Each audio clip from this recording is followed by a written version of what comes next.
the roots, he let the beats build, bitch. And we never switch. Even if I'm rich, I'll be broke like I'm Mitch. Niggas talking down, but that's headed in the wrong direction. But I knock that shit out like the boxing section. Cause they can't touch what they can't see. All I gotta do is be the same me. All I gotta do is keep it G. Always be the same me. While I'm solid, boy, they can't change me. No.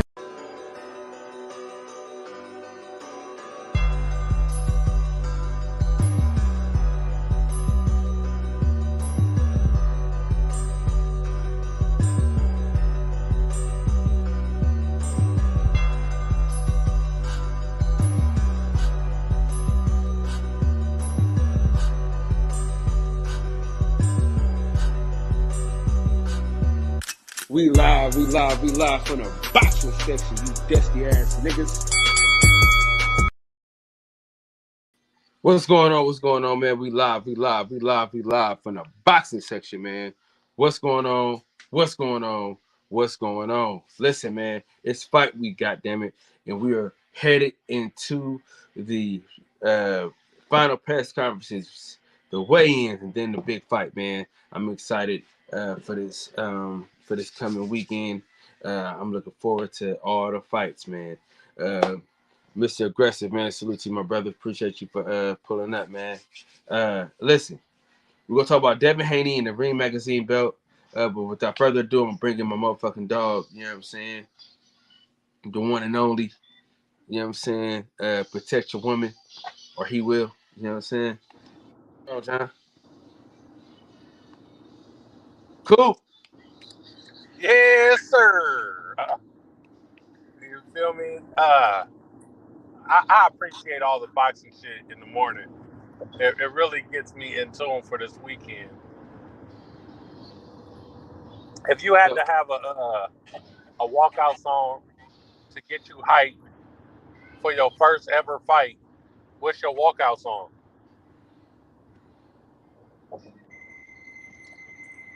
Where's my fight at? You fighting in the town, so. But you already know. You already know what song.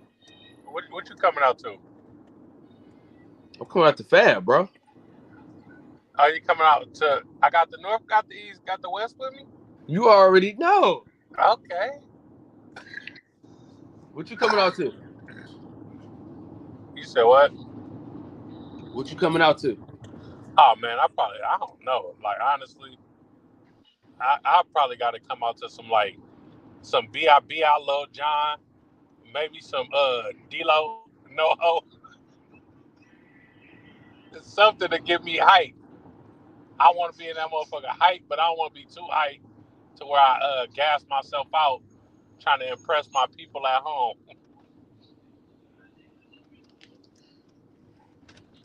That boy said, I'm coming out to Fab. I don't give a fuck. Ooh, I'm trying to get this the whole shit that went down. Hold on. Because I want to pull it up because Devin Haney said he wasn't gonna rock the belt, and he ended up not bringing the belt. He didn't bring the belts to the press BP, conference? what's up with it? BP said he come out to Tracks of Millions. Tracks of Millions. Wait, he didn't rock the belts to the press conference? Nope. After he got on Kambosos' ass for the first fight about not bringing the belts? No, he didn't bring the Ring Magazine belt, bro. Oh, okay. Because he felt like they disrespected him. Oh yeah. What did they do? What happened? Fill me in. So basically, he won the belt. Man, D-Man Jr., salute to you, my brother. Man, I appreciate that, cuz. Salute to you, big dog. So basically what happened was he won the belt, right? But he not on their pound for pound list. But the dude that lost the same belts in his division, he's on the pound for pound list. Oh, that's disrespectful. So then he started going back and forth with the dude, and the dude was like, You know, if you don't like it, you can give it back. So shit. Yeah, fuck it. They gotta pay to keep them belts anyway, right? Not that one. Okay. Oh, they gave that motherfucker back. Fuck this punk ass belt, man. I'm gonna beat up everybody I put on that list. Yeah. So that's what happened. That's a long ass train. I ain't gonna lie. I'm running this light though. That's what I am doing. Okay, so if you fighting if you fighting in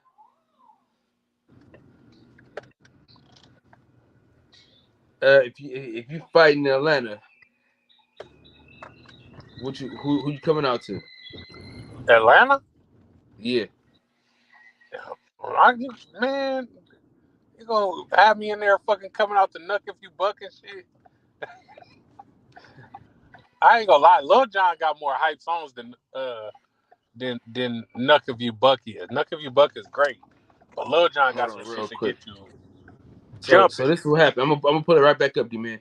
But so this what happened. So fuck the pound for pound list. Opponents list. Or you could leave me off. You know what I'm saying? All lists are opinionated lists. You can leave me off. So basically, talking about the Ring magazine.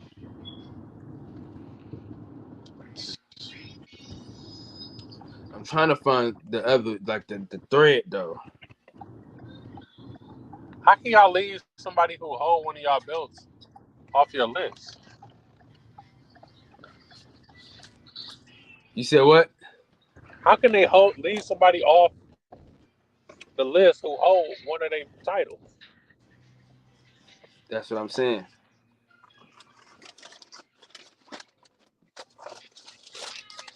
You know, it's owned by Oscar De La Hoya, bro. So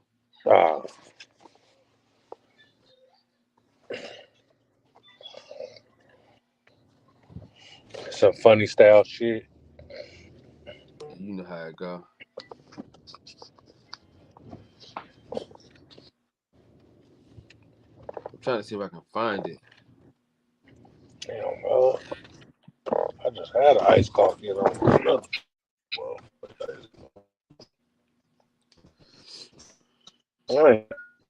I love helping homeless people at times, but nigga, gas is like $7 a gallon. You at the gas station begging? Get the bitch. Get away from my car. Yeah. Gas is crazy. Welcome, Jack in the Box. What can I ask for you? Can I get a large cup of water? You said a large cup of water? Yep. That's 54 cents. Is that okay? Yep. Anything else for you? No, that's it. Okay, come through. So you can't mute your mic, you unprofessional ass nigga. Oh, my bad. You know I gotta get that water to take this medicine, man.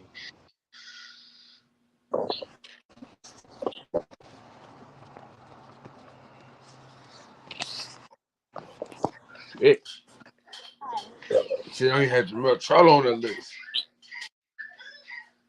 That shit crazy. And it what's crazy is, you see.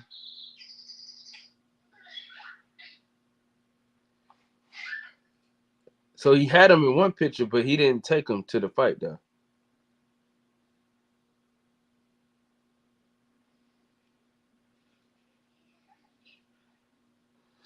I don't know.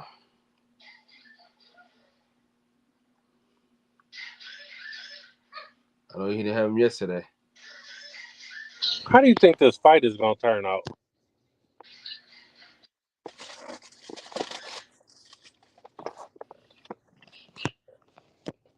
Cowboy? What'd you say? How you think the fight gonna turn out?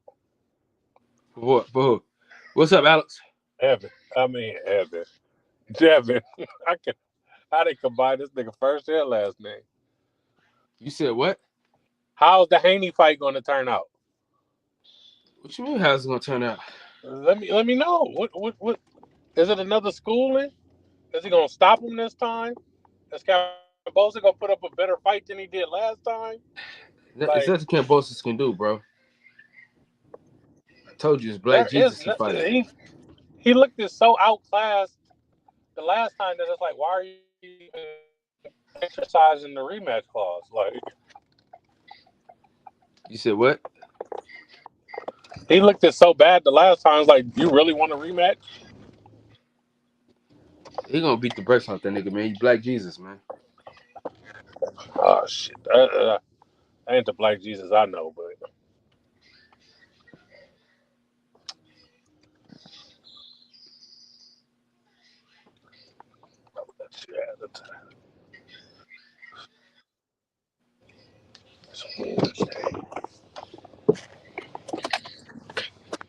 So what fights you looking forward to the most this weekend? I want to see Wilder.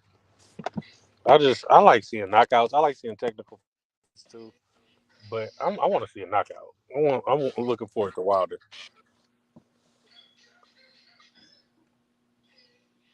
Yeah, man, me And too. Carissa Shields though.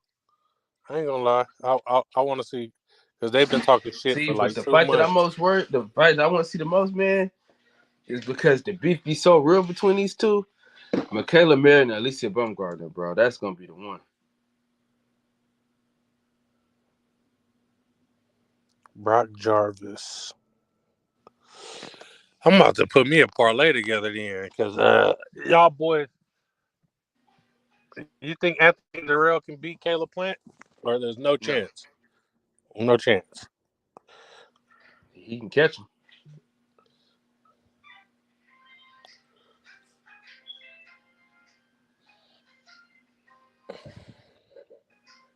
I'm about to go All right, put here me we a go. Here we strictly go. boxing parlay. You had to save them. Brock Jarvis. Brock Jarvis.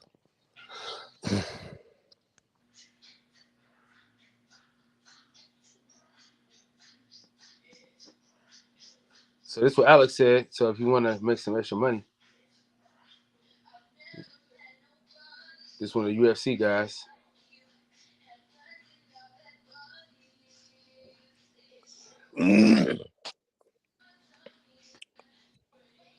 I'm gonna go put me a UFC boxing parlay together, though. You said what? I'm about to put a UFC boxing parlay together.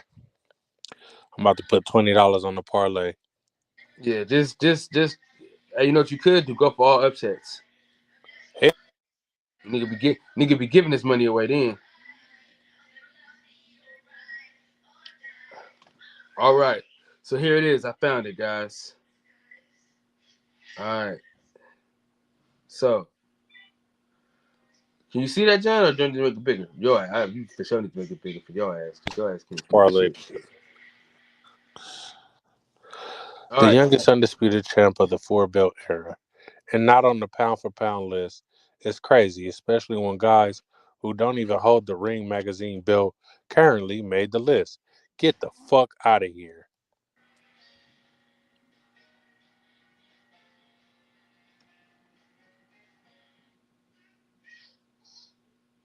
Here, my bad. I'm sorry. My fault. Let me get to the nitty gritty. So this they list. So this the Ring magazine list. All right. So he not on there, right? The Ring. I like Inoue. Cal, you do not like that Asian dude. But I've been telling you I like him for a couple 2 years now. Yeah. Okay. So He here go said here. This is where it's at. This is it. The Ring magazine could keep their belt. You won't see me with it before or after this fight.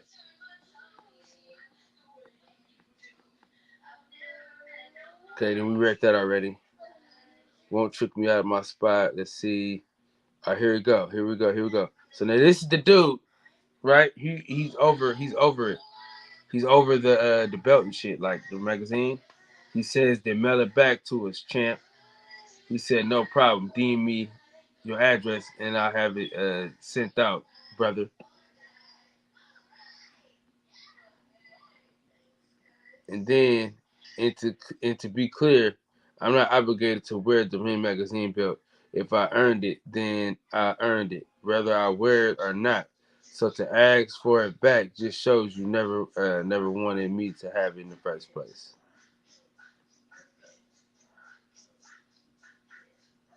Right, he said you can keep it, or then let me keep it. Come get it, nigga. And then Jamel Charlo says, don't let them discredit you for something you worked your whole life to accomplish. Enjoy your straps. We know what it is. The opinion don't matter. Keep eating.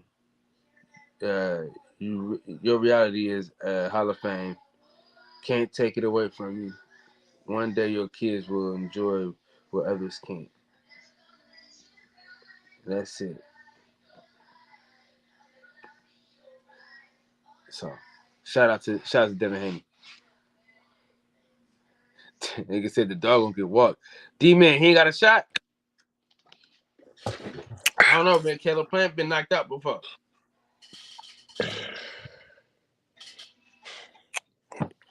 I'm scared of that fight.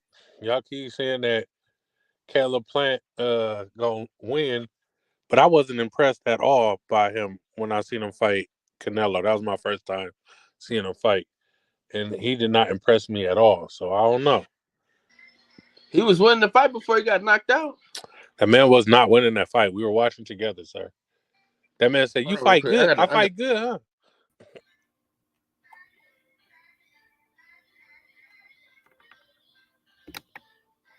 He was winning the fight before he got knocked out, though. In my humble opinion.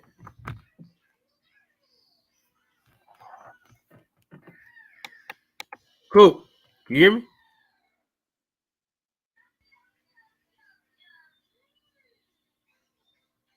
All right, this nigga shit done fucked up. If I want to join the panel, link is in the chat, though.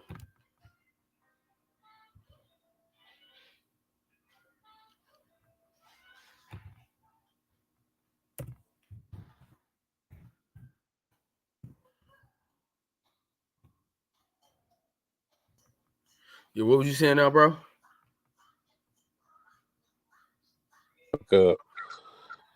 But yeah, he was not winning that fight.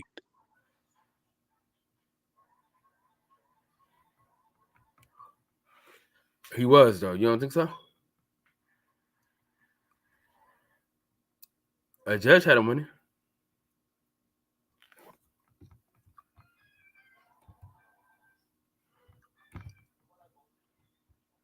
You heard me? So you had him winning in that fight. When me and you we was watching that fight, you said he's doing enough to win. For sure. I don't know about that. He most definitely was, though, in my opinion. Yo, Alice, what's up, bro? Hey, what's up, man? I see you got the streams going, huh? Kyle, what's going on, bro? Yeah, man. So you got your UFC card this weekend, huh?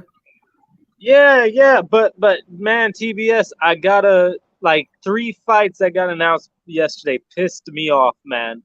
First of all, Daniel Dubois, Tyson Fury, and especially Teofimo Lopez. You are a man, Teofimo. I'm absolutely just disgusted with you, and I wouldn't wipe my ass with the money you would want me to spend on your pay-per-view. So, yeah. Wait, Tyson Fury versus Daniel Dubois? What the fuck is that about? No. Tyson Fury is apparently gonna fight Derek Chisora for the third time. Get the fuck out of here. Daniel Dubois is fighting some dude from South Africa who's coming up from cruiserweight. And Teofimo Lopez on pay-per-view. They're going to try to put this on pay-per-view. Teofimo Lopez versus Jose Pedraza. On pay-per-view? On pay-per-view. No fucking way.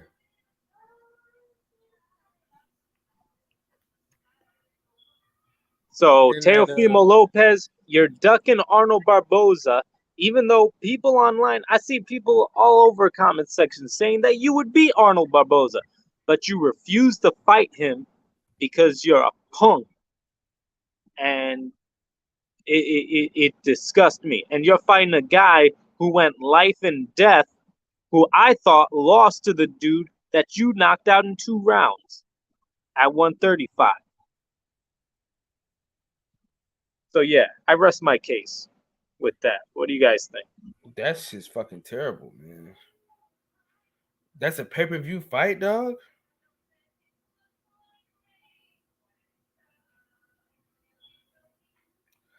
I don't see how anybody could be excited about that at all. There's no way, bro, that's a pay-per-view fight, man. That's not even a free fight. That's not even a main event. This shit's ridiculous. How much is the pay-per-view? Do you know? I have no clue, but it's like, man, I would have, like, Arnold Barboza is not a big name. I'm just hung up on that, man, because I know Top Rank was lining up for that to happen, but Teofimo doesn't want to fight the man.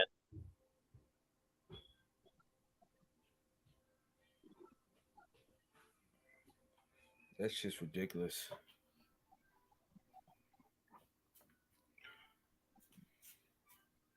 I mean, but is Arnold Barbosa's not he's not a bigger name than Jose Pedraza. So I mean, I think, but it's not for pay-per-view either way though. I see you, Khan Shanery, in the chat. I see you, man.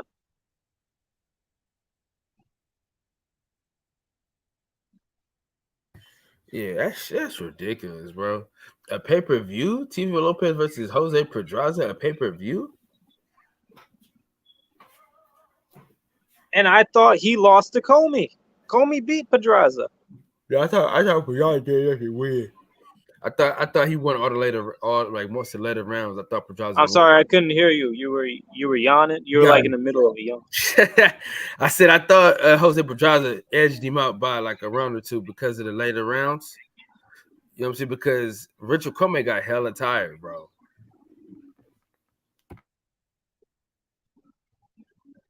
I was more in the mentality that like Pedraza was just doing like pity patting him, while like Comey was he was trying to put the hurt to him. So I gave Comey credit for that. So how many rounds did you give Comey? I gave him 6. And shout out to the Yankees. They won Game 1 against the Cleveland Indians. So yeah, they beat the Indians in Game 1. So if you gave him 6 rounds, that's a draw. No, that was a 10-round fight. Rounder. That was a 10-rounder. Yeah. That was a 10-rounder. Right. You're correct. I don't know, man, because which late round did you give him? What, late round? It was probably, I only saw the fight like once, like that night, like live. So that was like, I think I gave him either 7 or 8. The 7th or 8th round. Like I gave him some of the early and some of the late. It's just he hurt him a few times. I thought he had the first 4 rounds was his for sure. That's what I thought. But I thought he slowed down, man. First, especially 7, 8. I think about like 8, 9, 10 for sure. He slowed down. He slowed down all the way. He was barely even throwing punches at that time.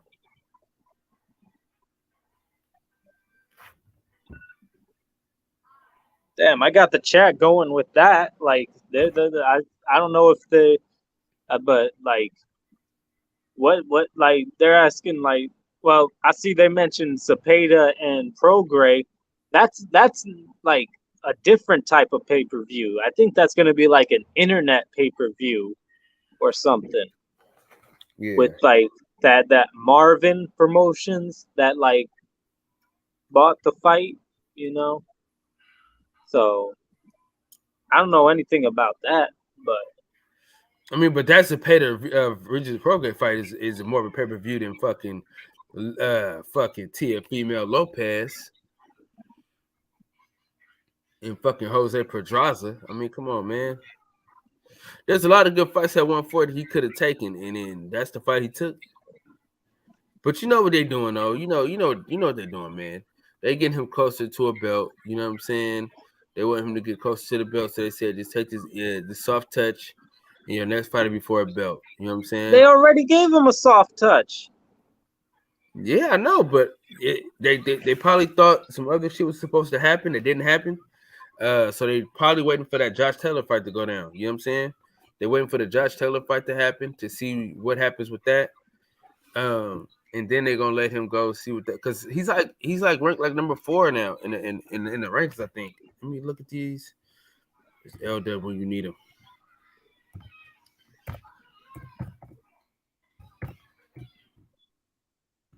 I don't know, but you didn't hear that Fury gonna fight Chisora again? At least he's like the front runner. That's ridiculous. That's fucking terrible, dog. That's fucking terrible.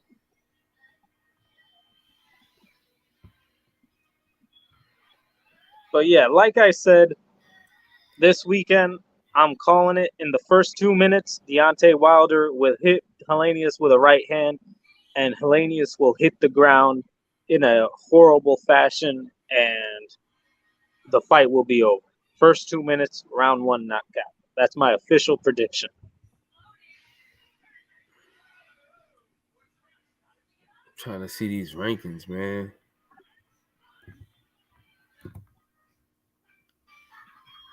What about you, TBS? How many rounds do you think Helenius? Do you think Helenius will survive any rounds before Wilder knocks him out? Man, I say first 2 minutes. I don't know, man, because I think he can last about 3-4 rounds if he boxes. You know what I'm saying? But I don't know, dog. I don't even know. What do you think of my prediction? First 2 minutes, first right hand that lands is going to put him to sleep. It might. It fucking might. It just. I mean, because Deontay Wilder touch you. You know what I'm saying? There's a great chance you're going to fuck the bed. You know what I mean? If he touch you, it's a great chance you're going to bed. But the thing is, the guy was his sparring partner, and so he could probably he probably knows him a little bit, so he could probably get away from some of them shots. Yeah, but this is a fight. Like, I just feel like Wilder's going to be in a different mind zone, and like, what was I going to say? Oh yeah, and Helenius, we can't forget Helenius got knocked out by Johann Duhaupas and Gerald Washington. Both of those guys already got knocked out by Deontay Wilder. And Helenius got knocked out by both of those guys. So yeah, but he's a better fighter now, though. Nah, I don't believe that for us. He's a better fighter. That old trope. I'm just saying he is a better fighter though. And then the thing about him is when he started sparring with Wilder, he became a way better fighter. You know what I'm saying? How is he a way better fighter if the only 2 fights we've seen him look good in is against Kaunaki, who is significantly shorter than Gerald Washington and Duhaupas and Helenius, and significantly slower, and like he looked good against Adam Kaunaki. To me, that's not nothing to write home about, in my opinion. I feel you. I mean, I'm not mad at you. I'm not mad at you at all. I got you. I feel you. I for sure feel you. Let me see, man, because. And I may mention, if Wilder wins this fight this weekend, he will be, I think, I could be wrong in this, he will be WBA mandatory for Alexander Usyk, because Helenius is WBA mandatory. But the good thing is, he said he'll fight Deontay Wilder next. He said he's gonna be a man of his word and fight Deontay Wilder next. He says he's going to be in attendance. Yeah, so that's gonna be dope. See, that's why I fuck with Usyk, man. You know, I was hard on him at first because he was at cruiserweight, but like once you see who he beat, and he's hell of a fighter. But you're right about that though, man. He did get knocked out by Gerald Washington. Gerald Washington wasn't bad though, but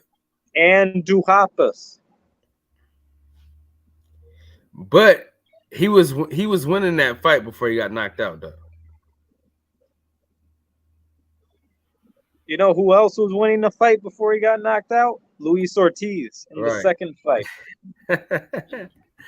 Right.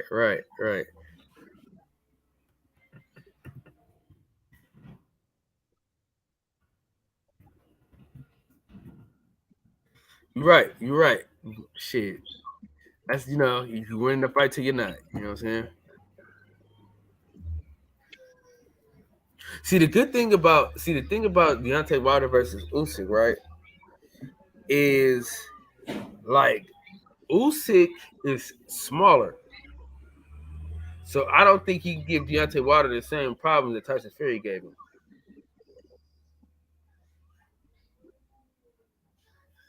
Right? Yeah. Unless he has Joe Joyce's chin, I don't think if Wilder touches Usyk, I think he'll at least put him on his ass.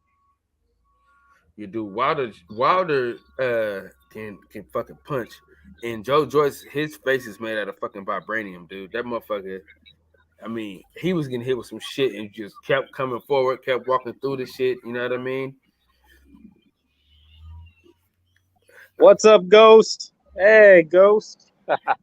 Yeah, man. I'm saying I don't want to see Andy Ruiz versus Deontay Wilder if we can get Usyk versus Wilder.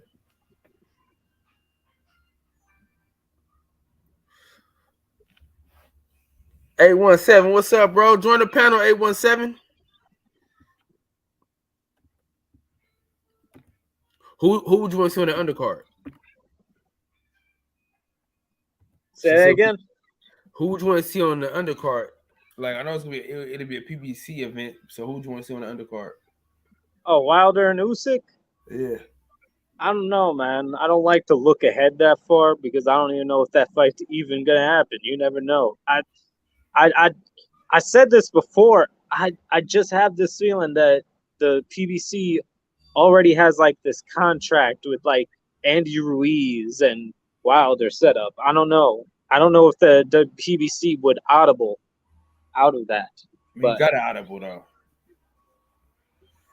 It's you got 3 out of the fucking you know what I mean? You got 3 out of the 4 belts on the line.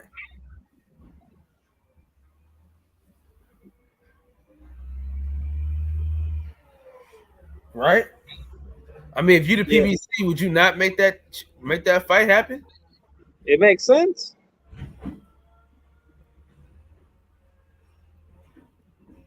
Somebody said Joyce versus Sanchez.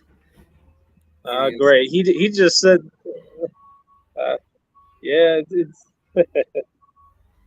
Ghost is always loves his Cuban fighters, man. I bet you. Hey, Ghost, I want to ask you, who wins, Carlos Adames or Jamal Charlo? I know Adames is Dominican, but that's like the neighbor, man. What do you think of that? Man, TBS, the freaking Adames looked like a beast Saturday, didn't he? I ain't gonna lie. He didn't look like a fucking 160-pounder, dog. That's for damn sure. In what way? He just look big as a motherfucker. You know what I'm saying? Okay. He's wonder filled what out, like, in a way, Yeah. to the weight. I wonder like what was the what he rehydrated to, you know what I'm saying? Yeah. That's what I want to know. What did he rehydrate to? Because he was big, he looked big as a motherfucker, you know what I'm saying?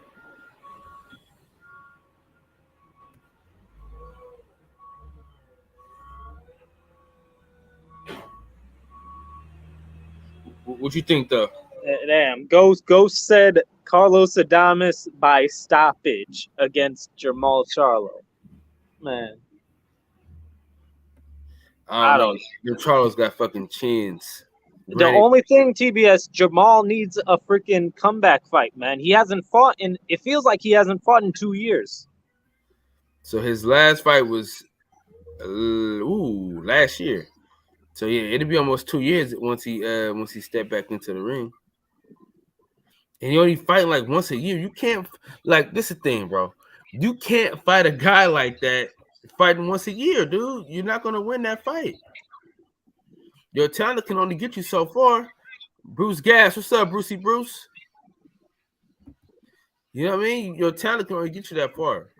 So Montiel, he done lost fucking 6 times and shit, you know?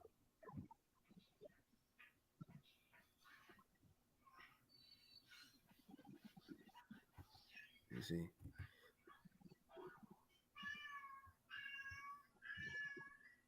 Man, that motherfucker came in at 159. He weighed in at 159, bro.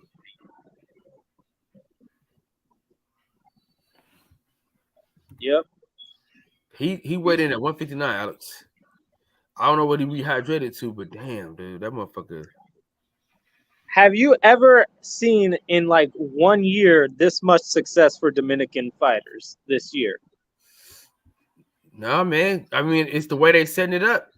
Because a lot of this shit is like you know, short layoffs and shit like that, you know what I'm saying? Like let me run down the list. That dude first on the list is that dude who knocked out Jose Valenzuela. He knocked out El Rayo. That's one dude. Yeah. Number 2 Chris is Hector Luis Garcia. Third guy, freaking forgot his name at 140. What was his name? You said Cuban? No, Dominican. He just won the one WBA belt at 140. He beat Akhmedov. I don't know, bro. Hold on, let me look at the champions at 140. Now I'll let you know.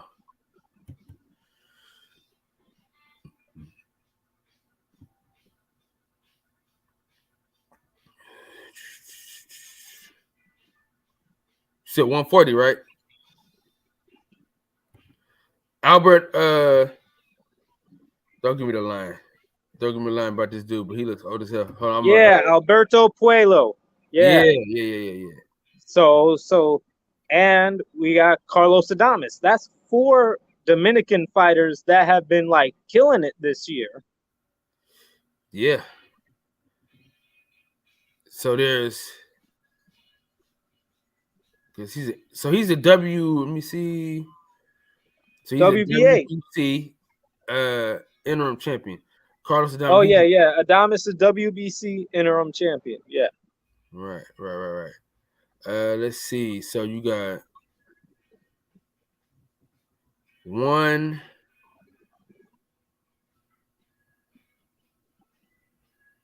2.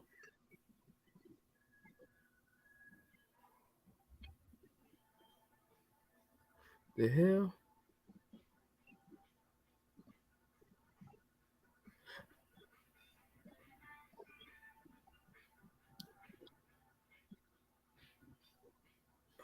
What the guy that beat Chris Colbert, ain't that at 126? No, that's 130 with Cordina. Oh, okay. Oh yeah, there's a fight. I don't think you. I don't know if you missed it like last week. For the vacant WBC belt at 130 that Shakur just vacated after like missing weight and all that. Right. It's gonna be Oshaki Foster.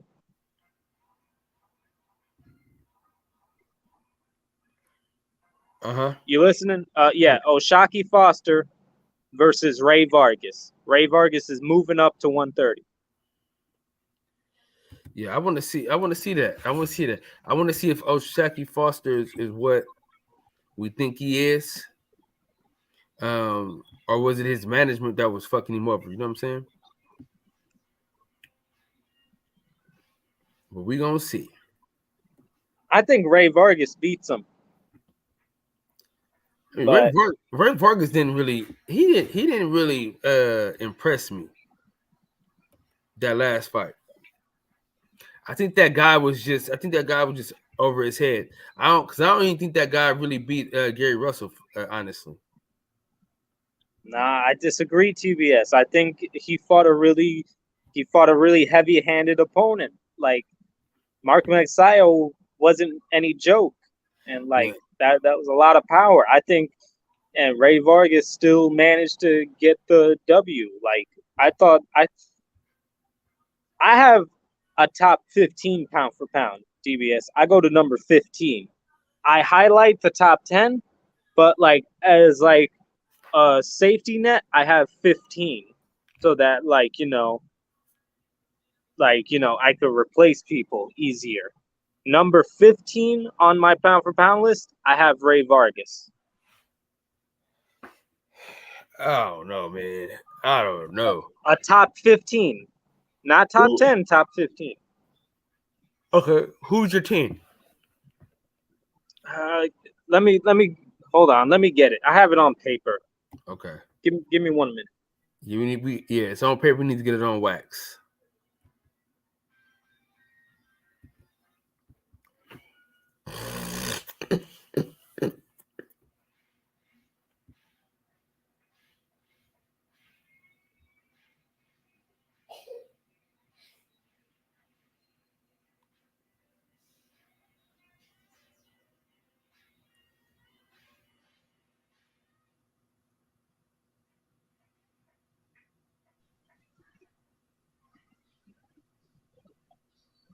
All right, I got it right here, all in this paper. So, You gonna pull it up? You want me to? I can give you a solo shot so you can just show. You can show it. Nah. I you don't gotta. I'll just read it off. Number 15, I have Ray Vargas. Number 14, I have Josh Taylor. Number 13, I have Jesse Bam Rodriguez. Number 12, I have Canelo. Number 11, I have Stephen Fulton. Number 10, I have Gervonta Davis. Number 9, I have Monster Inoue. Number 8, I have Dimitri Bivol. Number 7, I have Shakur Stevenson. Number 6, I have Artur Beterbiev. Number 5, Devin. Number 4, Jermell Charlo. Number 3, Usyk. And tied for number 1 is Crawford Spence. Okay. That's not a bad list. I will put Cool Boy Steph a little further ahead on that list. What's up, big boy? Play Roblox. Okay, we're gonna play Roblox in a little bit, okay? Okay, go watch Blaze. How long are you gonna be on here for? Shit, I don't know, about 2 hours, 2-3 hours. Depends on how the conversation goes.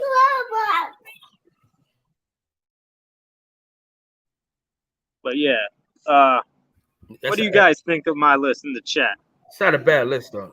That's not a bad list. I would have Cooper.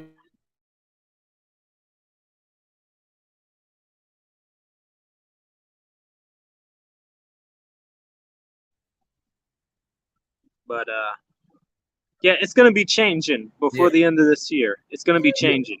But I would have Cool Boy Steph a little further ahead on that list, though. He's in the top 10, damn near top 5 for real. I got him way over myself anyway. That's a fact. Yeah, but I'm gonna be moving Monster up above Better Beef. I'm probably gonna move him to number 6 after he gets undisputed this year because he's fighting for undisputed in December. I don't know about that. So I gotta stick to that. Like, we gotta stick to the notion that if you get undisputed in your division, like, you're undoubtedly pound for pound. Like, Canelo is technically still undisputed, but he lost earlier this year. So, you know.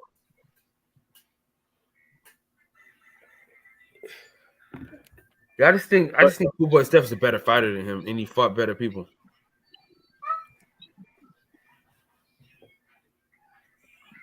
Yes, but the one thing he has above him is that Inoue's fighting for undisputed, and he has more divisions under his belt.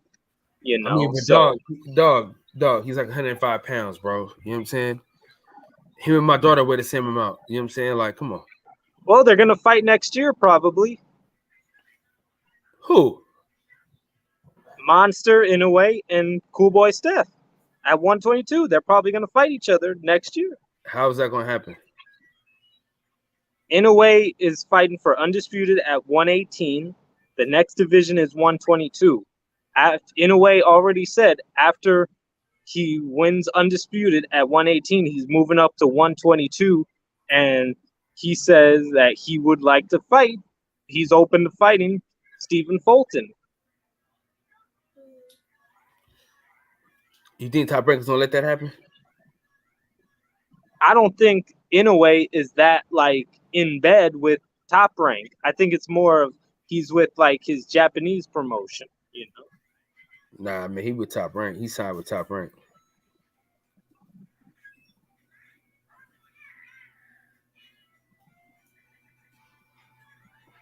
Yeah, that shit ain't happening. Just like the MJ fight ain't happening. That's a different situation. But to me, Inoue would fight freaking Fulton. Like, I don't know who would win that fight. To me, that's a 50-50 fight, but you know. Cool Boys watching. Hold on real quick. Let me introduce. Allow me to reintroduce. I'm telling you right now, hide your grandma, hide your aunt, hide your mama, hide your cousin. Hey. You know what I'm saying? Your stepmama's favorite. No, come on, him. Ooh, I like him. I don't have any panties on. Lady on the way.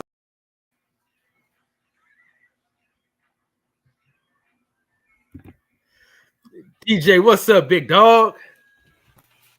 What's up, man? What's up? I heard y'all talking about Cool Boy Steph and Monster Inoue, so I had to chime in a little bit. What's going on, everybody?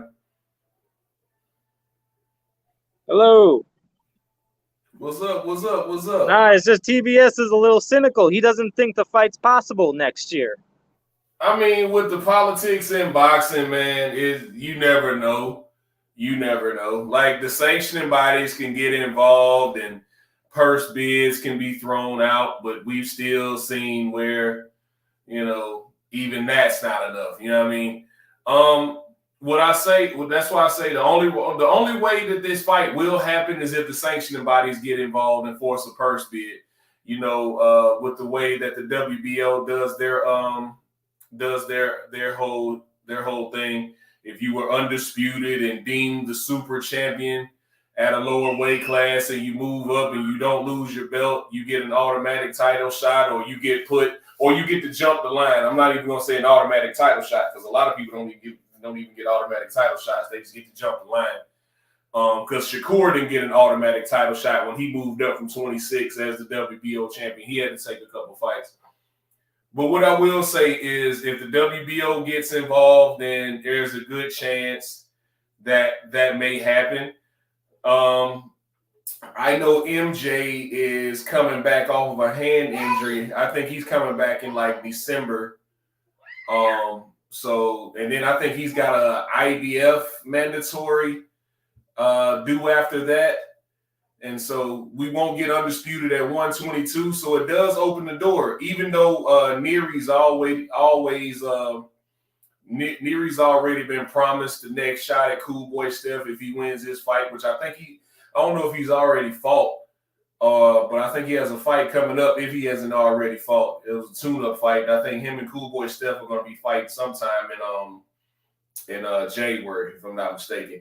But unless the WBO gets involved or one of these sanctioning bodies get involved, man, I really don't see it happening.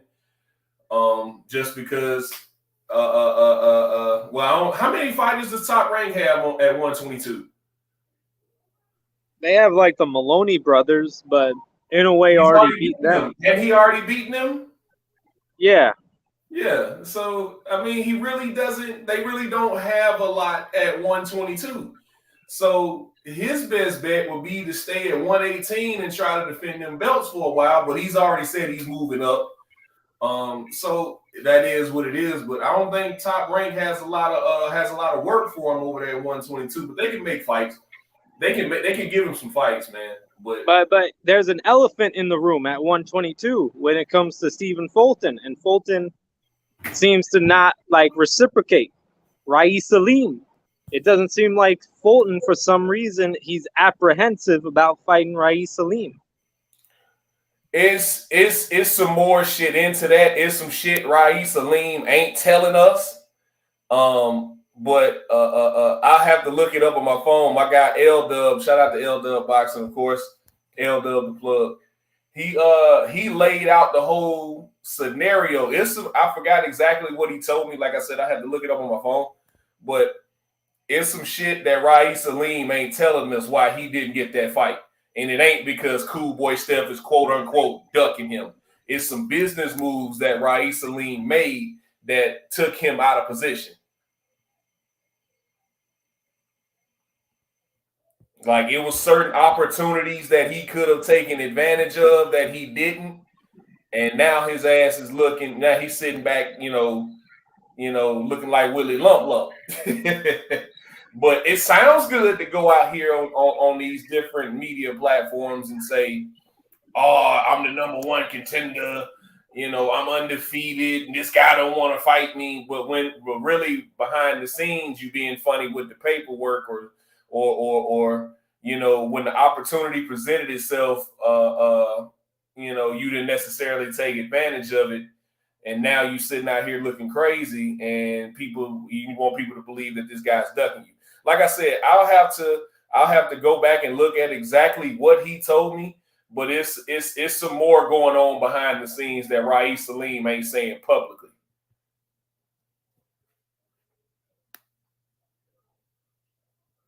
What's up, OG Sheldon? Brothers, what's going on? I heard y'all cooking. Y'all trying Sheldon.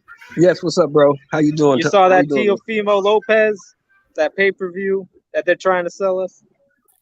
No, they're not doing that, are they? Teofimo against who? Pedraza. Come on, man, stop. On pay-per-view, dog. Stop it. Come on. Y'all joking. Ain't nobody paying for that. Ain't nobody paying for that. Ain't nobody paying for that. That's what they ain't doing. OG Tate, I like trolls like you, man. I know you trolling because that theory's been debunked so many times. It's crazy. you have to be English to still actually believe that. But the whole Look, first of all, let me go ahead and get on this because this is my favorite one. This is my favorite one. Hey, y'all. before you do that, right? Right. Did you watch Fair Show last night? Nah, not for real. Not for real. All right, we're gonna go over it, but go ahead. I really don't want to. I really don't want to. It's all what the fuck did he do? What did he do? What did he do, Kyle? Michael Fuller said that since Deontay Wilder don't speak properly, that he's uneducated. Oh, he said Deontay Wilder stupid? Damn near what he said. Well, look, I'm gonna say this, right? I'm gonna say this about Michael Fuller, since he's sitting over there with his Hold 80. on. No, fuck him. Listen, You brought it up. No, fuck him. You brought it up. Hold on, nigga. Let me talk. Let me get this off first before you go on your rant. Listen. Do this AJ shit first, right? I'm gonna pull up the clip, and then you can cook. But you gotta hear it in its totality real quick.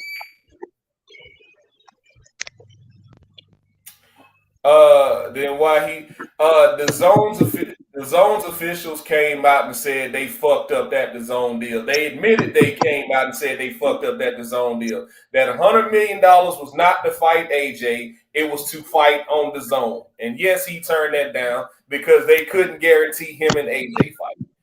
Like that myth has been debunked so many times.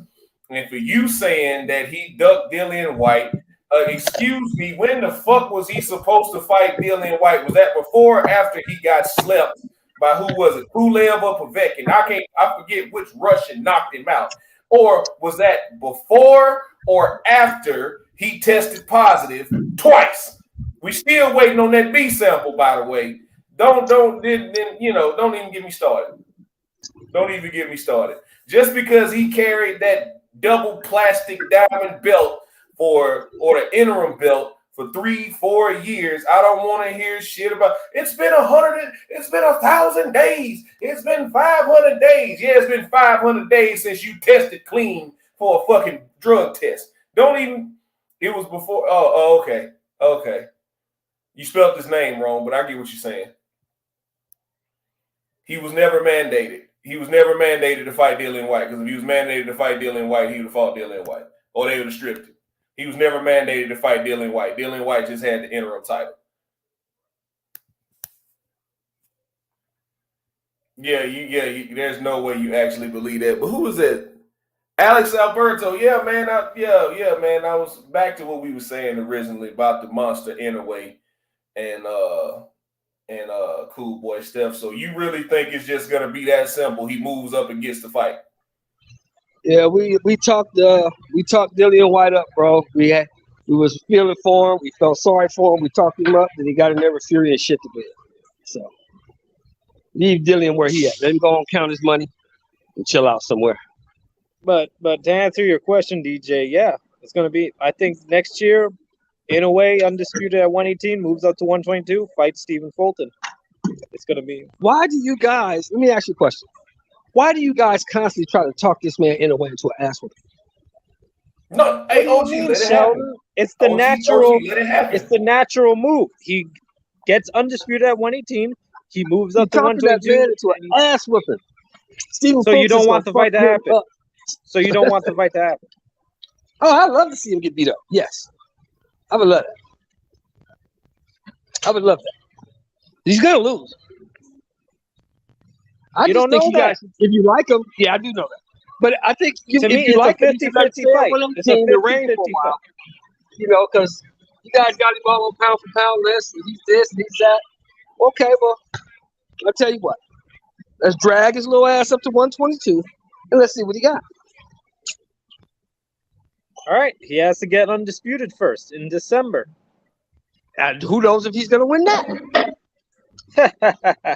I've never seen the guy. I've never seen Paul Butler fight.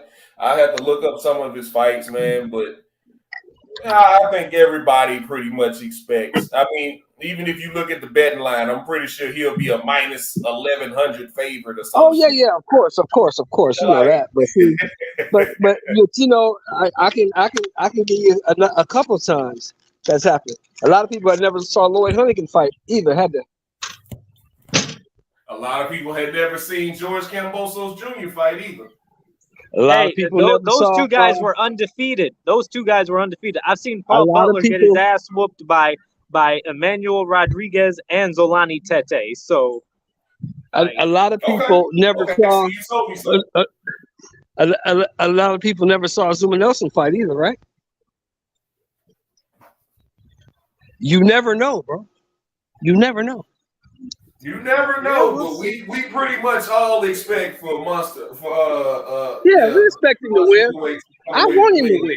I don't even want no roadblocks. I want him to win, so I can drag his ass up to 122 and get him whooped on.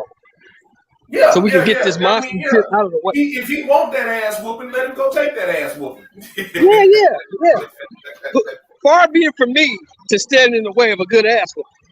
Right. No. See, that's not what we do. Let me see what's your name, Alex. Yeah, that's not what we do over here. Yeah. We might say he gonna get stomped, which I think he gonna get stomped out. Well, Cool Boy Steph ain't really got no power like that, but I think he gonna get his face boxed off for 12 rounds. I see it probably going, probably 9-3 or something. I think it'll be close early, but I think I don't know, man. I just I want to see if his power comes up from 118 because he might be like Neary. Remember, Neary's power didn't necessarily come up from 118 his first fight either. No, it didn't. It did, but we gonna see. Like you say, like Alex, like he was telling you, Alex. That's one thing the brothers do not do. We do not stand in the way of good ass whooping. We allow them to happen. We actually push for them. Yeah. Oh yeah. Please let that ass whooping happen. Like the fight that we were talking about yesterday. My guy Jerron Boots Ennis, man, he's out here begging for fights. Can't get nobody to fight him, but there's one guy here that said he'll take that fade, and that's Speedy Rashidi Ellis. And I would love that fight. We don't get in the way of ass whoopings. I think what's going on, Reg? What's going on, brother? Hey, listen, and we love Rashidi Ellis. We love Rashidi Ellis, but I mean, put his motherfucking ass in there, Kyle. For that paycheck and that no. I'm saying we put his motherfucking ass in there. That's what I said. Put Rashidi Ellis' ass up in there. Get him in there. Now listen, I do warn all these people before they get their ass whipped. I let them know that they about to get an ass whipping. Like I told Anthony Yard, there's an ass whooping coming your way, my brother. Oh, Sheldon, you got Ghost going in the chat. Oh man, what Ghost said? What is Ghost say? Let me see what Ghost got to say. I know he got some slick shit to say. Ghost said Speedy Ellis will take it today. Just send the contract. Hey, I love it. I love that he asked for that fight. Just like Custio Clayton asked for that fight. Should I take this show? Should I make this? Should I take this turn for the worst, or should I keep this boxing talk going? Hey man, we got good boxing talk going, man. We got good boxing talk going right now. Yeah, Ghost, you know you my guy. You know we go at it all the time, Ghost. But yeah, if that's what the Speedy Rashidi want, put his motherfucking ass in there. That's what we do. He the only one willing. Hey, be about it. He the only one willing to step up to the challenge right now. Give it to him. Yeah, don't talk about it. Be about it. Fuck that. Put him in there. Yeah, man. How do y'all feel about Devin Haney not wearing the Ring magazine belt? Say what? Man, he doesn't have to. Dougie Fisher is a freaking beta male. He keeps disrespecting him, like shouldn't wear his belt. Who did what to who now? I'm sorry. You talking about Doug Fisher? Doug Fisher from Ring Magazine. What's he saying, Alex? Nah, you remember a few months ago on Twitter, Doug Fisher was like, "Oh, just send the belt in the mail. Just send it over if you don't want it." It's like disrespecting Devin, and so. You know, Jermell Charlo had to send a tweet to Devin, like calming him down a little bit. And so, you know, just like, and Devin just said, Devin was saying he didn't want the. Devin, he was saying he didn't want the Ring magazine belt because he wasn't in the pound for pound list. Was that it? Because Ring, how am I going to be one of your champions and you leave me off your pound for pound list to put a guy on there who's got 2 fucking losses? Oh, you know, they never gonna leave King Canelo off. No, Lomachenko. They're talking about Lomachenko. I'm talking about Lomachenko. Oh yeah, they keep him on. You know, he's the. Well, I ain't gonna say that. You know what I think of him, right? I ain't gonna say that. Yeah. We know what he is. Lomachenko on there, who's not a champion, but Devin Haney off. But and Devin, rightfully so, felt some type of way about that. I don't care what nobody say. I would feel some type of way about that if a guy I know.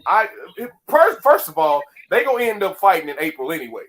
So, hold on. Not if my upset happens. I'm still saying Jermaine Ortiz is gonna beat Lomachenko. Hey, I thought I was the only one. All right. DJ, I thought I was the only one. Oh, that would be awesome. That would be awesome. But you know, I'm gonna say 3 letters, DJ, and you could probably figure them out. GWH.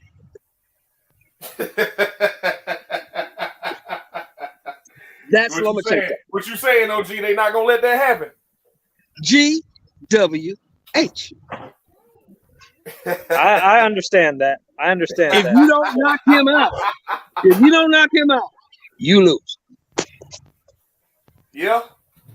Well, unless you make it clear and obvious, like Teofimo Lopez Jr. did. Unless you make it clear and obvious, then you're not winning no fight. It's kind of the same thing with sentiment. You know, if you don't make it clear and obvious with sentiment, you know you ain't winning no close decision against sentiment. Yeah. Kind of like Bivol did. Bivol had to do it so bad that there's nothing they could do. They still tried, though. They tried. They tried. Even going back to, speaking of the fight this weekend, the undisputed lightweight champion of the world, even speaking of that first fight, Devin Haney clearly won by consensus from what I've heard. 11 rounds of that fight. Clearly won them, right? How come I think 2 of the cards was still 8-4. Yeah. One was 7-5, wasn't it? No, I don't think one of them was that close. I think it was further apart. But I know at least one or 2 of the cards was 116, 112. It's like, where did Kambosos win 4 rounds? Yeah. Where? Yeah. Oh, let me go. I got to see when I think of shit like that. What's going on, Puro? What's going on, brother? Puro. When I think of stuff like that, man, I gotta go back and look it up because it's gonna bother me now if I don't know. So let's go back. Devin Haney. And I'll make an analogy. This weekend, George Kambosos is the Cleveland Indians. Devin Haney is the New York Yankees. It's like that's. I got you. Wow.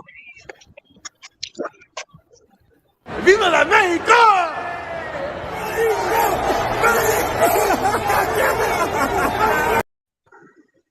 Baumgartner and finally. I get to see that. I get to see Shields and Marshall finally. I love that. I get to see. Oh my God. I won't believe it until they walk into the ring. This fight has been postponed 3 different times. I won't believe it until I see the ring walk, OG. Damn. Oh man, if they postpone what was it? Scorecards. That's what I was looking at. Mayor's gonna win. Mayor's gonna beat Baumgartner, man. It's gonna be a one. Yeah, I got Mayor too. I got Mayor also. I got her. Yeah. As much as I hate to say that, damn man, I hate to say that about Alicia Baumgartner, but I think Michaela Mayer gonna beat her, man. It's gonna be a close fight. It's definitely gonna be a close fight. Both girls are definitely not gonna be as pretty when they leave the ring. But I got Michaela Mayer edging her out, man. I just think she's gonna outwork Alicia Baumgartner and smother her punches, man. But the thing is, she got like 4 different styles. She can outbox her using her jab. She can beat her on the inside, like she can fight on the inside. Like, I gotta see this shit though, because Alicia Baumgartner is strong as a fucking ox. So I want to see. Yeah. Alicia Baumgartner strong as shit. She's sexy as a motherfucker too, man. Hey, man, but the thing is, we know for a fact, we know for an absolute fact that American boxing use that length. We know she can do that, and we know she's a dog. We know she goes inside, and she got the better corner. Yes. So it's gonna be a war. But I got Mayer just too long and too much boxing skill.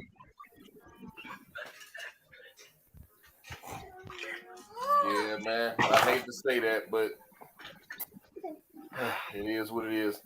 Yeah. See, two judges had it 116, 112, and one judge had it 118, 110. Yeah, there you go. So two judges had it 8-4 in that fight. And I'm like, where, sir? Yeah, that's crazy. That's some crackhead shit. I struggle to give I'll be right back, Kambosos one round.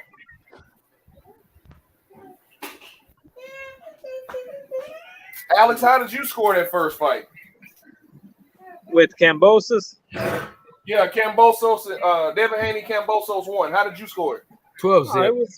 It was 118, 110. Okay.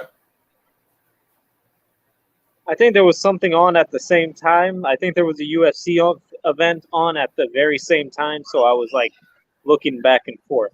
So, MMA guy as well, huh? Oh, definitely. Next weekend is the big day.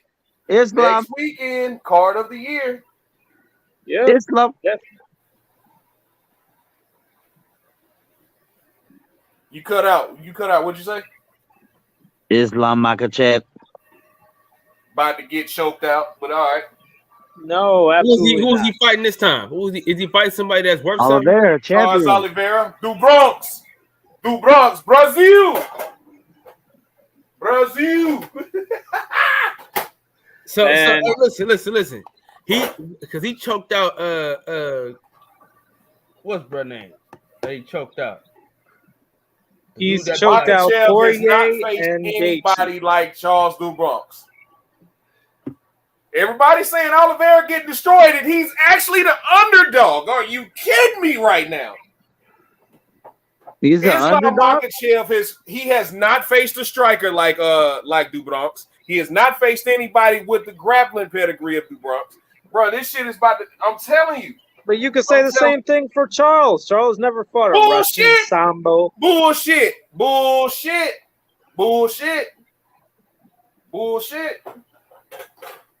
You know how many guys he's choked out? I don't want to hear shit about that combat sambo if you can't fucking. What's gonna happen when all of a sudden DuBronx is throwing up triangles and trying to snatch his arm off, and he's trying to snatch his arm off with arm bars, and all of a sudden Makhachev ain't so fucking eager to go to the ground. He can't strike. We saw that. We've seen that before. He can't fucking strike. But he's not like Gaethje and Poirier. He's not afraid of. The Russians are built different, DJ. The Dagestanis are built different. And there's an old saying. If Sambo was easy, it would be called jiu-jitsu. That's an old saying that the Dagestanis have.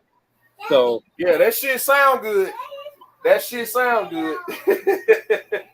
My prediction is either second or third round, Islam Makhachev will submit Charles Oliveira. No fucking way.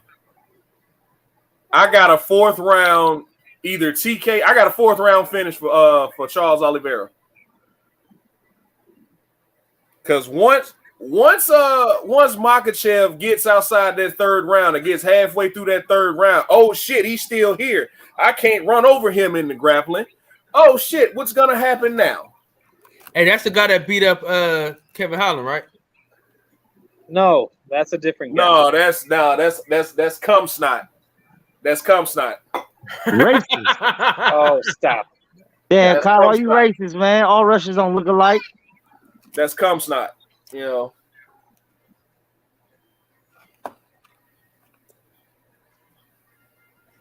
And I hope Aljo beats the brakes off TJ.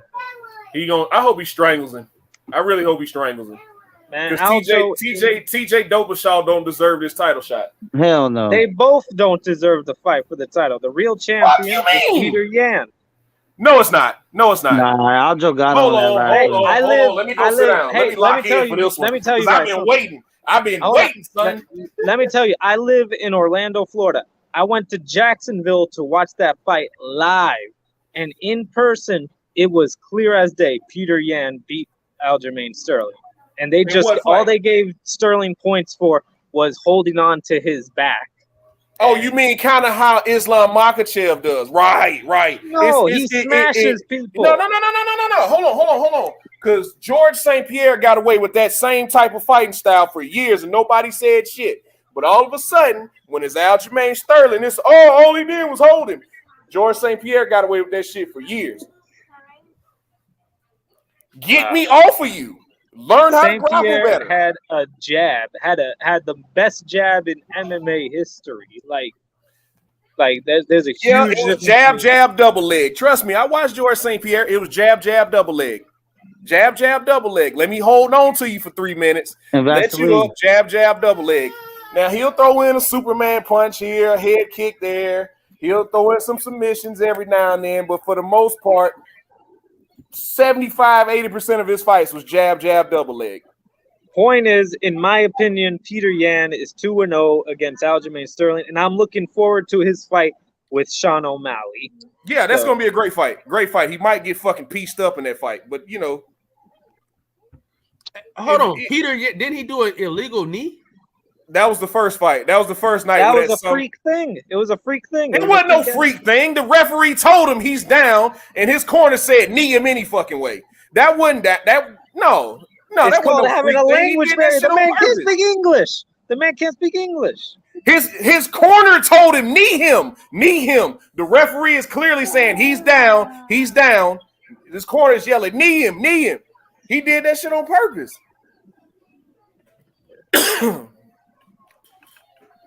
He clearly dominated.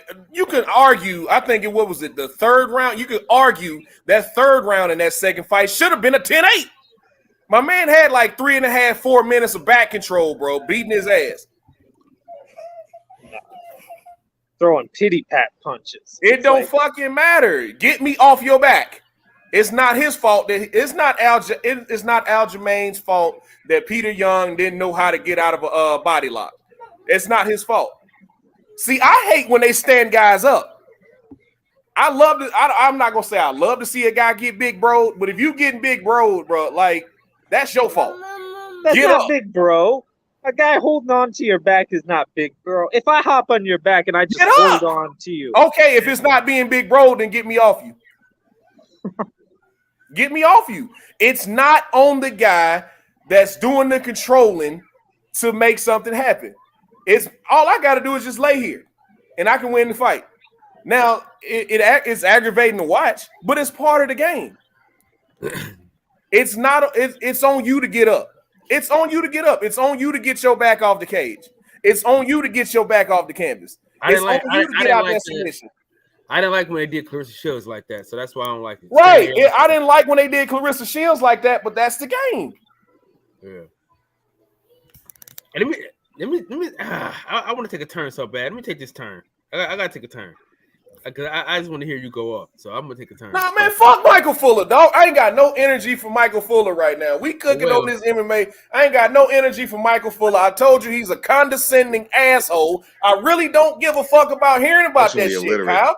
I know what type of dude he is, and I told y'all I called this shit a long time ago. Every time I hear him talk, he is a condescending asshole. In an interview. God, you want to play this shit so bad. I don't care, all of these years. I don't care. I don't want to hear nothing he got to say. I don't want to hear.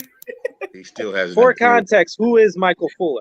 Man, he's a condescending asshole, which all you need to know. He's one of these guys who went to college, got him a little degree, and he wants everybody to know how smart he is. When really, while he's talking, you can tell he's an educated fool. Oh man, he's an educated fool. He might be book smart, but he don't know fucking people as much as he likes to think. Sometimes you got to stay back and read the room and understand people. That's what I told him. That's what I'm saying, bro. He's an educated fool. My grandmama and granddaddy told me that a long time ago. You know, there's a such thing as an educated fool or educated dummy. Whole bunch. Man, the shit you was say, hilarious. like, congratulations, you have a degree in whatever field you decided to choose. In whatever field, yeah, baby, the applesauce all gone. That's good. Mm-hmm. Whatever field you decided you wanted to go in, but you are an educated fool because you don't know people. sometimes it's not necessarily the world that you're going into, it's the people you got to watch. It's not the job you're going into, excuse me. It's the people at the job you got to study, not the job itself. He's a fucking jackass, man. I don't like people like that. I'm not gonna say I don't like him because I don't know him. And I don't yeah, that's me, baby. That's my picture. That's your elder, man. You gotta respect him. I don't, man. Look, dog. Look. This is the thing, man. You must do as he might said. be older than me, but he ain't my fucking daddy. He's not my daddy. He might be older than me, but he's not my daddy. He's your ancestral daddy. No, he's not. He ain't shit to me. He ain't shit to me. Hey, man, I just want you to hear him say like Deontay Wilder was angry. I don't give a fuck. That's his opinion. He wouldn't say that shit to Deontay Wilder face, so I don't care. The shit I'm saying right now on YouTube, I would say to Michael Fuller's face, you are an educated fool and a condescending asshole. I would tell him that shit to his face. He wouldn't say none of that shit because he don't articulate his words as well as you do. He's uneducated. That's my baby, Reggie. My baby Gail. She just said, "Bitch." I thought I was tripping. Yeah. Yeah. I don't get on my kids for cussing in front of me because I cuss in front of them, and they only got it from one place. Man, yo, I was listening. I'm like, I try not to, but like you brought that out of me. Hey, Reg, I thought I was tripping. Yeah. She said. But yeah, I cuss in front of them sometimes. So when they cuss, I don't get mad. I was like, you know what? That's my fault. That's my fault. Now, if I didn't cuss in front of them, I was like, where'd you hear that at? Where'd you get that from? So I probably shouldn't. But you know, I try. That shit's hilarious. But yeah, I told you don't bring that Michael Fuller stuff up, man. Hey, I don't want to hear nothing from him. You heard when I was on the panel the other night. Everybody have a good night except Michael Fuller. I mean, I didn't see that. You are for obviously that. It's a problem. You listen to anyone. Come on, man. Come on, cuz. Like, come on, man. But back to what I was saying to Alex, man. Alex in the first. Yeah, that's my picture, baby. That's my picture. Hey, go see what your sister doing. Yeah. Okay. I was going my dog be big. Hold on. Detroit BC, what's up with it, bro? Hey, man. Hey, the thing is, man, the shit was hella funny, man. You know, Max hilarious. Bro. Max a funny ass nigga. Damn, what I do? Everything, nigga. Oh, and I told him he liked them Asians.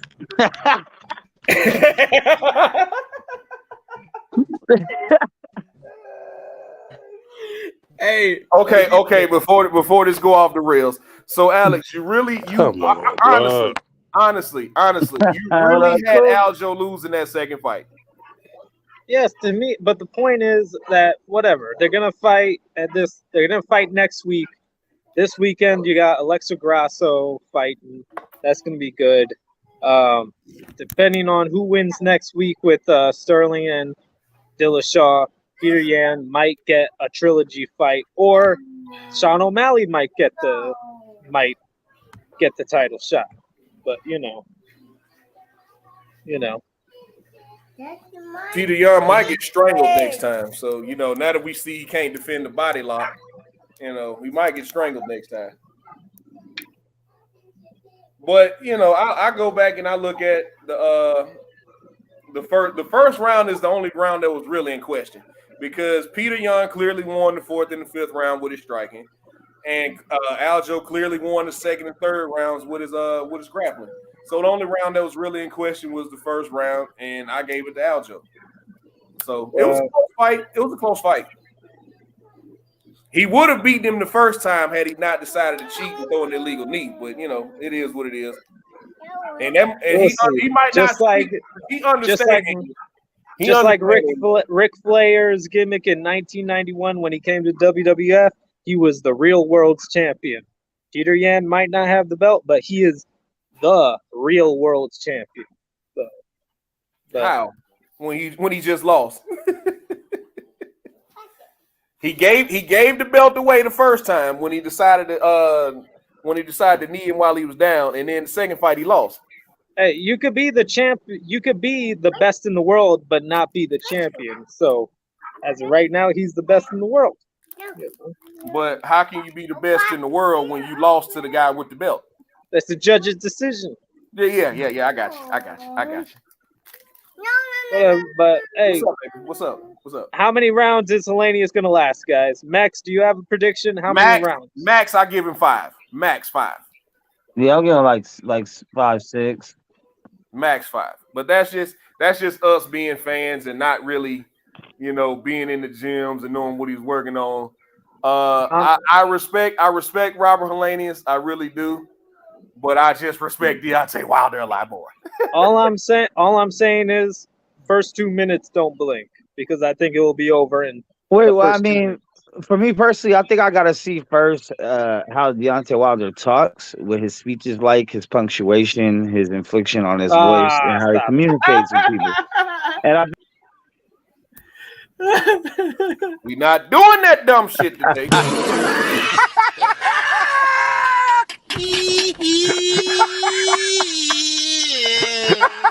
Oh, chest. I can't breathe. I'm gonna have to see what new vocabulary words he has come up with, how he articulates himself and communicating with other human beings. Yeah. Hell no. I hope that fight's quick so we can get on to the Devin Haney fight. I think it's gonna happen after the Devin Haney fight. I mean, I think the cards started. I think both cards start around the same time. Both main cards. I don't know how many fights is on the ESPN card. I don't know how many fights are on that main card, but I think it's only 3 on the Fox card with Deontay Wilder. I know it's Gary Antonio Russell, Caleb Plant Darrell. No, I think it's 4. Caleb Plant Darrell. Sanchez. And yeah, I think it's 4. I think it's 4 fights. Yeah, that's a good card. I think that's the best card, like top to bottom for fights. I mean, you got a name pretty much in every fight. I think Devin is just a Malone. As far as main and co-main, don't nothing beat that London card, in my opinion. As far as main and co-main, you get 2. You get an undisputed fight and a unification fight. I almost said 3 undisputed. Hey, DJ. What's up, man? Con KO's Frazier, Holyfield, Foreman, pure facts. Oh, for sure. Big Dog Willie. I can't believe you came on the panel the other day, man. That was crazy. He used to come on the panel hella much before he changed his shift. Yeah. But yeah, without a doubt, the female card is the best card in the weekend, even though both fights are going to be decisions because they're both 2-minute round fights. Yeah. So because apparently women's brains are weaker and brittle.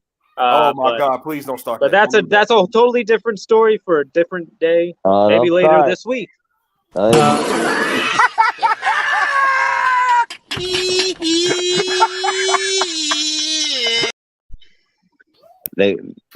start with the women facts, man. You're gonna have a lot of haters. I don't even know if it's fact. It is. But it's bullshit. It's complete bullshit. Because women in MMA have no issue at all fighting the same amount of time as the men. No issue at all. Boxing just set in their ways, man, and they really don't want to change. Wait, y'all see that thing that Dewey Cooper's a part of with that it's like a league, like a boxing league thing, and the women are going to be doing 3-minute rounds? Yeah, that was in the Boxing Voice. You saw that? Yeah, I think so, something like that. But yeah, we'll see if that blows up. Yeah, until they get tired as fuck by the 6th round, and then it ain't got nothing to do with them being women, Megs. It might be they just ain't in. It might be just they get tired, bro. But that's what I'm saying. If you gonna make the change, tired. Hold on. So the dudes that get tired in the 6th round, should they cut them down to 2 minutes? No, what I'm saying is, if these girls have been fighting 2s their whole life, and then you switch it to 3s, they gotta adjust, which is gonna take some time. No, let them tell it they can fight 3s. They just run out of time. They can go another minute each round. They just run out of time. That's what I told her. Shut up. Start your foolishness, man. I'm not starting this shit with you today. Yeah, but the Wilder undercard, like originally it was good, but like there was like 2 good fights on it, but like 2 of them like dropped off, especially the one like they had to delay the Matias and like Ponce fight till November because Ponce's visa from like Argentina was backed up, so they had to move that out. But I look forward to seeing Gary Antonio Russell fight with Emmanuel. Yeah, they running it back because remember that fight? Yeah, that clunk. They freaking clunked heads.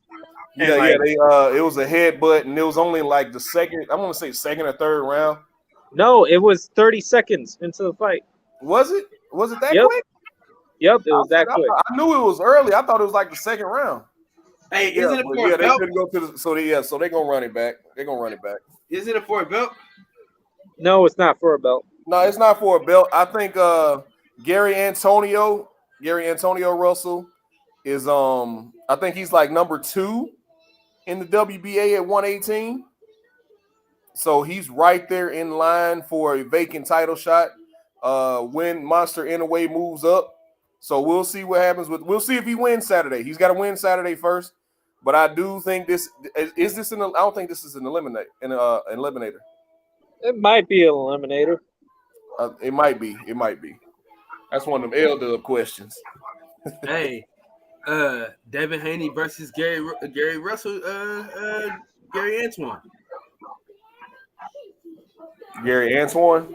Yeah, how do we see that fight going? Hold on, she done left now. I can turn Baby Shark off. Hold on, fella. No, it's not Gary Antoine. It's Gary Antonio. No. He was saying that when Devin Haney moves up to 140. Oh. Yeah. I don't think that fight's possible, man. I think that's an unlikely fight. I mean, because I think Devin Haney's gonna stick around and fight Lomachenko.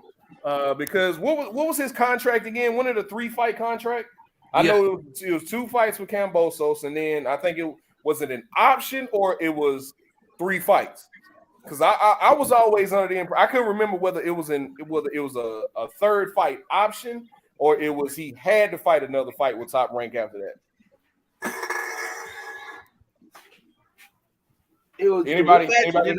I don't know. I'm more like in tune in the mindset of Shakur fighting Devin than but it just seems like it's that deal where when one guy moves up in weight, the guy moves up in weight again. So by the time Shakur gets to fight Devin, Devin's gonna have to move up to 140, and Shakur will be stuck at 135. I mean, if you look at how things are moving, the WBC just released their rankings last week, and Shakur is already ranked number 5. Hadn't had a fight in the weight class. Now I'm gonna have the same energy. What's up, baby? You want a cup? You thirsty? I got you. But I'm gonna have the same energy for Shakur that I had for Teofimo Lopez Jr. when he moved up. Even though Shakur is coming off of a win, I didn't like the fact that Teofimo Lopez Jr. was ranked in the top 5, albeit in the WBO. I didn't like the fact that he was ranked in the top 5 in a weight class that he's never fought in, coming off of a loss.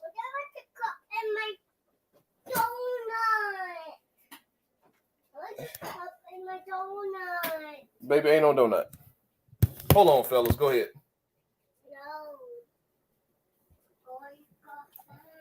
Yes, but the thing is, like, who is Shakur gonna fight for his first fight at 135? It's a good question. Mystery. That's a good question. Loma's leftovers, Richard Comey. Comey's at 40 now. Oh. Who's in rush then? I don't fucking know. I mean, you got. It's gotta be someone that's top ranked. Yeah, it'll be somebody that's top ranked. They'll give him somebody. But you know, they'll give him a few guys to knock off until they figure out this Devin and Loma mess. They figure out whether or not Devin's going up. Because personally, I think Devin should go up and fight Teofimo in that third fight. But if he stays down and fights Lomachenko, I won't be mad at it. Like our guy Knockout was saying, out of all the guys that were at 135, if he fights Tank or Ryan Garcia is at 40 now. If he fights Tank, Shakur, or Loma, I'm good with either one of them. But I feel like more than likely, I feel that the way the top rank is moving, I think it's going to be Lomachenko. But because I think they're saving Teofimo, I think they're saving Josh Taylor for Teofimo. Hold on. Is Loma the mandatory? Yeah, Loma's the WBO mandatory at 135. Oh, if I'm Devin, I just exercise one of my other weak ass mandatories like Canelo, dog. Get you a Yildirim. I don't think any of his other mandatories are due.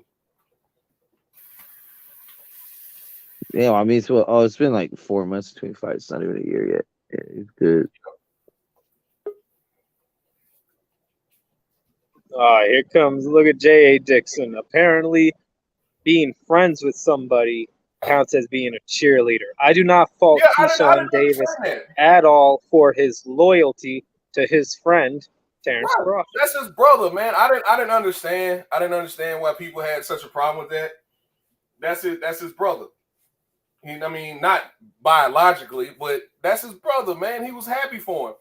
And he understands that he still, even though he wants to be fast tracked, he said out of his I'm not giving a direct quote here, but he wants he wants to be treated the same way Lomachenko was treated. He wants these quick title shots. And if you look at how Top Rank is moving, right, he'll get it. I say at the top of 2024, he'll get it. He will get a title shot. Because you look at guys like Teofimo Lopez and Shakur Stevenson and Lomachenko, by the time they were 12, 13, 14 fights in, they were getting title shots. They were getting title shots and winning championships. So I think if Keyshawn Davis, I think if he knocks out, what is he now? 6-0, 5 with 5 knockouts, right, Kyle? Kyle must have stepped away on daddy duty. But I think he's 6-0 now. Yeah, I'm pretty sure he's 6-0. 7. Salute, fellas. What just happened? I was asking, what's Keyshawn's record now? Was it 6-0, 7-0? 6-0. 6-0. Okay. And I was just saying, like, he's saying he wants to be fast tracked. Keyshawn Davis is a silver medalist. Ghost. I get that Loma was a 2-time gold medalist, all that, yada yada yada. Come from a different pedigree. No, they both were successful in the Olympics. It just so happened that Lomachenko and a lot of the Europeans and Europeans and Cubans and a lot of these other guys stay in the amateurs a lot longer.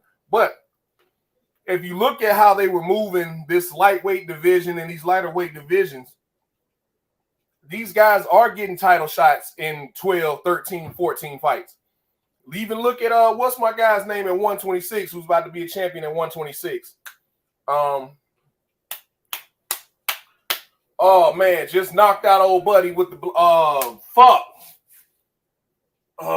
Robisi.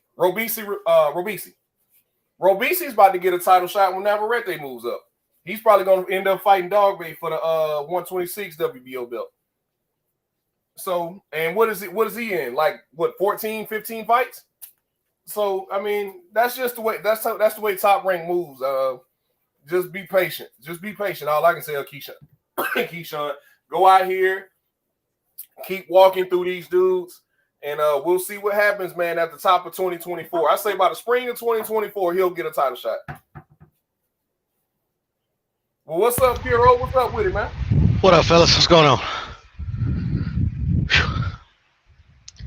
Can you hear me? Yes, sir. What's good?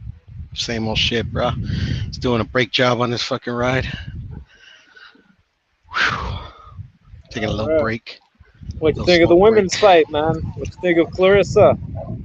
Shit, man, I'm not big on the women, but I got Clarissa and I got Alicia in those fights. I got Clarissa in both fights. I think Clarissa will fight the winner of Baumgartner the same night and beat all the bitches. Nah, she's actually friends with both of them. So You think they Superman, huh?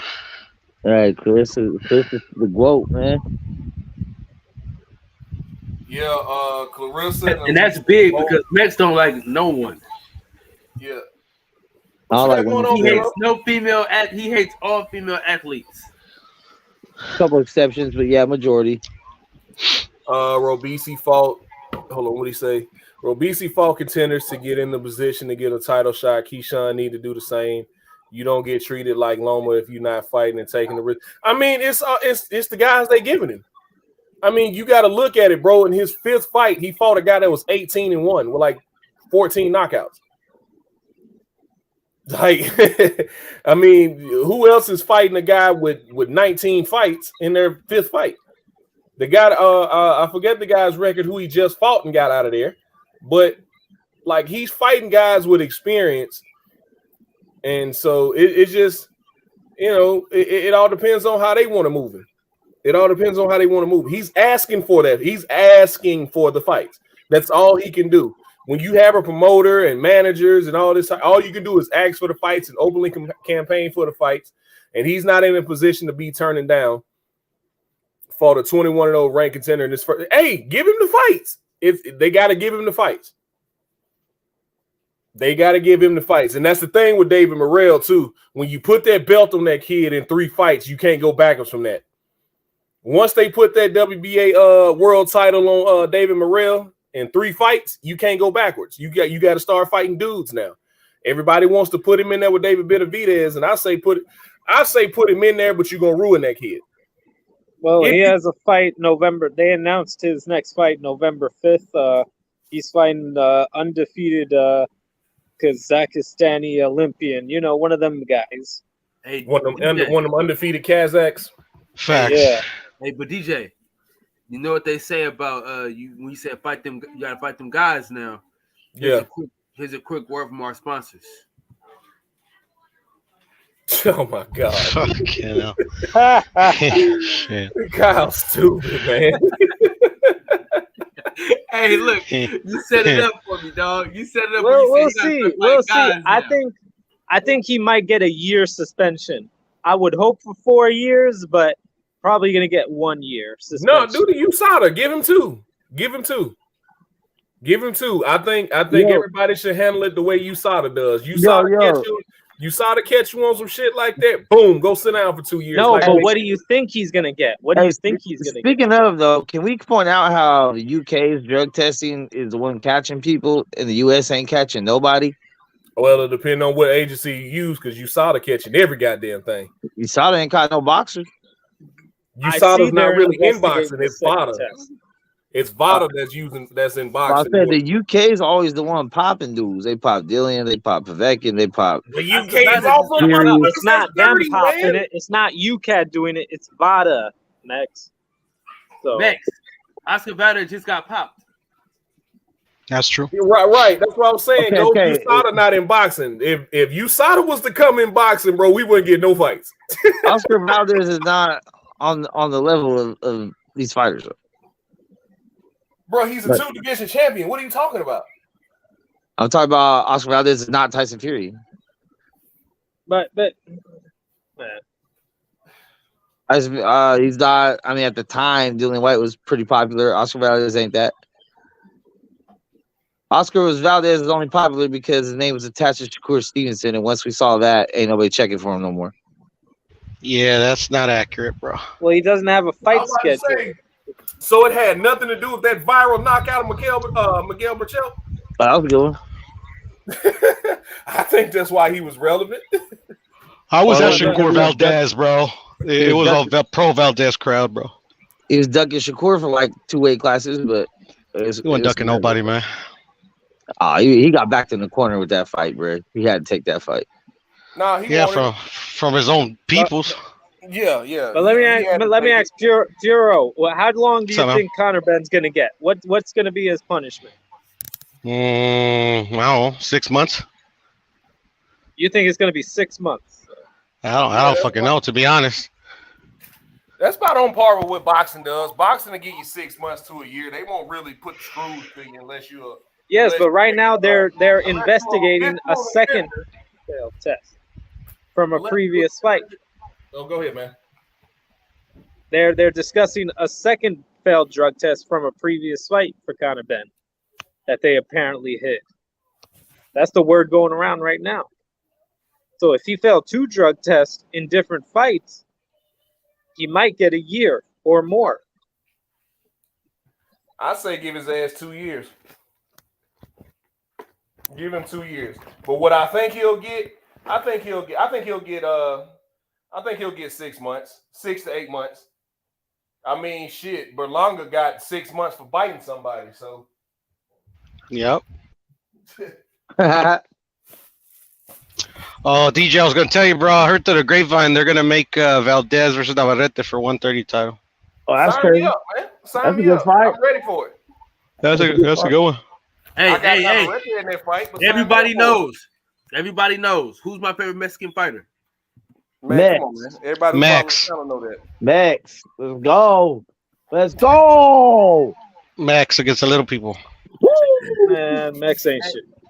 Did anybody? Hey, hold on. Hey, did anybody find out what happened with that female that sparred that dude? No, man, we're not going back to that. Well, I mean, that shit supposedly happened was last Tuesday. I didn't hear nothing about it. Oh, yeah, I know what you're talking about, but yeah, I hope that didn't happen. But L-Dub threw out a nugget yesterday. There's some rumors about there was rumors about a Katie Taylor and Cyborg catchweight fight in boxing, which I really hope Cyborg doesn't do it. Because Cyborg just won her first. Screw Katie Taylor. She has 3 losses on her record in my book. So who? Katie Taylor? Yeah, she has 3 losses in my book. Fair enough, but she beat Amanda Serrano. No, she didn't. Okay. Not in my opinion. But hey, whatever. Yeah. I'm about to say difference of opinion. Max, yeah. Oh, you breaking up? What happened? The dude supposed to fight the female did a no-show and deleted his Twitter. Wow. Bitch. What a bitch. Hey, listen. Apologize, Mexico. Apologize before you tell everybody your real name. Apologize. Don't tell his government, Kyle. Don't tell his government. I'm not telling his government right now if he don't say something. No, man. Let him live, man. Hey, you acting like it was me. I would have showed up if I was locked in like that. Shit. Hey, Cleophas. Tell the truth, Cleophas. Cleophas. Hey, that's DJ's real name. No, that's old school shit, Cleophas. Yeah, Cleophas, Jedediah, Herbert. Yeah, I'm Amish now. Like that. You need somebody in first grade named Cleophas. Damn. Yeah. Man, I was actually trying to see how that was gonna go because he was talking big shit. Yeah. How you gonna delete your shit? How you not show up and delete your shit though? Like the fuck? Oh, that's funny. I'm gonna get back to it, fellas, man. I'll be listening in though. All right, Piero, take it easy, man. All right, big dog. Cool. For sure. Yeah. Careful out on them streets, man. What we got going?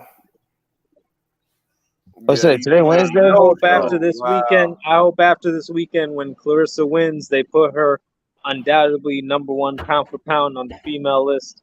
I don't want to freaking argue with guys after this weekend trying to explain why she's #1 and not Katie Taylor, because like that's the only like safety net these guys try to hold on to make Clarissa not be #1 pound for pound. But like, I can't wait.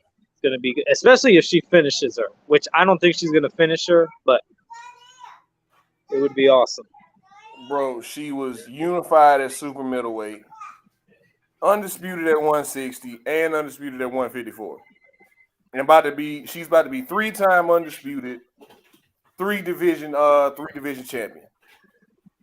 So like, ain't shit to argue about with Katie Taylor. I don't care how many fights her and Amanda Serrano got. It ain't. I mean, come on, dog. Like what Clarissa has done, she's beat more champions than any of these other girls. Like she beat her first fight. I think her first pro fight, either her first or second pro fight was Franchon Cruz. The first Franchon one. Cruz is now the undisputed super middleweight champion.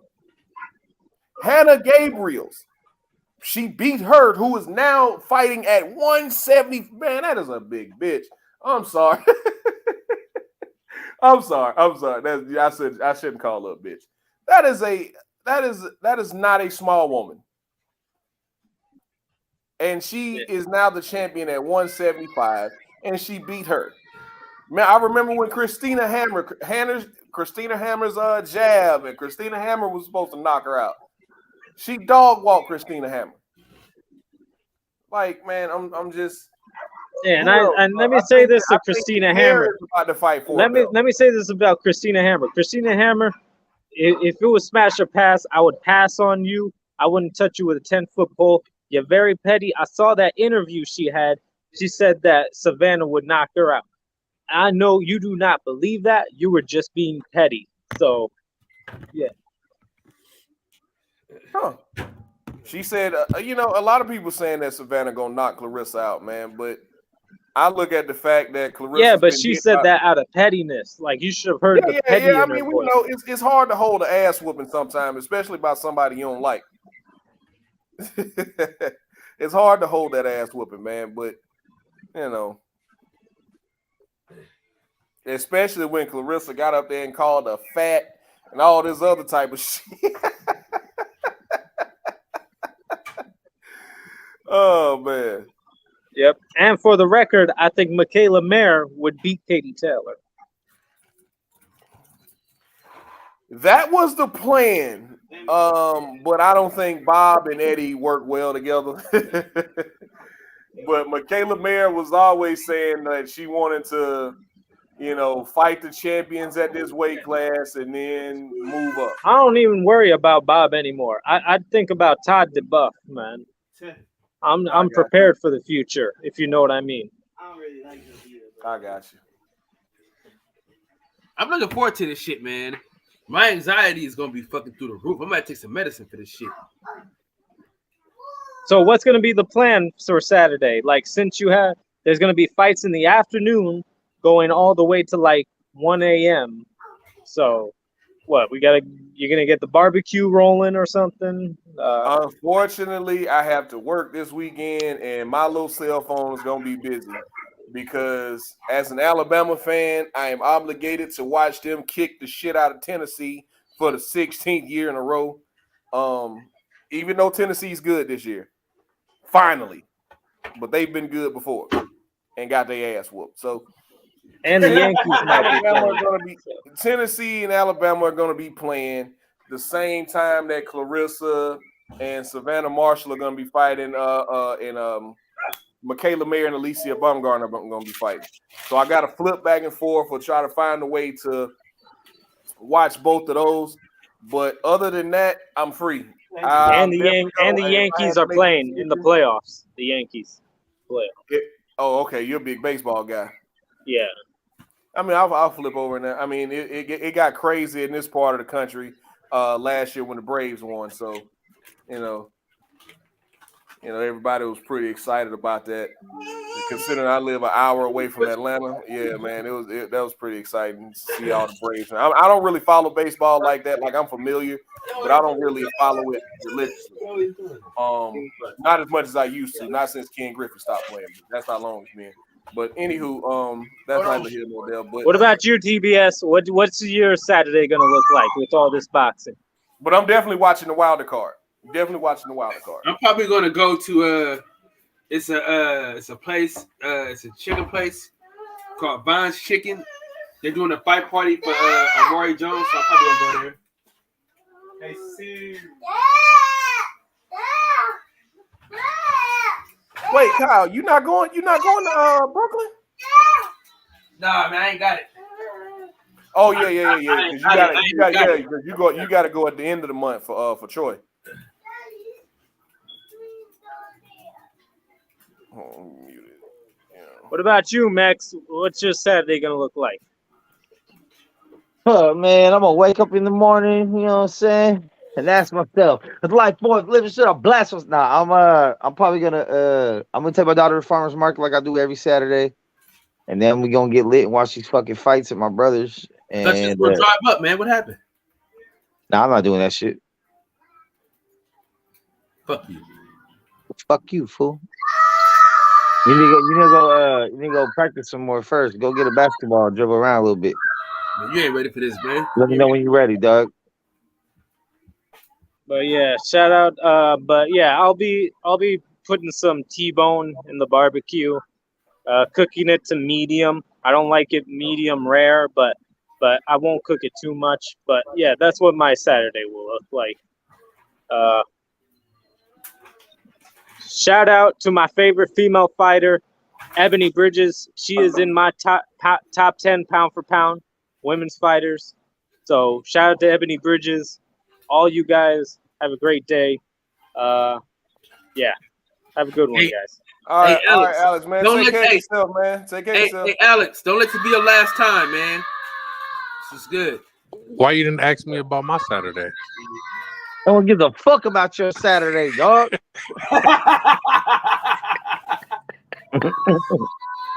He's not gonna ask me about my Saturday. It's cool. It's all good. Damn. Hey, Coop, you ain't been saying shit all day. You probably thought you was away from the damn phone. Nah, I've been on mute just listening because I know my service be fucked up. Hey, your picture look like an obituary picture. I thought you died on this bitch. I'm too big for the circle, man. Wow. Hey, you are the circle. I am a shape. When they tell me you need to get in shape, I am a shape. I'm round, man. I'm round. I'm a sphere. Fuck you, you fat fuck. Don't start And the whole world. Start no shit. Won't be. It's all right. Hey, I ain't tripping, man. Because when we get this Thanksgiving football on, y'all gonna be my linemen, so it's good. It being shit. It's gonna be a turnstile on your head. I'm sorry, I didn't see him. I swear I didn't see him. Nah, I'm like Emmett, man. You ain't catching me clean. I'm getting down. I swear I didn't see him. I don't know what happened. See, I'm getting in shape just for the Turkey Bowl this year. I gotta find me a Turkey Bowl to get into. Hey, we do flag out here now, bro. Someone snapped their leg in half one of these years. We ain't never went back to tackle since. Yeah, motherfuckers, they got health insurance like that. We don't do that here no more. Everybody all beat up and got to go to work Monday. Yeah. Hey, these boys be getting out there and don't even be stretching or nothing. Hey, who watched the whole rest of the week? Redeem Team? Who watched what? The Redeem Team. Yeah, I talked about that yesterday, man. They rushed it. I felt like it could have been done better. It was still good, but it could have been done better. I don't think they did enough interviews. And y'all mean to tell me y'all ain't got no more Kobe interviews? But I felt like they rushed it. I felt like it wasn't as detailed as it could have been. I wanted a series. I felt like it at least should have been a 3 or 4 part series, not an hour and a half. I felt like they should have interviewed more international players. They should have been interviewing Carlos Arroyo from the Puerto Rican team. They should have interviewed Scola, Ginobili, Ricky Rubio. I mean, I felt like it was a few more people that they could have interviewed for this documentary. I just felt like it was rushed and they just wanted to hurry and put it out. They had this footage and they wanted to put it out. They wanted to do something because mainly it was just the whole situation was from Coach K, Bron, D-Wade, and Melo's point of view. Pretty much. I mean, you throw in Carlos Boozer here and there, you throw in Pau Gasol here and there, and you throw in the guy who put the team together. But I think Kobe, Kobe died, though, right? Very rushed. It was very rushed. I felt that's the feeling I came away with. Like y'all rushed this shit. But it happened after Kobe died, right? Time and put it together. They started the documentary after Kobe died, right? Yeah. Yes, that's probably why it's like that. They just wanted to try and put something out for Kobe legacy and all that shit. They keep trying to push Kobe on the non-Kobe fans. Like I respected Kobe, but I hated Kobe. I don't. I mean, I'm not gonna say I don't care that he died. I care that he died, but I hated him. I care that he died, but I'm not gonna change how I felt about him as a player when he was still living. I fucking hated Kobe. Hey, I'm gonna say the shit. I'm gonna say the shit right now that got me banned on all social media platforms. Should have been D-Wade. Yo, you gotta chill. Jesus Christ, my nigga. Wow. You gotta chill. Wow. Are you shooting at D-Wade because of his parenting? I didn't get to. I gotta do this because they're not gonna attach the shit to us. I would ask America. Wow. Do not attach any association of this to me whatsoever. I have nothing to do with such idiocy, such blasphemy, such ridiculous nonsense. This is so disrespectful. It really, really is. You don't attach that shit to us, man. Man, are you shooting at D-Wade because of his parenting, or because you don't like him as a person? I mean, I used to like. I mean, I still got respect for him as a player in his prime, but just him as a human being. I mean, fuck him. But why though? He's probably Troy's bottom, and he's a cuck ass motherfucker. Kyle, hold on, don't laugh at this shit. Don't laugh at this shit.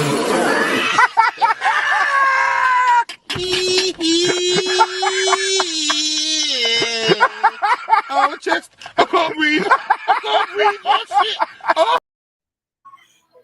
Shit. Yeah. What you do? Fuck that nigga D-Wade. I don't give a fuck about anything I got to do with him or nothing. Hate him. But yeah, I got a 30-day on Facebook and a couple other things. Kicked out some sports groups and shit, you know. But fuck it. This motherfucker Max don't give a shit. You're just a menace everywhere you go. You're a fucking menace to society. I'll just speak. You know what I mean? Like, it is what it is. If I could make a trade, bro, right away, there it is. What was the straw that broke your back for D-Wade? What? Oh, I mean, his Brokeback Mountain shit. That's what broke his fucking back. You can't separate the basketball player from their personal life? I can't separate child abusers from fucking basketball players. No. Who's a child abuser? Bro, when you do what they did to that kid, bro, that's child abuse, bro. Hey, I ain't going in depth with that. Yeah. Let's tiptoe around that shit. I don't agree with his son. Nah, he let Gabby take the lead on that shit, man. Gabby's a weird ass bitch too. I used to jack off to that bitch when I was younger, man. I ain't never again. Never again. She probably fuck Gabrielle Union. Yo. That bitch helped me get through some rough times, and now she is the rough time, man. Fuck her. Dude, how is she from the Bay? You said what? Hold on. And she I'm just saying. I don't give a fuck. That's the cool part about it. She can be found in the Bay. Nah, just like following that that whole saga shit. It's like, hey, you know, kids gonna be kids, whatever. But they molded that kid to be that way. They made that kid that way, bro. This is weird. Because they was talking about they knew when he was 3. They didn't know when he was no fucking 3. There's videos of him when he was like 6 talking about, oh, there's girls here at the fucking pool party and shit. Exactly. Playing basketball and all the shit. And then they made his baby mama, the mama of the kid, seem crazy because she didn't want Gabrielle around her kid because this shit was happening. And like I'm not gonna lie, at first, because I was fucking with D-Wade, I was like, yeah.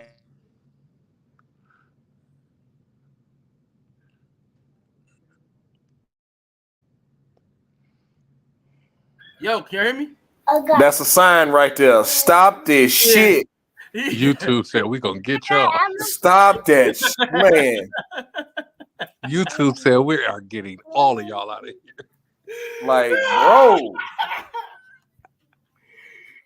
Like only part like I really disagree with, but that's his fucking house. Like, but only part I really disagree with was when they started talking about, you know, of course you got Marshall, OG Tate. That's why I think he British for real. But the only part that I really had an issue with when they started talking about surgery and shit, like that bothered me. But other than that, like that's their business, man. I don't like you like you got Jaden Smith out here wearing skirts and shit. Like I ain't never seen him with a fucking chick. You know, I have Jaden. I ain't never seen him with a chick like Tyler. Like I mean, you can point to several different people with that, man. Like you can even point to Tyler Perry. Tyler Perry like 50. I ain't never seen him with a woman. Tyler Perry got an Ethiopian baby mama. Does he? Shit. Never seen him. But yeah, other than that, when they started talking about, you know, the surgeries and whatnot for like a 13-year-old kid, like I disagree with that. But other than that, that's their business. I don't be caring, bro. I don't be caring. Like I'm not Roscoe Jones. I don't care. Like I really don't care. It's the same way I look at abortion. I really don't care. That is your business. Because it really does not. I mean, mainly because I've grown up and seen different types of shit. I mean, like different parts of it. Like I think everybody has a gay relative at this point that they know, but I legit have a gay relative that I grew up with, and I didn't know he was gay until I was 15. No, I know my cousins was gay. So I didn't realize he was gay until I have a gay uncle. I didn't realize he was gay until I was 15. And my mama looked at me and started laughing when the shit clicked to me. It's like, damn. Is that the uncle that always want to? Is that the uncle that always want to play wrestle with you? Hold on, Max. Let me finish. Hey, yo. Let me finish before you start. Hey, DJ. DJ, always want to put you in a hole. Quick question, DJ. That Bama Tennessee game come on at 7, right? No, it come on at well, it'll be 12:30 y'all time. It'll be 12:30 y'all time. It's the 2:30 game. It's the daytime game? Yeah, it's the daytime game. Ooh, no, Max, it wasn't nothing like that, bro. He do hair and shit, bro. But like hey, you didn't know? like no, man, because you like to me, he was just always, you know, he was just always on Katoni. But you know, I started noticing like, man, would be a lot of dudes like over here chest naked and shit. Like, man. Every time I go over Uncle, every time I take some over Uncle Tony's house, there's a dude in there walking around with his shirt off and shit. And my mom was like, "You know your uncle gay, right?" He what? So I didn't realize it until I was like 15, 16 years old. So shit don't bother me like it bothers other people. No. It's not the kid being whatever don't bother me. It's the fact that his parents made him that. They molded and the him kid into is, that. the kid is still confused because he's dating a girl that's turning into a boy. Exactly. He's a boy turning into a girl. Come What the on. fuck? Why y'all just didn't stay And they home? letting them kiss and shit on for the whole internet to see they Yeah, see, underage. I had a Like, problem with that. I had a come problem on. with that. It wasn't They the weird. fact that he was kissing a boy. It's the fact that You two ain't gotta 12, watch it, 13-year-old kids kissing. No, it was the fact that two 12, 13-year-olds kids kissing in my house. That's the Yeah. problem I had with it. It wasn't the fact that they were fucking boys. And that don't matter if you straight, gay, or otherwise, bro. Ain't Right. nobody. That had nothing to do with straight, gay, trans, whatever. But it does have to do with their You got parenting two skills. kids kissing in the Hey, house. That DJ. shit bothered me. DJ, I got the same story, right? I had my aunt. My aunt gay as hell, right? We didn't even know. All we thought, the girl that we thought her girlfriend was her roommate, and they just slept in the same bed together.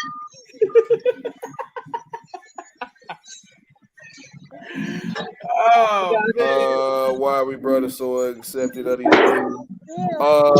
We all fall short, Roscoe Jones. We all fall short, but I don't really like to discuss religion. You believe what you want to believe, sir. But you know, whatever it is you choose to believe, whatever religion makes you a better man, I'm all for it. But I don't discuss religion. But I'll just say we all fall short. So I ain't into calling other men demons and shit. He's still a man. He bleeds. Anyway, OG Shelton, to answer your question. Hey, hold on. That Tennessee Alabama game is at 2:30. It's at 2:30, so it'll be 12:30 California time. Before we move forward, That's the one right there. That's the one. That's the one. We gonna see what Tennessee is all about. Hey, yeah, we're gonna check their oil for them. Before we move forward, I got to Whoa. Hey, you can't have all these conversations talking about oil checking, DJ. Come on now. You making it gay. You the one thinking about gay shit. Nah. Hey, you an MMA fucking fan. You know what that means. Nah, you made it gay. You can tell Max ain't never played a team. Hold on. Before we go left, though, listen. I gotta say this though. I don't give a fuck what you do in your bedroom, right? Because I know pieces of shit that are straight. I mean, pieces of dog shit that are way more demonic than gay people, bro. So I don't want to hear no shit about us accepting some demons. Nah, I know some fucked up dudes that's straight. You know what I mean? And I know some gay people that are way more decent human beings than straight people. So I don't want to hear no bullshit, man. Fuck all that shit, man. Hey, let's steal something off. Hey, DJ, you can tell Max ain't never played a team sport in his life. Thank you. Hey, Roscoe Jones, Max is a hell of a guy. Don't you ever hey, hold on, what? Max is a hell of a guy. He ain't no demon. He's a hell of a guy. Max ain't never played a team sport in his dad's life. He never heard that phrase before. We gonna check I heard oil check phrase, but it's a whole different meaning. Hey, Max is a hell of a guy. Cause you hanging out with them fucking weirdos. That's why. No, because in MMA, oil check means something else, bro. What you mean? No, it don't. No, it don't. Yes, it does. Motherfuckers making it mean something else. Yes, it does. No, it don't. If you follow wrestling and MMA, yes, it does. Any wrestler, college wrestler will tell you what an oil check means. I don't know nothing about that weirdo shit. We talking football, so it means something different. Hey, DJ, you have it now? Oh yeah. Hey, listen. According to Roscoe Jones, you want to ban Max from my channel. What? We accepting you for who you are.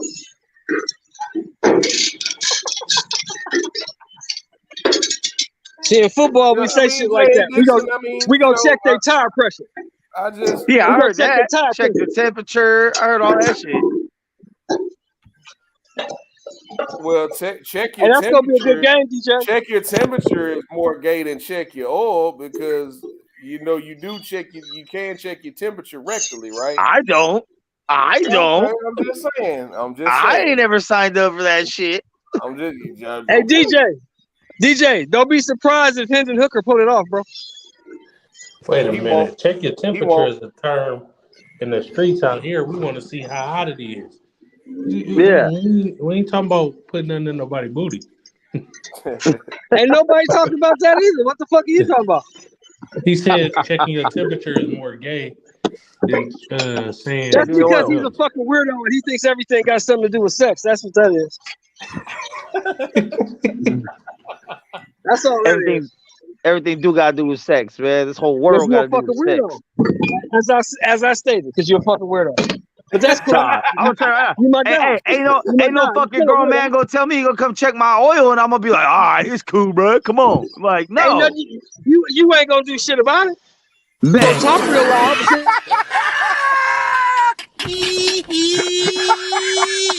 Yeah. Hey, try it if you want to. Try it if you want to. Okay. I feel like we going.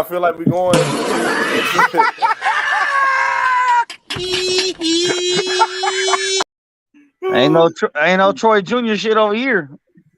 Yeah.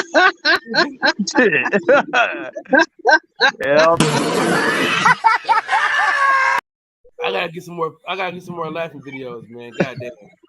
Yeah, can't stop using cool, dog. Max, don't get your panties in a bunch. Nah, ain't none of those either. KP, you came in at the end. You're taking it personal, man. We started talking about the Redeem Team documentary. Then Mex. Oh, that shit was good. I saw it last night. Yeah, I just felt like it was rushed, man. We were talking about the Redeem Team documentary, and Mex, let us know that he hates D-Wade for how he allowed his son to behave, or is allowing his son to behave. So and then we just it spiraled out of control. But yeah, it started out talking about the Redeem Team documentary. I felt like it was rushed. I felt like they could have done better. I felt like they could have got more interviews. Malice at the Palace didn't tell us anything new. The only documentary so far, only one of these Netflix documentaries so far outside the whole serial killer thing that seems to be a thing right now. Because I watched John Wayne Gacy. Hold on, let me use Michael. Other than John Wayne Gacy and Jeffrey Dahmer and all those types, the only thing outside the serial killers right now that was actually good was the Manti Te'o documentary.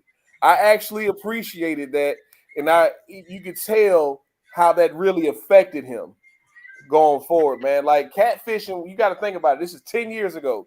Catfishing really wasn't a thing 10 years ago. Like we heard about it in spots, but it really wasn't as rapid Catfish as it was been a thing since 2008. In 2014, 15, when people were still getting away with it. You know what I mean? It really wasn't that big of a thing back then, but ain't no way. Like I never believed him until I saw the documentary. I never believed him. Like, motherfucker, you knew something. Like, you're not going to sit here and tell me you're talking on the phone with a dude all this time and you ain't know nothing. Some people be naive. Floyd said he coming out with a documentary like The Last Dance. What y'all think I would about watch that? If they start from 94 on up till about 2018 or 17 rather, I would watch that. I would actually watch that. If Floyd came out with a 10-part or 5-part series, I don't think Floyd gonna have that much time to go through a 10-part series. Well, he had a long career, so ain't no telling. But a 5-10-part series, I'd watch it on Floyd. I really just would. don't put them fucking exhibition fights on there. Yeah, that's why I say up to about 2017. After that, just stop. But yeah, I would watch that with Floyd. I would watch that. One of the greatest fighters of our generation. I would definitely watch that. Not only would I watch it, I'd actually pass up on the go to it. But I just felt like they could have went into more detail. Like I said, really the big thing was y'all didn't have no more Kobe interviews, and I wanted to hear more from some more international players. I wanted to hear from somebody other than Pau Gasol, because that's not the only team they played. That was the best team they played, though. No, it wasn't. It was Argentina. Argentina was not better than Spain. Okay, man. At that time? Who won the gold medal, Argentina or Spain? The USA team. Who won the gold medal, Argentina or Spain? You talking about 4 years before that? Who won the gold medal and who was considered the best? Who was considered the best team, one of the best teams in the tournament? It was Argentina, Spain, USA going into that tournament. You understand? Nobody did you watch the documentary? And not only watch the documentary, I remember that time. I was 19 years old. I remember that shit. Nobody thought that America was going to beat Argentina and Spain. Argentina was considered the best international team, was considered the best national team at that time. What year was the Redeem team? 2008. They lost in Oh, 2004. But what the Redeem team showed was that time between 2004 and 2008 when Argentina was dominating people.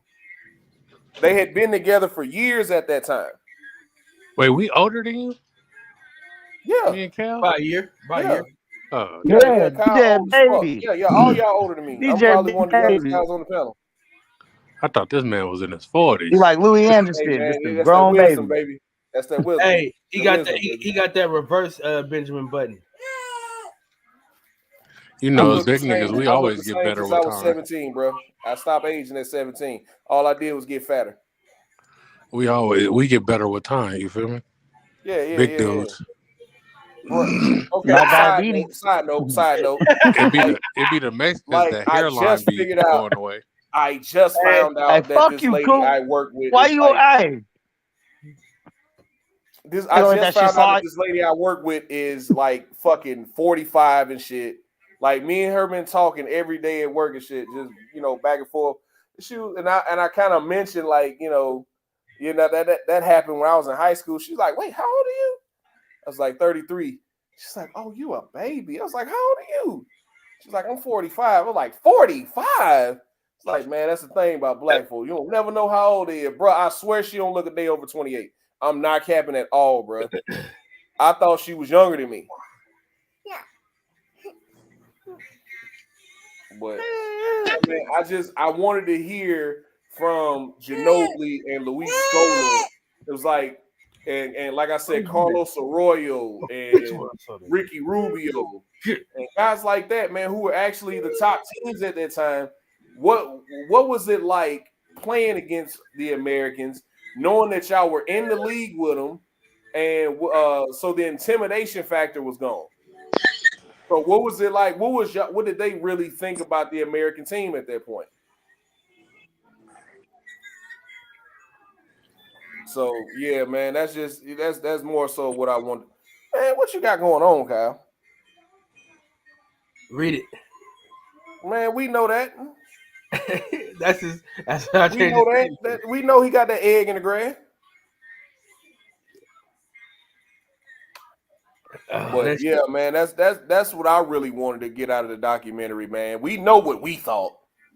We know what the American public thought. We know how they were a joke. The men's national team was a joke at one point. Nobody cared. That's probably why. It's not that nobody cared. Nobody cared. They were still in there. They were. I mean, when you win 3 straight gold medals, Kyle. I mean, shit. and you dominating international play in the tournaments that you decide to play in. It's you get that domination factor where you just get the big head, and all of a sudden the rest of the world done caught up to you. We are the nation of domination. Shut up, Max.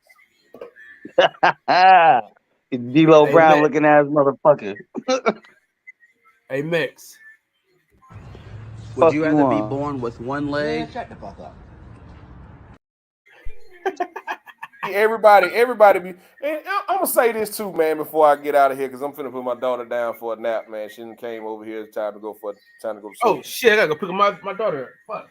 Oh shit! Yeah, I gotta get ready for work too. Damn, son. Well, we might. I'm gonna say this real quick, right? A lot of people be jumping on Mex, man, but if y'all notice, like, me and Kyle have really hung out with this dude in person, even Reggie. Like, you gotta understand, like, Mex gonna talk his shit, but he be half joking sometimes. You can tell when he's serious. But when you know he fucking off and just try to start some shit, just do what me and Kyle do and tell him shut the fuck up. Before he get started. You gotta cut that shit off early. You gotta cut him off early because shit gets going. If it gets going, it'll turn into a 45-minute conversation. And you'll end up being frustrated that the whole time he was just fucking with you. So hey, if you don't tell Messi shut the fuck up, he ain't shutting the fuck up, dog. You gotta listen. If you say, you gotta come on, cut Messi, that fuck. shit off early. Everybody else Messi, be getting chill out. aggravated. It aggravates me to watch people get aggravated when Mex start talking. It's like, Mex, you don't understand. You don't understand. You don't understand. It's like, no, he don't give a fuck what you think. This is how he thinks. I know. Yeah, this is how he thinks. This is his thought process. And the more time you spend arguing with him, the more he's not gonna give a fuck what you think. So it's just a couple times when you just shut the fuck up, man. I really be meaning about 97% of what the fuck I be saying though. Yeah, so. that's why I say you be half serious, half joking. Like, and if you think you're gonna change somebody's opinion on the internet, you're crazy. So right. you might as well. So like I said, it'll turn into a 45. I've watched this shit happen so many times with Mex. Or I've just sat back and you'll be surprised, man. I just sit back and listen, like y'all really falling into this shit. He not gonna change his mind. It was like, it's just, man. I don't even know what to say no more. Like I was listening to you and Reggie go back and forth last night. Oh, last night? Like, I turned that shit off, man. I was like, man, Reggie, come on, dog. Hey, Reggie really came for me like he uncovered some truthful racist background or some shit. I'm like, bruh, nothing I said was a fucking lie, though. If you live in LA, you know. There's neighborhoods where... I don't live in California, so I don't know. I don't know shit about what you say, the Serranios. I'm pretty sure you got it in the South too, though. Like, I don't know. I don't know shit about Cali gang culture besides what I see on fucking TV. So I don't know. So I couldn't add an opinion to it. So someone in the chat tried to say that there's no gangs in Oakland and Frisco, and I'm like, that's how I know y'all motherfuckers don't know shit about what you talking about, bro. It was I forgot who it was. It was either Brandon Washington or Deuce Times. I was like, I know that. Oh no, Deuce know better. Yeah, Deuce know better. I know that's not true. So it was probably Brandon.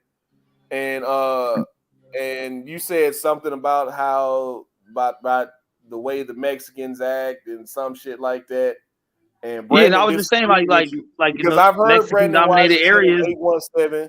I've heard Brandon Washington in 817 talk about how they grew up fighting the essays in Texas too. I was like, well, I can believe that.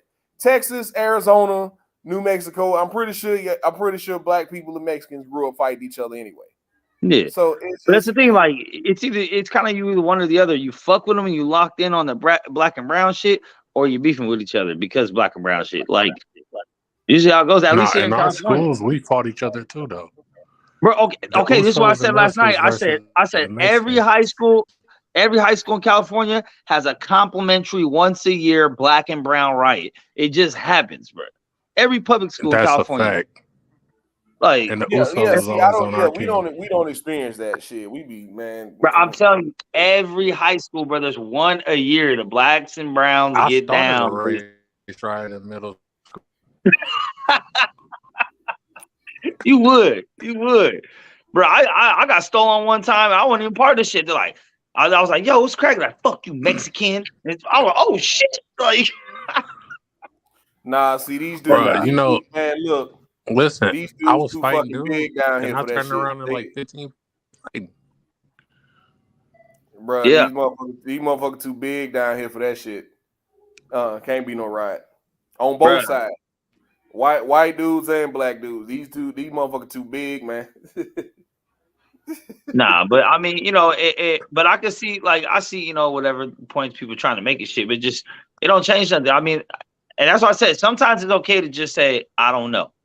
To say, hey, I don't know exactly what you're talking about, but I ain't seen it. Or something along the lines of that. But there's plenty of neighborhoods in LA where blacks kick Mexicans out the neighborhood and Mexicans kick blacks out the neighborhood. It's not one or the other, one's dominant, one's not. It's nothing that has to do with that. It's just depending on the demographic where you live in or the hood you live in, coincidentally, people move in and move out. That's all I'm saying.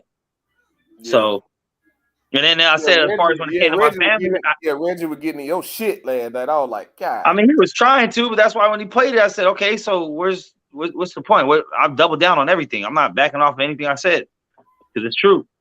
Yeah, we know. No matter how wrong you are, you ain't gonna back off your square. But I'm saying, like, some things aren't opinions. Some things are just factual. It doesn't have to do with. Yeah. She admitted that there's not a lot of blacks in El Monte, California either. There's a couple, but I think it's just the whole. I think me saying like, oh, they get ran out of town type shit made him feel some type of way. Like I'm trying to say like, oh, Mexicans running dudes out of town. Like, No, I'm not it's saying certain that. cities they run, bro. Like, But yeah, I'm gonna Yeah, slide the out. Sureños run a lot of shit. I'm gonna talk to y'all later on tonight, man. I'm gonna slide out, fellas. All right, DJ. there's certain No, but I cities mean, they and run. then, yeah, and the same thing up here. Like, you know, there's definitely certain Norteño hoods out here that they run that they run that neighborhood of that small town or city where it makes it hard for certain people. That And it is, you but know I think that's stupid. And you know you ain't got no population or no people out there to have your back.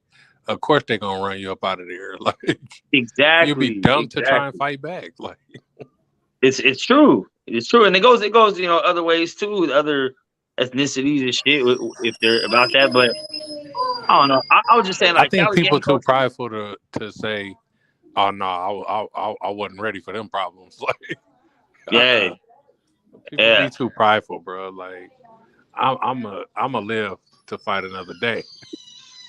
You Yep. think I'm about to Not go here. against 100 people?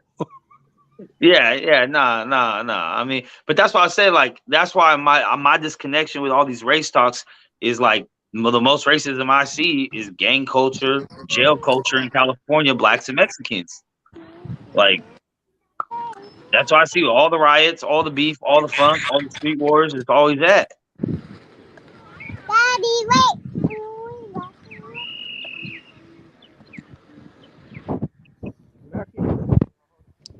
That's an ugly mother trucker right there.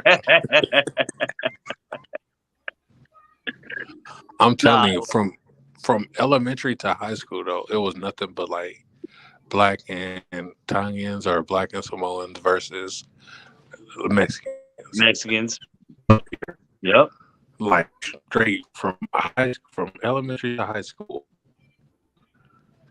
It all it's always like you're not fighting people you cool with. Like y'all so cool, but it's a riot. Like, bro, when I first got to high school, I'm talking about the first day of school. It was a shooting.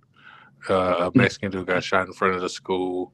Had him laid out there and shit, right? And everybody was making fun of this man because they stripped him off his clothes in front of everybody. God damn. Bro, the race riot was so bad at my high school. Like somebody got stabbed in their ass in the bathroom in our school and shit. They used to rob niggas in the back of the school and shit. Like, bro, our shit was like a real black and brown movie. Like that shit was bad. They had to separate our high school into like 3-4 schools just to try and cross it, like everything going at the same time. Oh, it's too many kids. There's too much going on. And where is this at? Oakland. Going down like that? Yeah, man. I went to Castlemont early 2000s. Man, that school was crazy. They used to call our high school Herpy High. Like, it was shootings every day, beating up every day. Like, no, I think it's just like it's uncomfortable truth that people don't want to talk about sometimes. But I mean, that's why I said if you really out in those environments, you know better. And if you're not, it's okay to say, "Hey, I never grew up in California. I don't know what it's like." Yeah, everybody think it's all palm trees and beautiful out here, man. It is. I don't know what y'all better go watching the movies. And that's why I also said when it came to my family in particular, like I have like second, third cousins that are Sureños. You feel me? And I said it's not like they're racist, but they just don't kick it with blacks. Yeah, they stay with themselves. That's it. So when we brought my black stepdad over when he married my mom and shit, yeah, it was some tension. But by the end of the weekend, it was all cool. Everyone drinking, smoking, everyone's cool.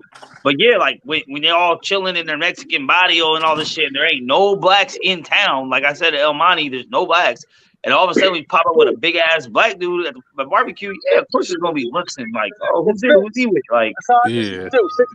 But at the end of the day, it's all love still because we fam. Like, push the motherfucker in. I always say I got more racism from people from ethnic groups than white people.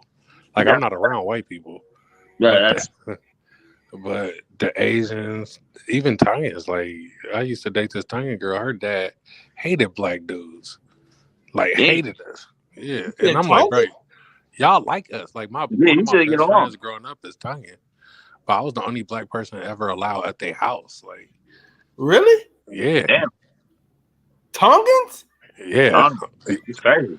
My ex Kaleti, bro, her dad hated black people. I'm like, bro, y'all look like us. Like, her dad had an afro, blood. Like, you are one of us.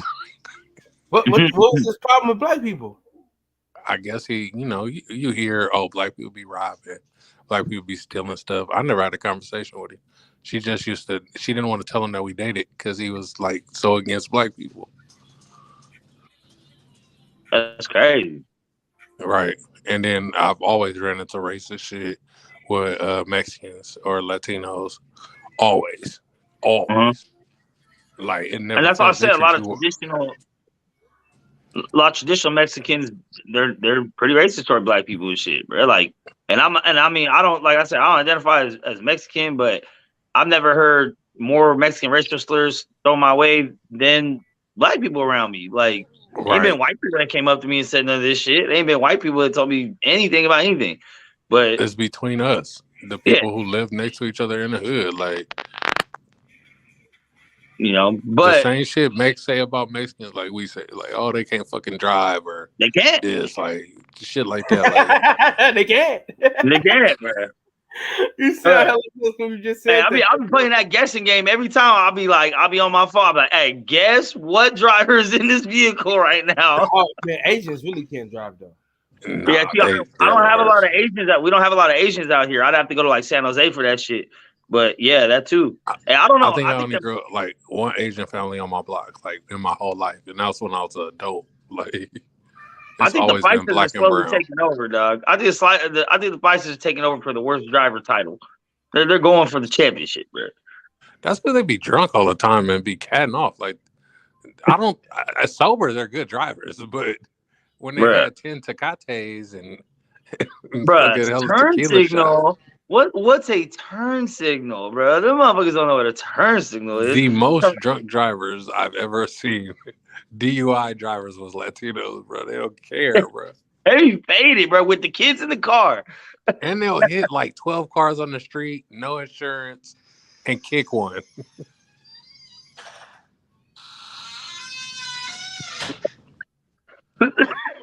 But at the same time, I'm not gonna lie.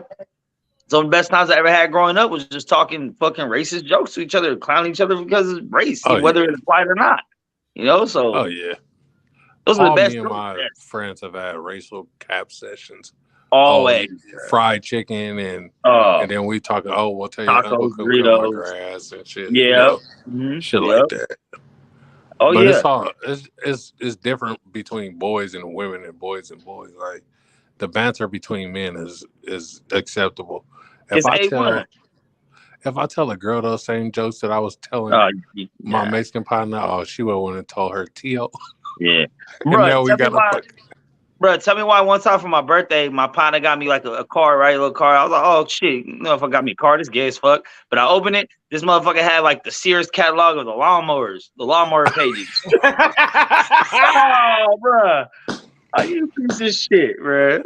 That's that's a friend for you. He thought that out. He did, though.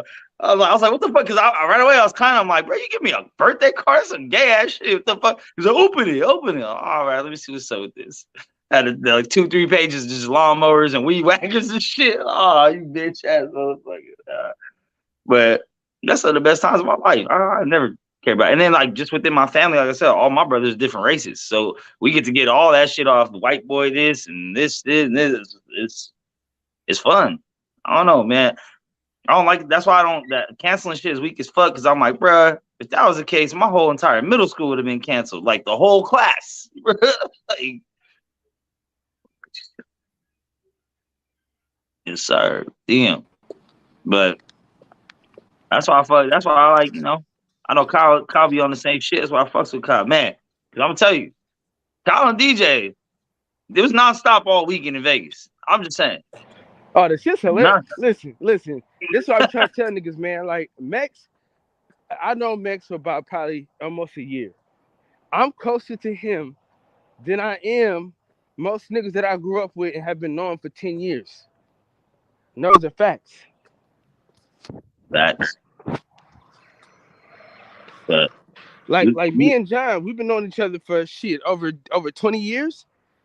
You know, since he was like what, 9 years old, John?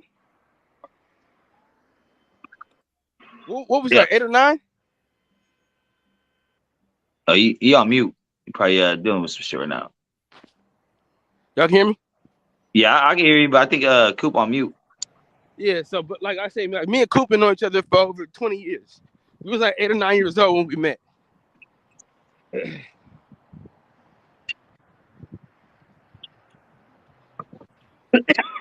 hey, Max, I ain't gonna lie, bro. I'm thinking about coming to Salinas to watch the fights at your brother's house, bro.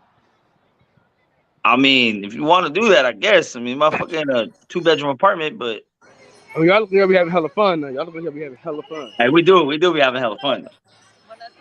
Yeah, that's what I'm saying. Make the best of it. You know what I'm saying? Yeah. Hold on real quick.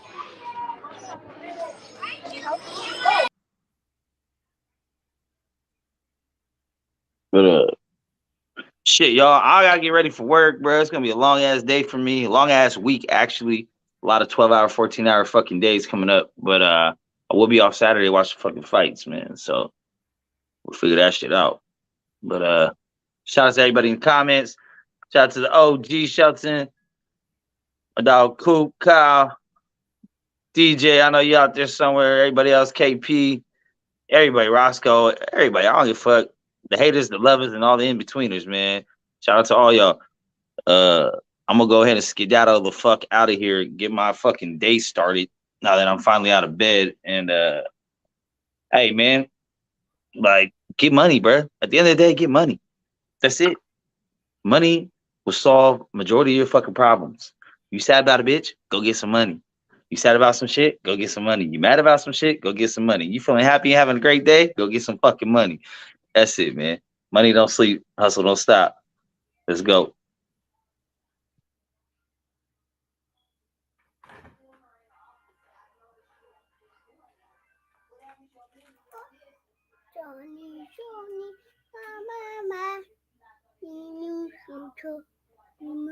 Mama.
I told this fool Max to hold on real quick, and he just bounced.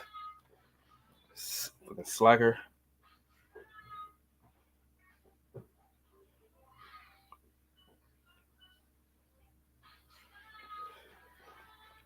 What's going on in the chat, man? What's going down?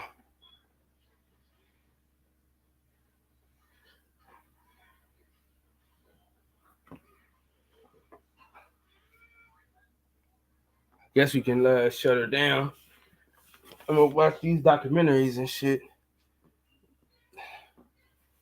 Watch a little TV. I'm guessing. That's what we finna do.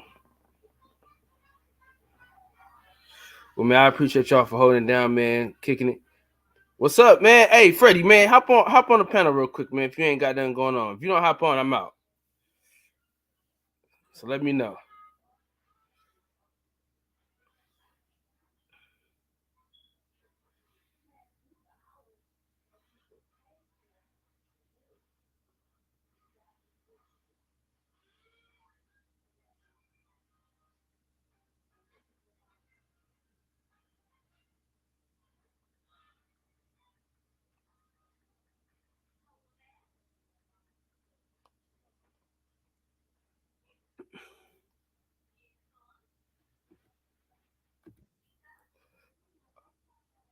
He saved the day.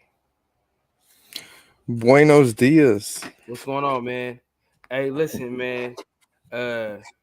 Tyson Fury is most definitely gonna be with you this weekend. Oh shit, my bad. I got my YouTube on.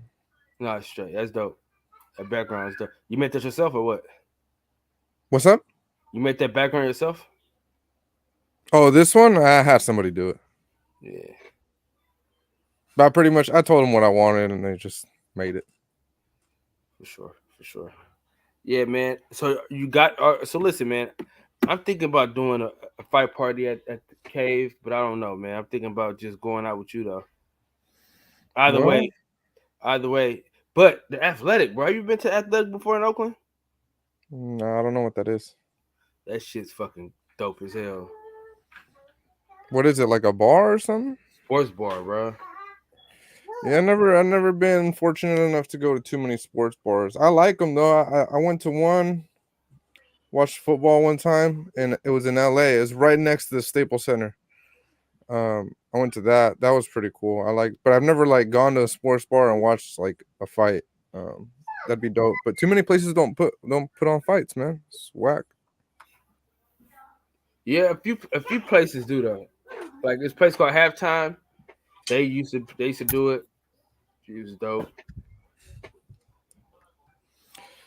Yeah, I'd like to go to sports bars and watch fights. That's kind of why I want to go to Vaughn's, because usually like I just stay home and watch fights here by myself, and it's cool. Like no complaints. I kind of enjoy being by myself too. But every now and then it's cool to go out and watch fights with other people.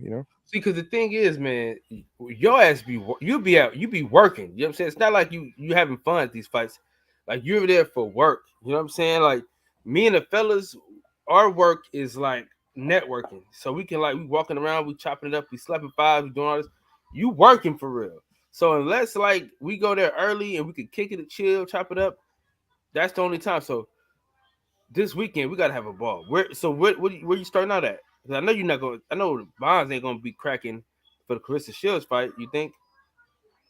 Nah, I don't think so. I think I might stay home and watch that maybe, because nobody else is gonna be having that on, right? So I'll probably just go home. I'll probably stay home and watch it here, and then maybe head out that way. And I don't know. Or actually, you know what? They may have it on around that time because, well, they won't have it on, but I know they'll probably already be there because you got to remember, Amari Jones is on the undercard, so he's gonna be fighting pretty early. And on the poster thing, it says that it opens at 3 or something, or they're starting at 3. I don't know. The invite is at 3:00. So I'm like, oh, that's around the time of the Clarissa fight. All right, So so if that's the case, I don't expect them to have it on, but I'll take my laptop in the car if I have to and fucking park in the car and watch the shit on my computer. That's what we're doing. We together this weekend. It don't taste good. How far is that from? I haven't even checked how far it is for me actually either. Let me see. There it is. Concord. Directions. It's an hour and 15 minutes from me. 15 from you? Yeah. Fuck. Why? That's some fucking time. Cause that's how, so it's gonna be like an hour away from me too then. Nah, you're hella close, bro. Where you at, in Oakland? Dude, I'm in Hayward, bro. Hayward. It might. Let me see. Yeah, it might be like 45 minutes or something from you. Oops. Let me see. Hayward, California. 40 minutes.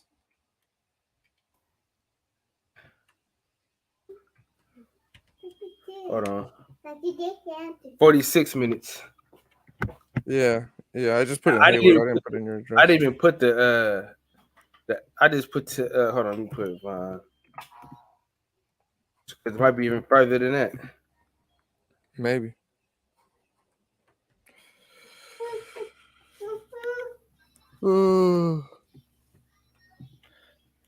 Yeah, 46 minutes. That ain't too bad. It's bad, but it ain't too bad. You know what I mean? Yeah. If not, man, like that's the plans. I want to go do that. But no, we'll do it. We're gonna do it together. Worst case scenario, fuck. I could stay home. I'm not really worried about it because that's a lot of fights, man. The only way to guarantee I'm watching all of them is if I have my computer with me. Because then, What'd you say? Huh? No, I thought you said something. And I said the only way to guarantee that I watch all the fights is if I have my computer with me. So I'm either going and taking my computer, or I'm not going and I'm going to stay home and I'm going to watch all the fights right here. Man, let me know, man. Let me know what you're doing, man. Yep, I will. I'll let you know. Yeah, the plan is to link up with your ass though on Saturday, man. Let's do it. Did you see Lalo's interviewing Chocolatito on Saturday? Oh yes. At 4:00. I'm like, bro, why would you do that around the same time all the fights are happening? That's probably the only time you can get him. Huh? That's probably the only time you can get him. Maybe, yeah, probably. I wonder how far he is. Nah, but he won't go out. Actually, maybe he will go out there. He in Sac though. No, let's see how far Sacramento. Sac is probably closer to Concord. Bro, he's closer than I am. Yeah, that's what I was saying. He's an hour. He beats me by a couple minutes.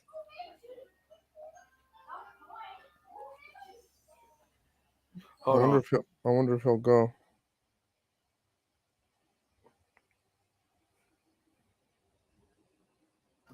Yeah, I'll ask him though. Oh, fucking Laylos.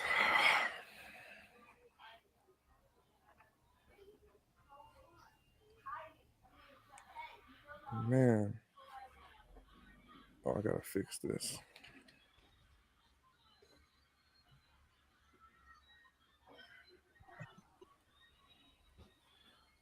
Did you end up waking up did you go to sleep last night? Oh yeah. On the live?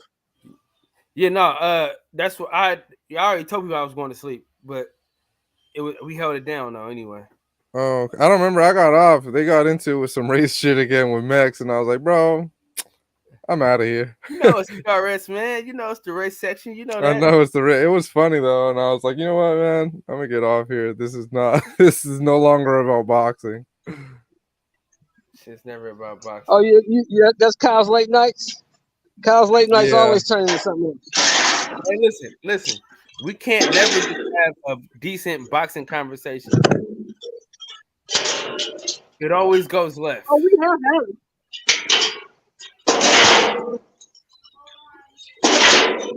I'm trying to figure out what the hell you doing over there. We have had it where all night they were boxing. We've had those before. You remember that, Kyle? No, they always go south though. They always go somewhere else though. We never stay on boxing. Well, that'd be Santos ass usually. Santos and motherfucking what's my other boy name? My boy from Texas, the truck driver. Picasso.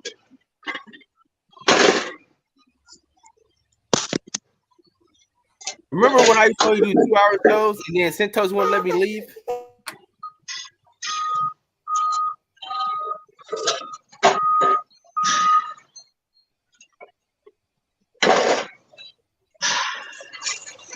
Account. What y'all cooking on, man? Y'all just sitting there looking at each other? What the fuck you doing? I'm trying to fix something. Trying to figure out what we're doing Saturday, man. We're trying to get the shit together. On my phone. Go get it. Oh, hey, Kyle, were you there when what's his name?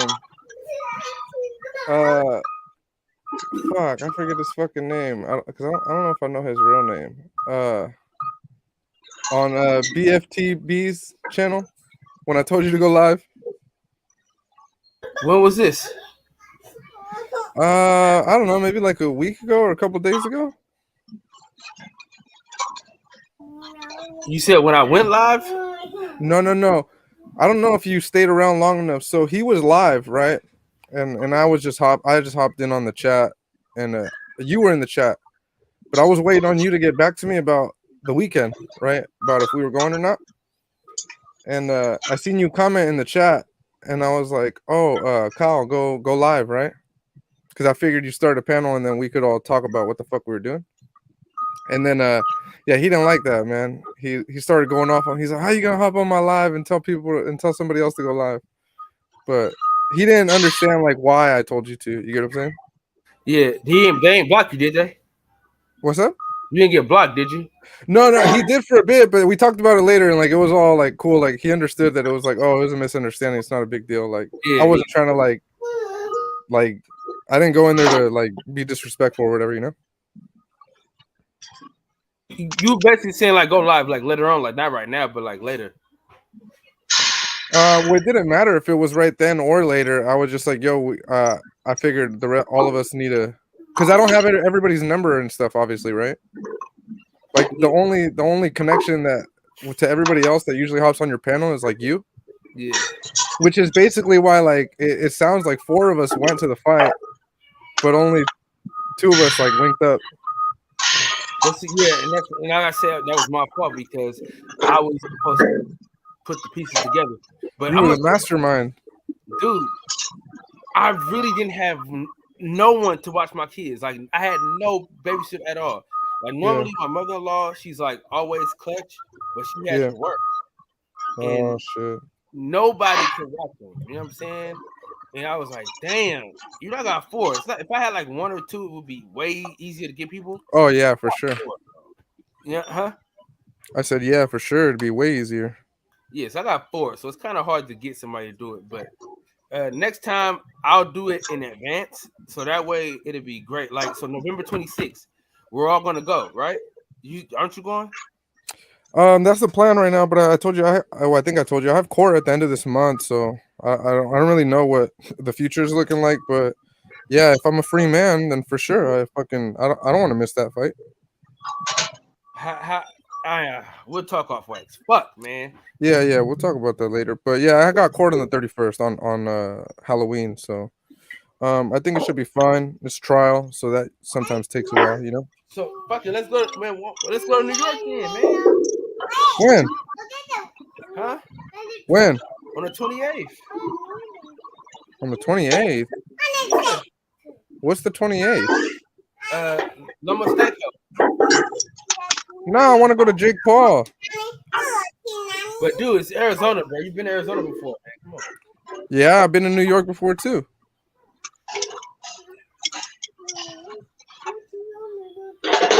Believe it or not, I prefer to go to Arizona than New York. Bro, I hate New York. I do not like it there. I mean, you crazy. It's dirty. The people are fucking rude. I have no means of getting around other than like Uber and shit, and that shit is expensive. I got family in Arizona, so it makes it a lot easier. Okay. I can feel it. I can dig it. I love New York though, man. I hate New York, bro. I can't do it. I was in the man, the food was so fucking good, bro. The food was fire. I'm not gonna lie. The food was fucking fire.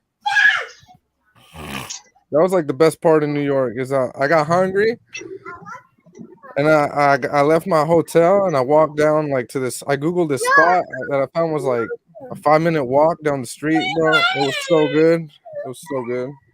Got some chili cheese fries. What else I get? I think I got like a Philly cheesesteak or something too. I don't remember, but that shit was bomb. A hamburger. That shit was fire. But bro, the hotels are so tiny. Hella tiny.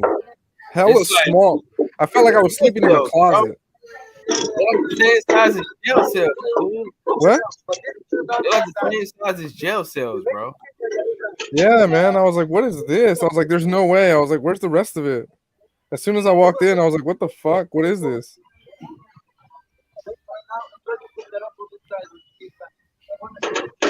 Security.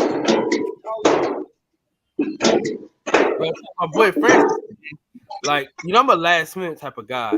I like to do stuff like he's like he wants his own schedule. Like he wants to do an Airbnb in New York, but I'm like, I don't know if I want to do Airbnb because I don't know if it's gonna be as close as I need it to be. Who does? Who does that?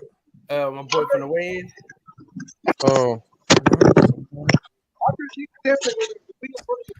Bro, what is the fucking problem here?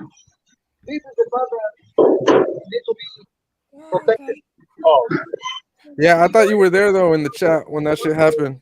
Because when what's his name? When he blocked me at first, well, I didn't get a chance to say anything, right? They're covering that. Yeah, but I'm glad we talked a little bit like 5 minutes later. He was cool. You hit him up on Instagram or something or what? No, actually, well, I got off of my Box Talk account and I got on just like my personal YouTube and I dropped him a comment like, "Hey, bro, I didn't mean it like that." If that's what you thought, you know? I wanted to address it right then and there, bro. I didn't want to like have him lingering, like thinking like, "Oh, this fucking dude's an asshole," you know? Yeah.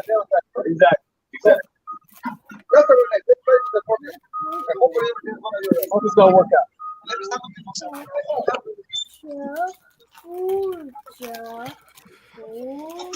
Oh. Yeah, open them. You gonna let me open them or what, bro? No, Daddy, no. Hey, so you got a lock on your door, bro? Hmm? You got a lock on your door? On my door, like my car? No, towards your man cave. Towards my what? Your man cave. You have a lock on the door or what? I don't have a man cave, bro. This is my room.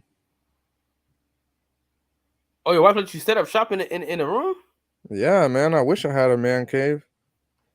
I had one before, but with all this shit going down with court, bro, it's a long story. Nah, listen, man. You should win though, so we're gonna be all right. Yeah, we'll see.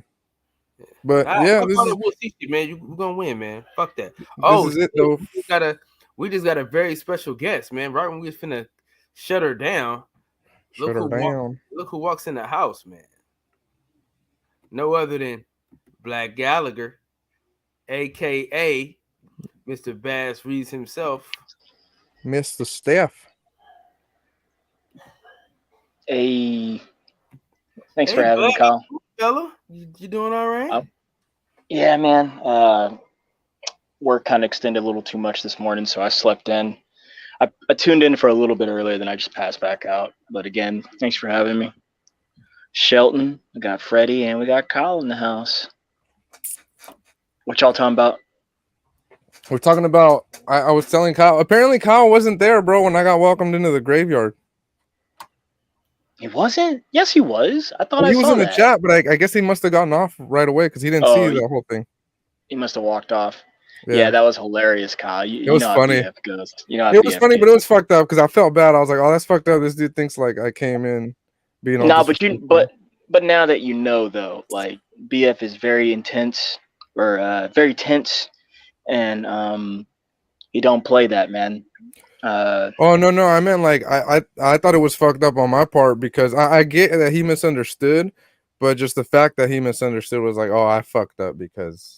Right. But you know what? Like, you're not the only one who's gotten that. How you think I got a wrench? I got welcomed. Oh really? That's funny. You wanna know how? Funny story. I got welcomed because when I was introduced to him, we were talking Spence Crawford, and I always try to be that voice of reason. And I think I said something along the lines of, "Oh, I was trying to like simmer things down." Yeah. I was like, "Oh, anything you can say about Errol's resume, you could say the same about Bud's." Bro, he read that and posted that and was like, "No, you can't," and went off on my ass. And then, of course, what we do and what's cool about channels like his is that, excuse me, I have food in my mouth. It's interactive. It's very interactive, and what happens is you get jumped into the gang. They'll pop you. Anyone will pop you if you say anything. It doesn't even matter, good, bad, or ugly. You get popped, or if he goes off at you or goes at you, everyone's gonna fucking jump you in. Everyone's gonna beat your ass. So everyone's like, get in there, Steph, get in there, because he put the link up. The welcoming committee, man. Yeah, that's how it works. And I got welcomed, and since that moment, man, BF and I have been the best of friends, and I enjoy him.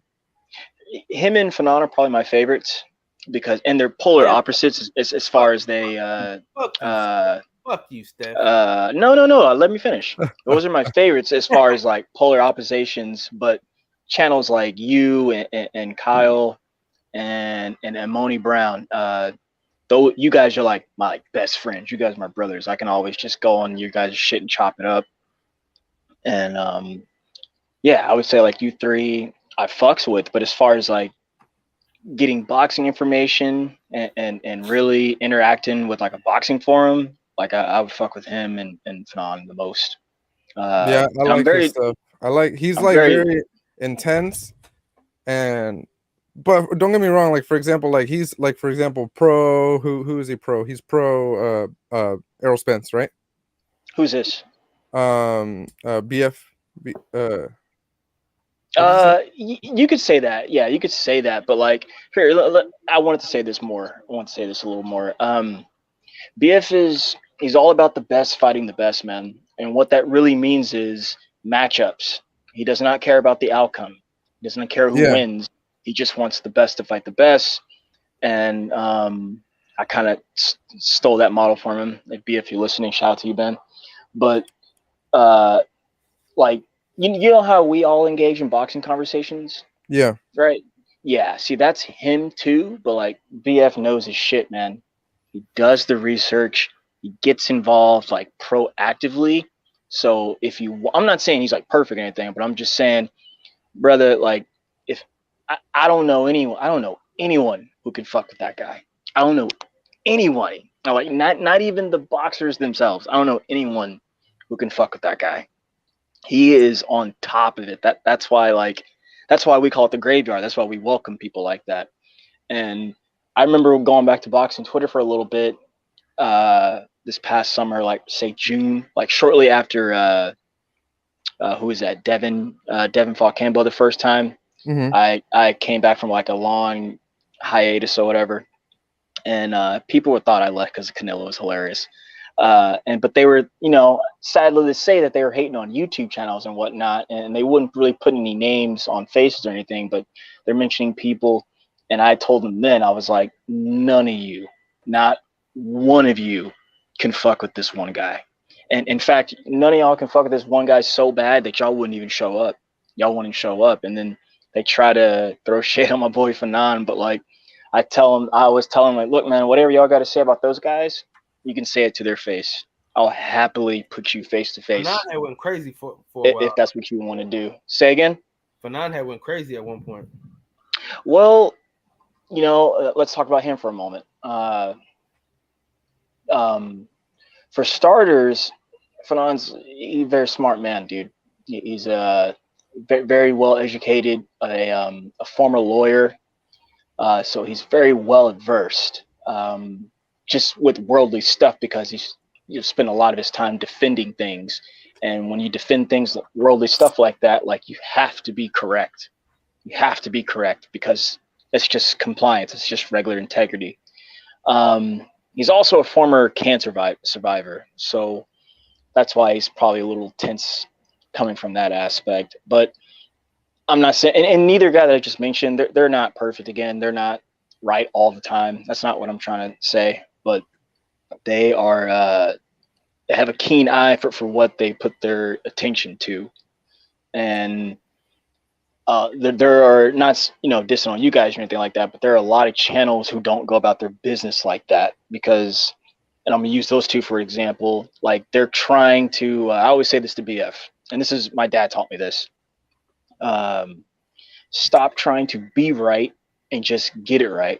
So I always say that about BF and like how he approaches things. He's not trying to be right. He's not trying to be first, doesn't want to be last, doesn't want to be any of that.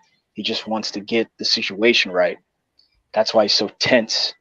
Coming back to BF, a former war veteran, dude.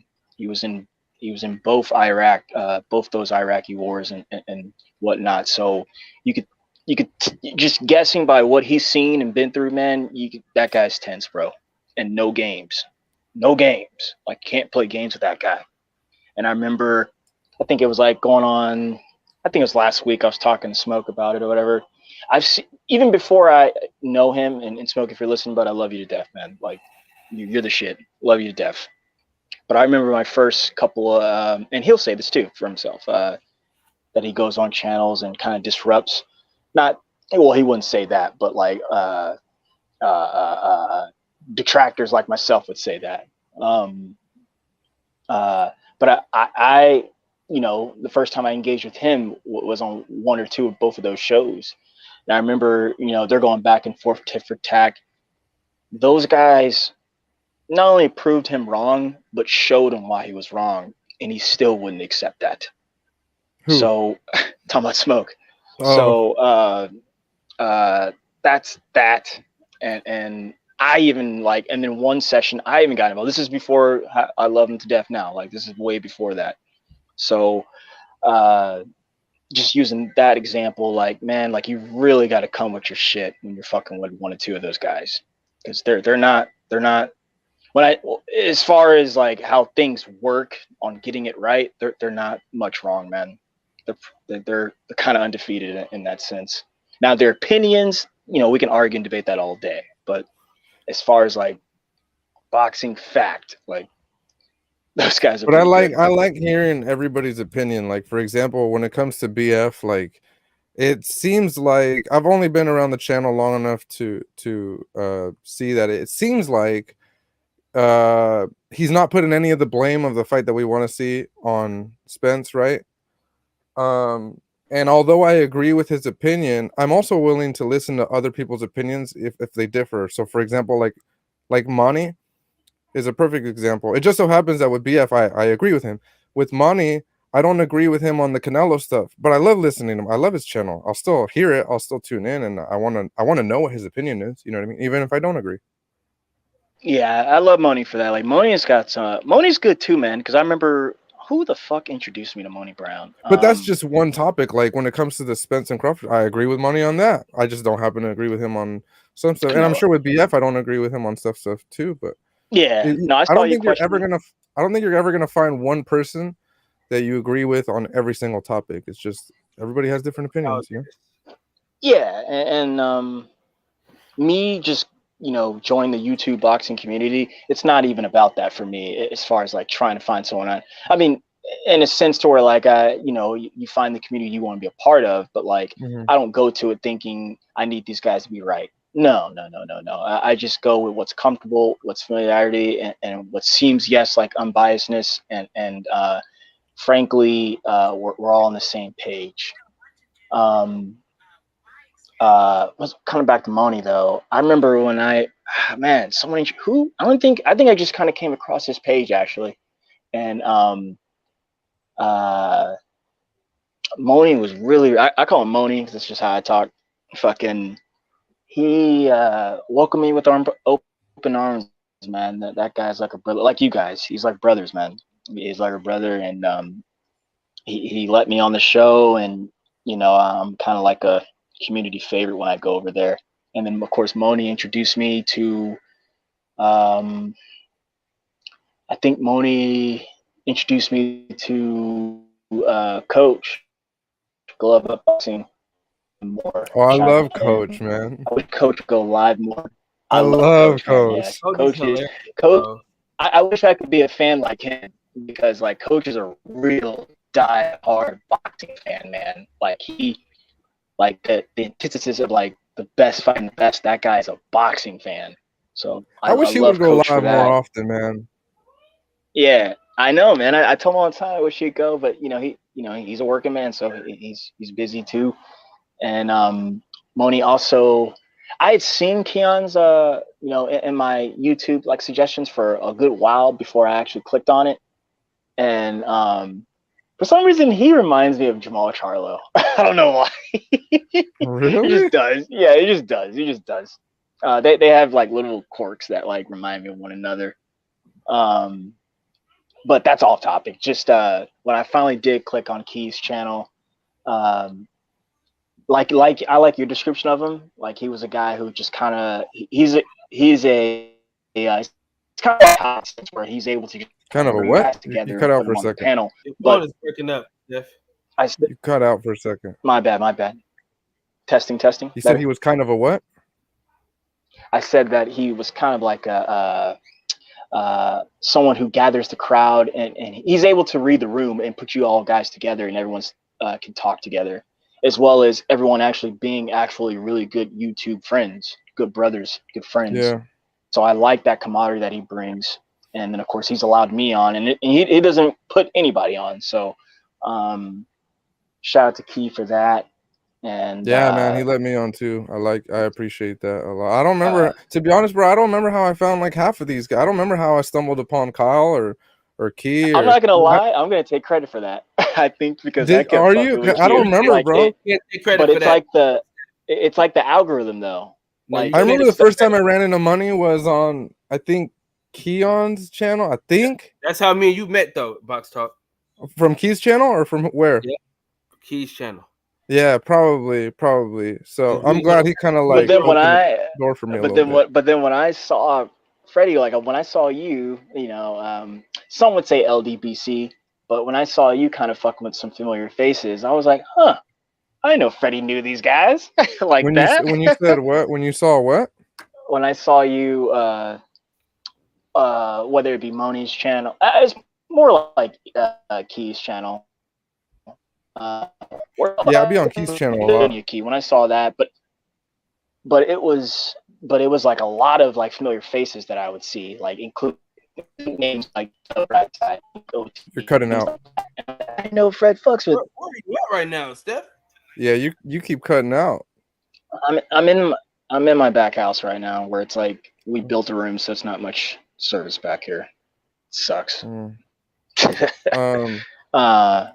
Yeah, man, I don't know. I just started, but I look. I've always been very, very supportive of other channels, bro, and I just like there being a community. I don't have to agree with everybody, like everybody's channel. Everybody has their channel, has their platforms for their opinions or whatever, right? But I'm gonna go on and support everybody, bro. So I don't remember how I stumbled upon half of these guys, but as soon as I knew they had a channel, bro, I was like, subscribe, notifications. And yeah, man, I'm in here all the time. Unless they don't want me and they're on their thing, then I'll bow out gracefully. But most people have been very welcoming. Also, I was trying to tell you last night, but man, that show last night was hilarious until I got tired of it. Oh yeah, I got off. How long did it go on for? Do you know? I don't even know. I think I left like 10 minutes shortly after you. Huh? What, Kyle? In the morning. No, this morning. No, I'm saying Way the this show morning. went on until like 4:30 in the morning. I know. You passed Oh out. shit. Yeah, that's how it usually does. Anyway, it usually goes 9 hours, 9 hours until Kyle started going like 10 a.m., 6 p.m. type dealio. Yeah. Can't do that, man. I can't do that.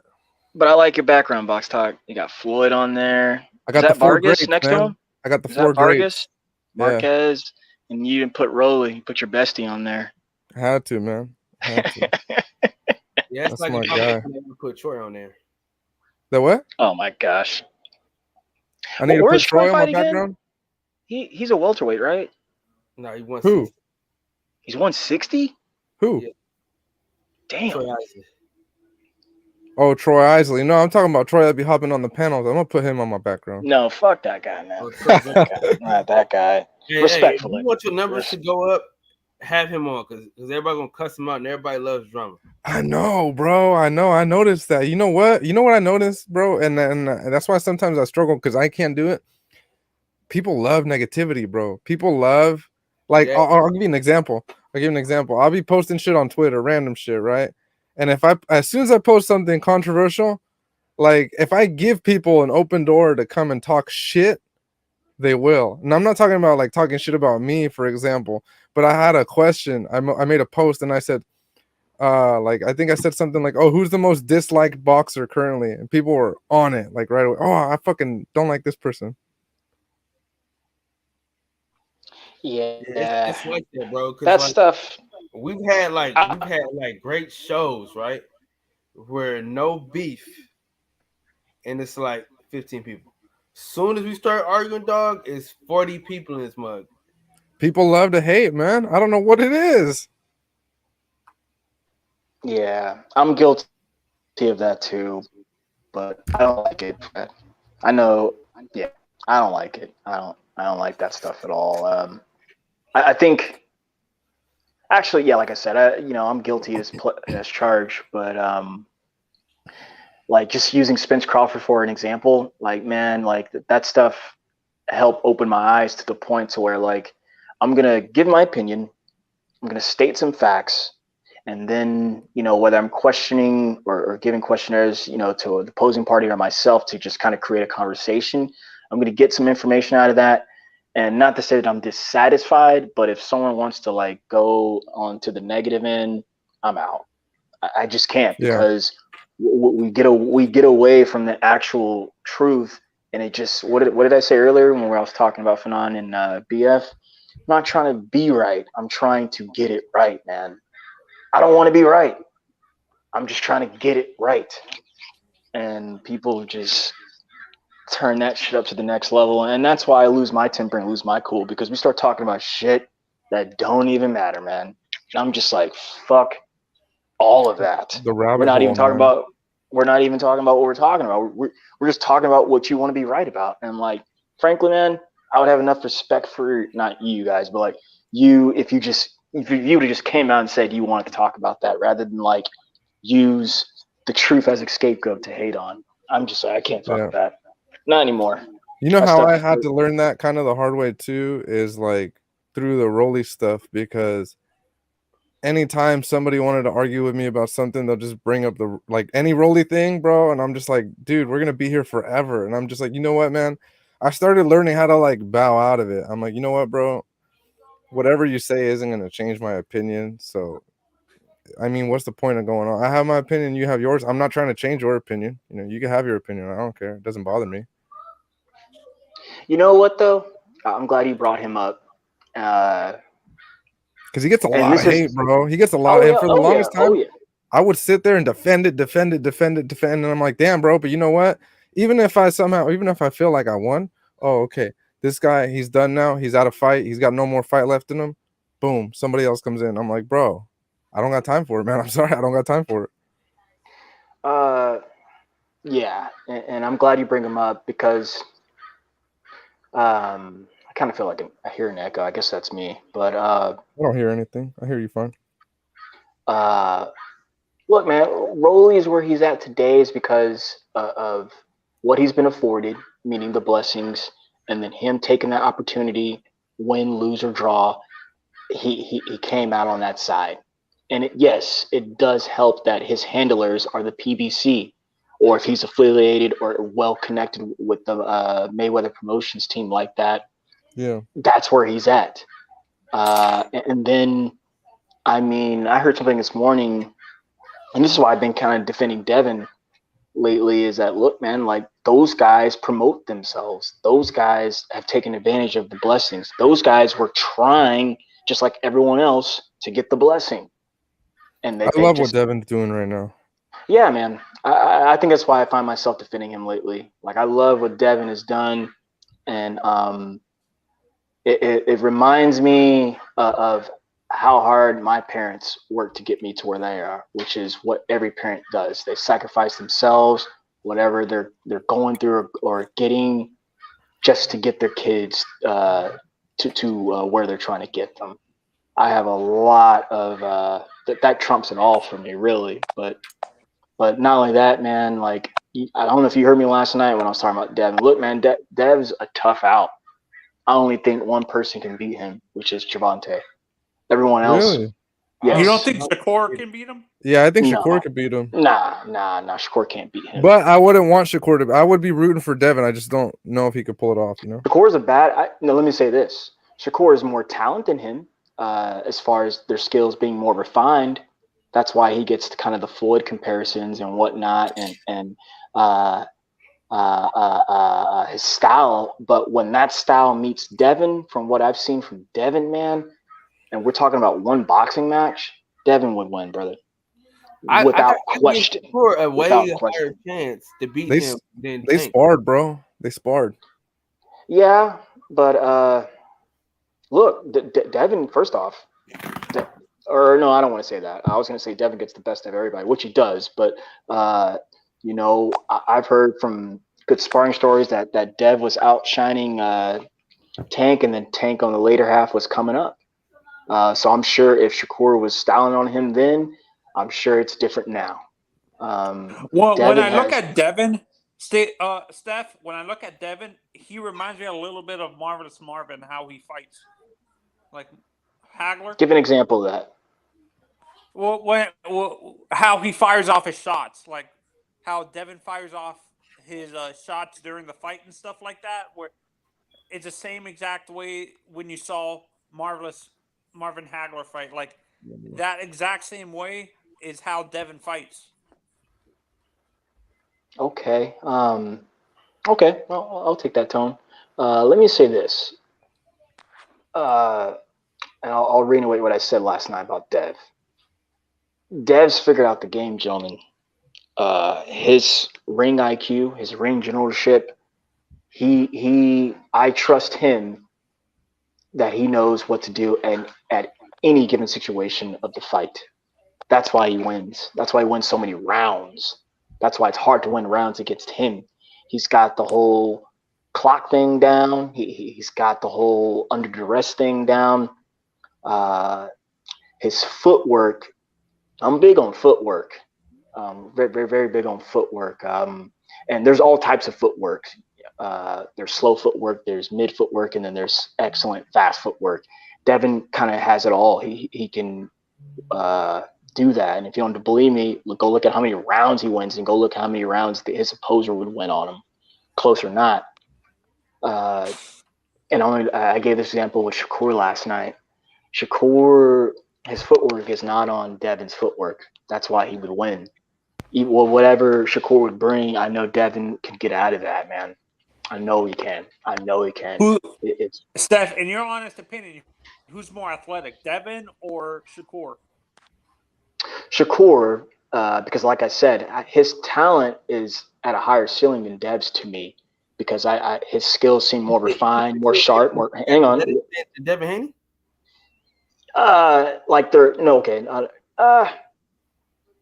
In terms of athleticism, pretty close, but his skills are more refined. They're more sharp. They're more crisp. They look better. You know, when he fires off his shots, you're like, oh man, they look great. Devin's, and I may say that because they fought different opposition where their styles have looked different against those oppositions. But Devin, considering that he didn't go to Olympics, that he didn't, go through the whole U.S. thing, he done it whole organic, grassroots, very raw, very, very raw. And then he's worked with some of the best boxers and trainers his whole life. And he's fought with some of the best people. He's been doing it since he was a kid. He's been fighting the best since he was a kid. He's been practicing with the best since he could even imagine that. So that's why I always kind of describe him as like really, really raw talent. So he's not very far behind as far as that sharpness goes behind Shakur, if you guys dig what I'm saying there. But what I'm saying is his style, he's figured it out in the ring. It's very, very tough. But screw that for a second. Let me give that example with Shakur and Devin again. So Devin's footwork, and this is where it's all him and Shakur. It's based off athleticism. Say if Shakur is going to come towards Devin, right? Devin's going to be able to fire off his usual jab that we see him do. I'm sure Shakur would be able to deflect and do what he's got to do, because his upper body movement, it's very Canelo-esque. It's very Floyd-esque, where he's dipping and dodging, moving his head so well. You go, damn, man, no one's hitting him. And they're right, no one's hitting him as much. But Devin will do something total boxing move, man. I said this last night, total boxing move. Say if Shakur gets close to him, right? All Devin's going to do is fire that jab out, and that's not enough resistance to keep his man off him. He gets closer and closer. All he's going to do is put his hand up and clinch and smother, which will cause the ref to come over and break him up, reset. And they both got to keep using that mental fortitude to try to figure out how to, get in or get out. But it's all, but hang on, it's all predicated off of the footwork. Hang on, it's all. I just want to get that out. It's all predicated on the footwork, though. Devin's going to be able to get in and get out versus that, man. And then say if you want to challenge that, right? Cool, great. The closer Shakur gets to him, he's just going to stick and plant and stop. That's why he does that check left hook, like the great Floyd Mayweather used to do. However, Devin, once he sees and figures that out, like I keep saying, his IQ, he's not going to be there for that. So he'll let the guy chase him. I'm sure both guys could walk each other down, but Devin, his mental game is, it's higher than everyone else's, man. And that's why he's got all the belts right now.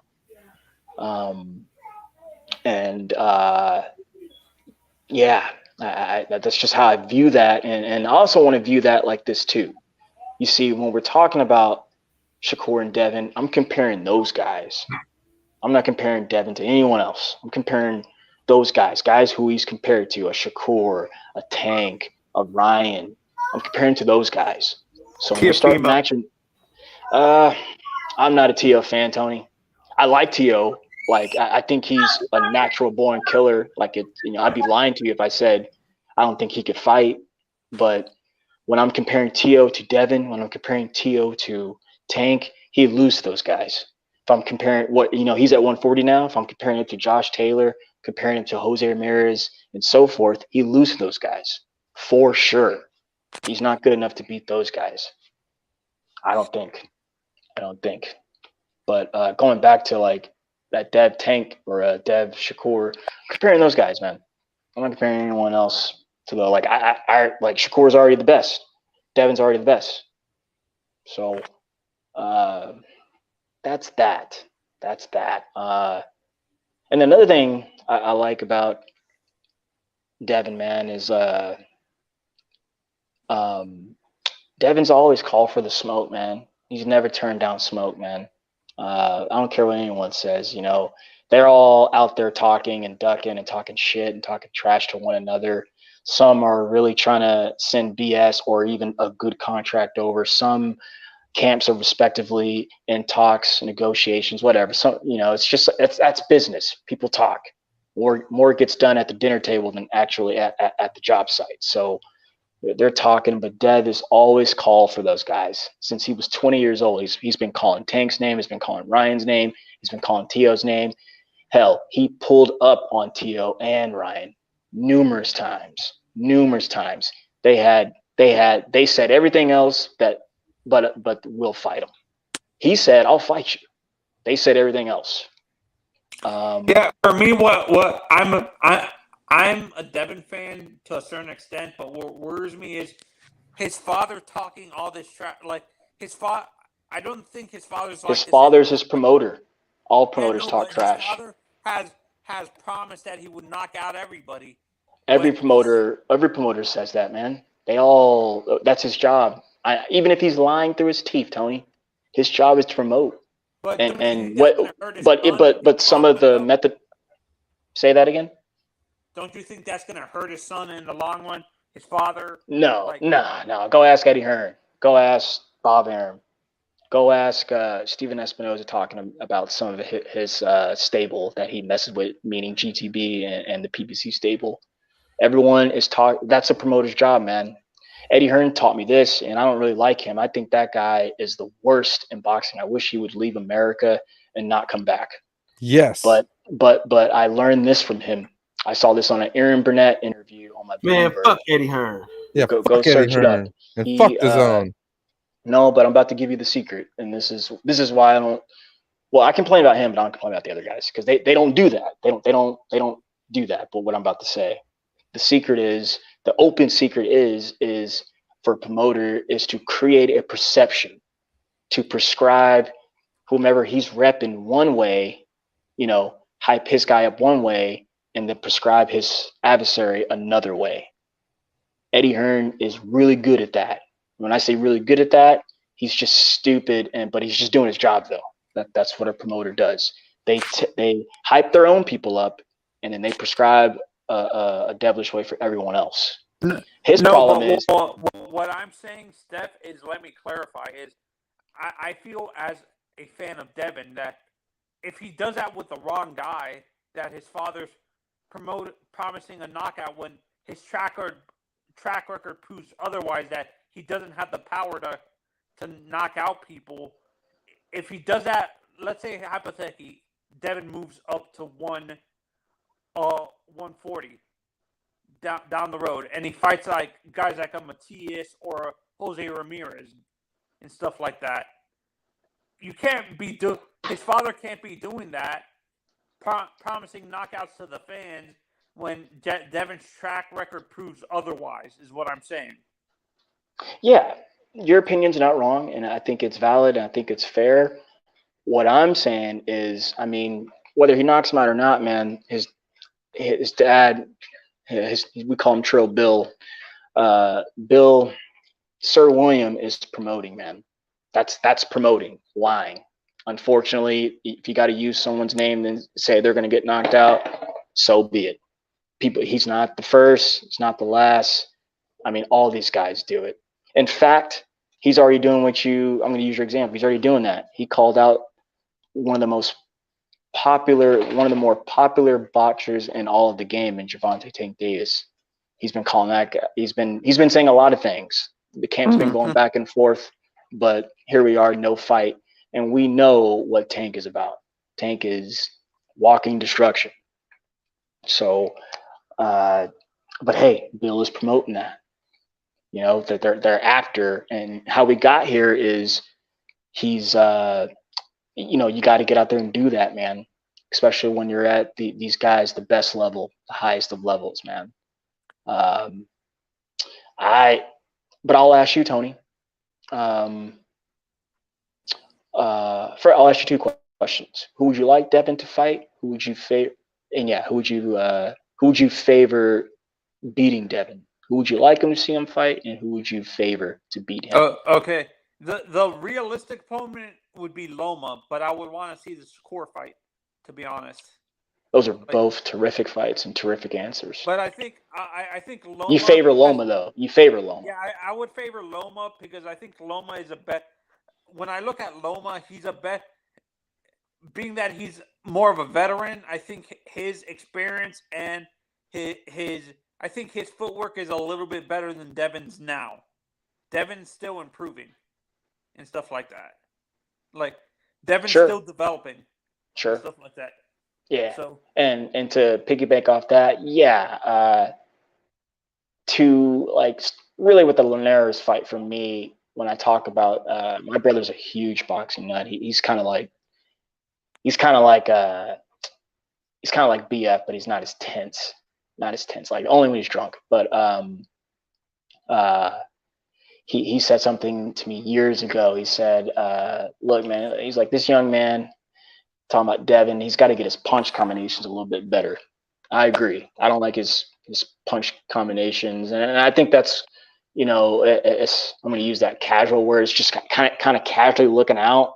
We would just say he's got no power, but really it's his punch combinations, man. But like you said, he's still figuring things out. But however, he's got a big part of it figured out, man. It's very hard to win rounds against him, man.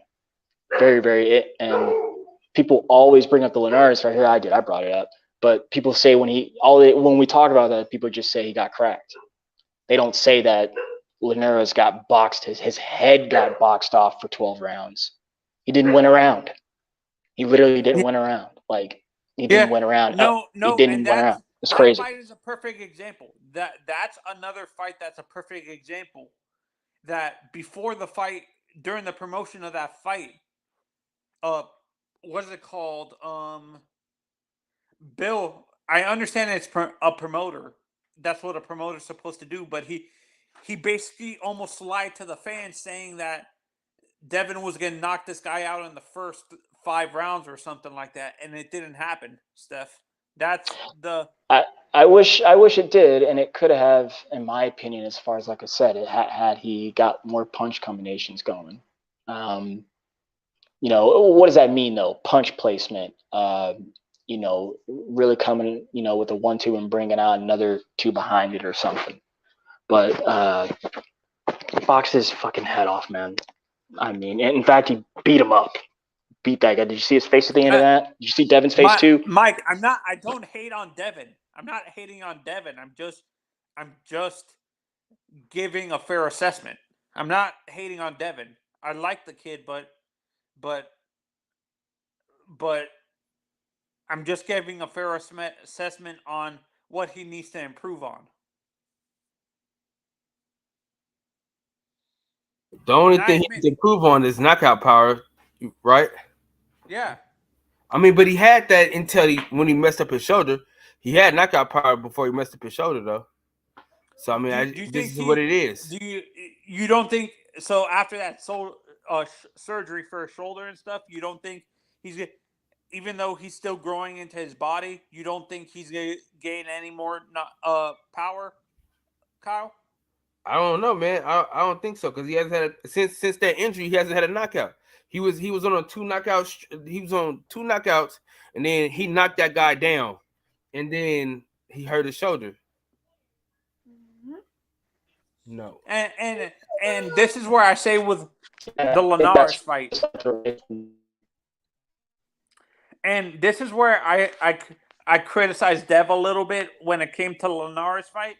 When a guy like Linares, who had a track record of being knocked out multiple times during his career, knocked out during his career, you don't knock him out. Don't you think fans are going to criticize you for knocking a guy with a suspect chin who has a history of being knocked out? For sure. No, for sure. Devin thinks about that. I'm sure he's human, man. Yeah, I'm thinking about that, but I'm sure what reassures him to not care about that is that he's undefeated and that he's an undisputed champion. Hey, Sneed. I know that's not the be all end all or like, drop the mic or anything like that, but like Devin is proven and his time will come when you got to do a lot to knock people out, man. Especially if you're not a natural born knockout artist, you have to do a lot, man. And Devin is doing a lot in the ring. He's doing a lot, man. For me, I think Shakur has a little bit more natural power than Devin. Do you agree, Steph? Or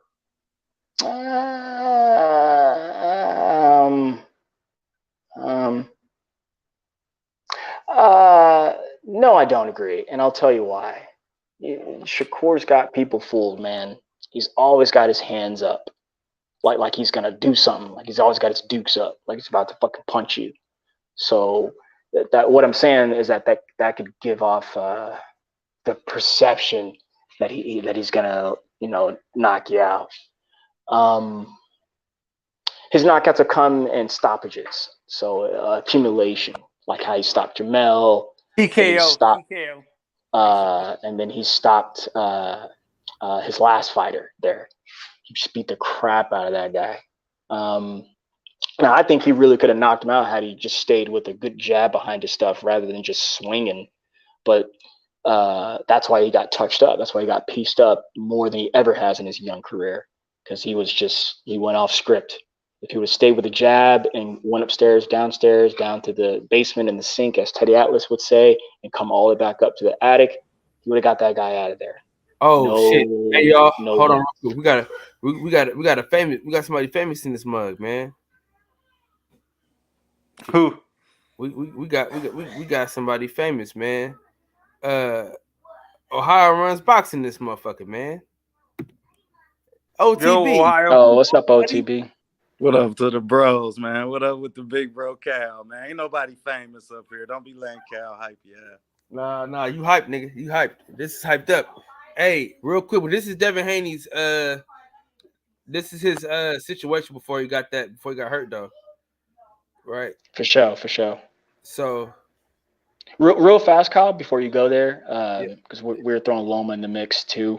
Like, take Loma. Shortly, he hurt his shoulder before the Corolla guy, but I think he got him and Campbell out of there because those guys will, in my opinion, naturally go down. But since that, he haven't got nobody up out of there. That shoulder is real serious, Tony. The shoulder injuries are really, really serious, man. It's hard to get people out in and out of there when you tear your shit, because once you tear your shit and you can go under the knife, it's not natural anymore. That's why stem cells are important. But go ahead, Kyle. So look, knockout, right? Yep. Then UD, and then he has that knockout since. You see what I'm saying? So even this, right? So he had a knockout, then he had the decision. Then he had the 2 knockouts, the 3 knockouts. So how fast did he come back from injury? Like, it was less than a year. Kind of quick. Yeah. But so he had the knockout right here, then he had the knockout, right? And then he goes unanimous decision. Hold on, shit. Knockout, unanimous decision. No, it's a knockout. I never seen RTDs before. What's a ring time decision? Retired on the stool, or like the ref stopped it, I believe. Yeah. He broke this dude's orbital bone. This guy right here, his orbital bone got broken. And this guy, he won some fights after Devin Haney. Just so people know. So see, he's only lost 1 fight. So after that, he's been a good fighter since Devin Haney. And so he hasn't lost since Devin Haney. So then Devin steamrolled that guy. Remember that, man? He steamrolled that guy. And this is the same guy that knocked out Jorge Linares. Yeah. But Devin steamrolled fucking Zoe. Yeah. He fucking broke his beat the crap out. Yeah, he beat the crap out of that guy. He bullied him. Yeah, and so the Santiago guy, all he did was hold forever. He just held on for dear life. Because remember, he got knocked down. And then that's when he started holding on for dear life. And that's how Devin Haney threw this punch and it kind of fucked him up.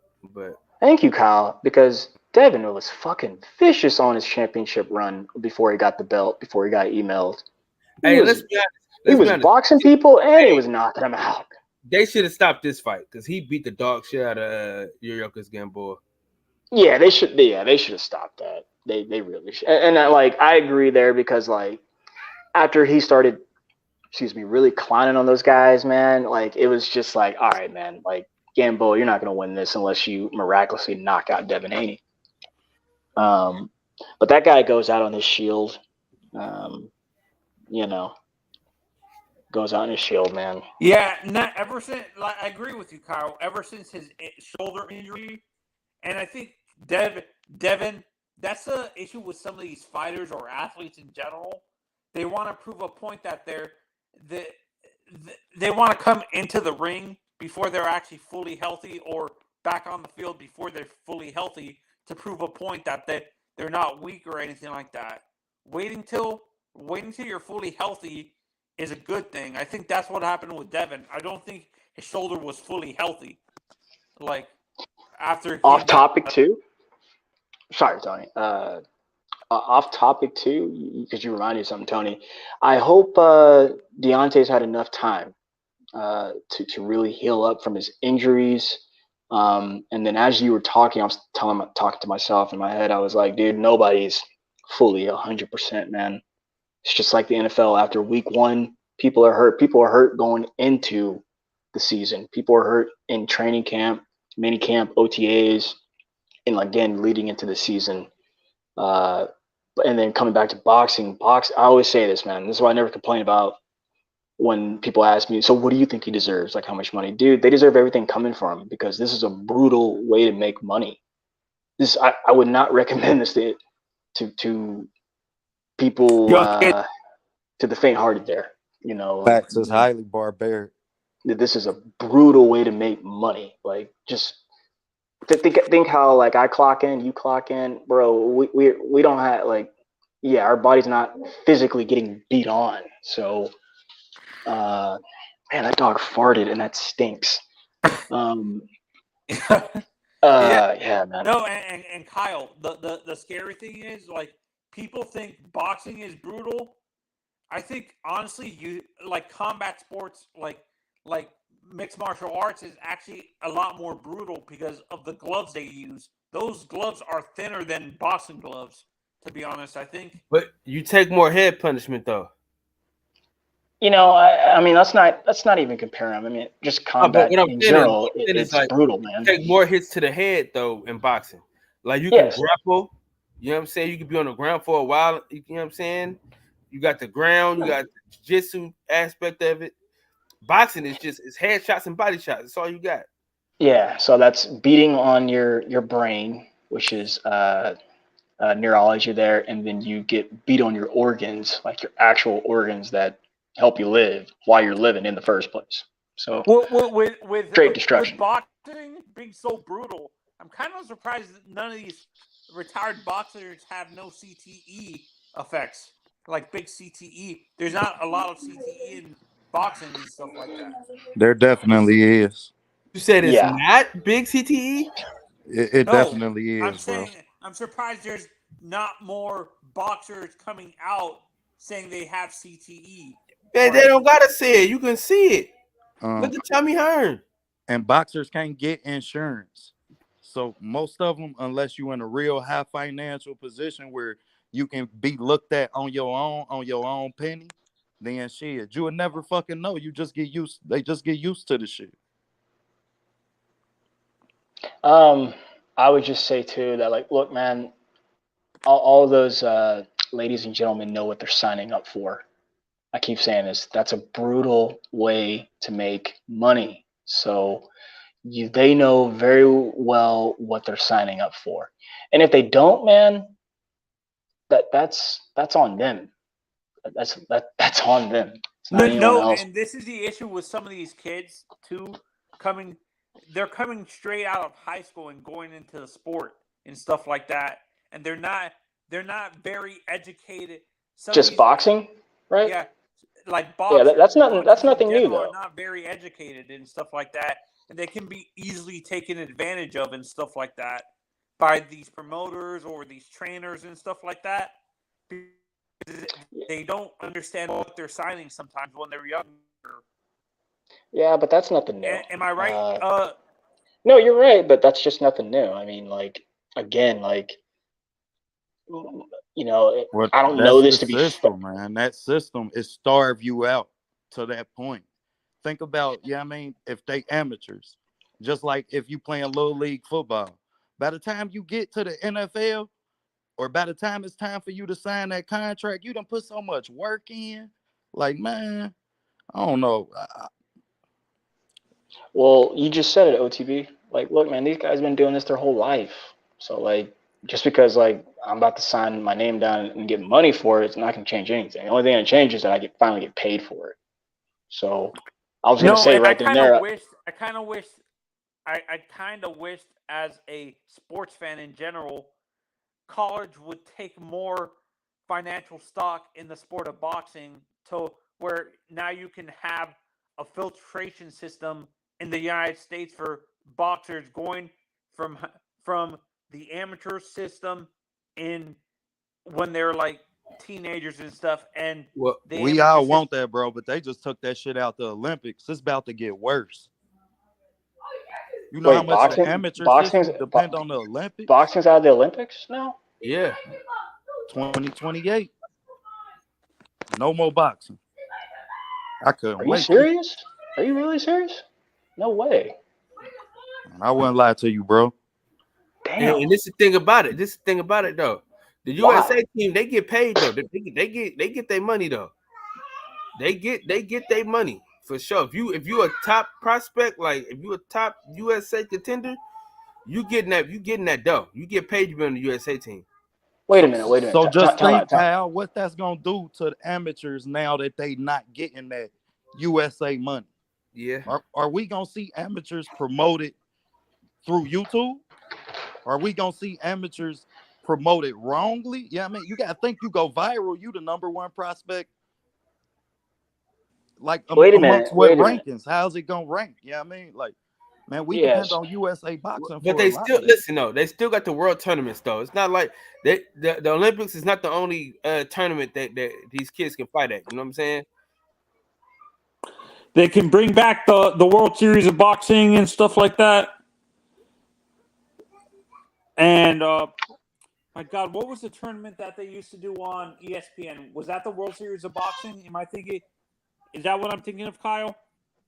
Yeah, it was called that. Yeah, that was called that. They're all kind of got the similar name like that. But as much as like Cal, I feel you, bro. Like as much as they will have like the Pan Am games, and I mean you have other alternatives. You're gonna have the Golden Gloves, you understand, tournaments. But shit, I watch Aaron Pryor, bro. I watch Aaron Pryor fight on the Olympic team. Like shit, we get hip to a lot of our prospects throughout the Olympic pedigree and circuit. You understand? So if we don't enforce the attention towards the Golden Glove circuit, towards a lot of these smaller local boxing circuits, like shit, then they gonna crumble. Well, yeah, I kind of want to touch back on that. To be Tony said something there, and then you said what you said there that's still continuing to blow my mind. So they're gonna get rid of boxing in the World Olympics. So, I mean, what point would be for USA boxing to exist after that?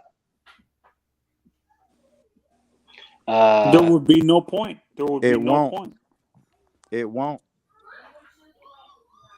So they're just gonna make jobs obsolete and just the whole talent obsolete, a whole sport obsolete. And then Tony said something about the collegiate series that made me think. I don't even know if they have college boxing teams. I'm sure some do and have had. No, I'm sure it's Only existed. up north. It's only up north, like in places like Michigan.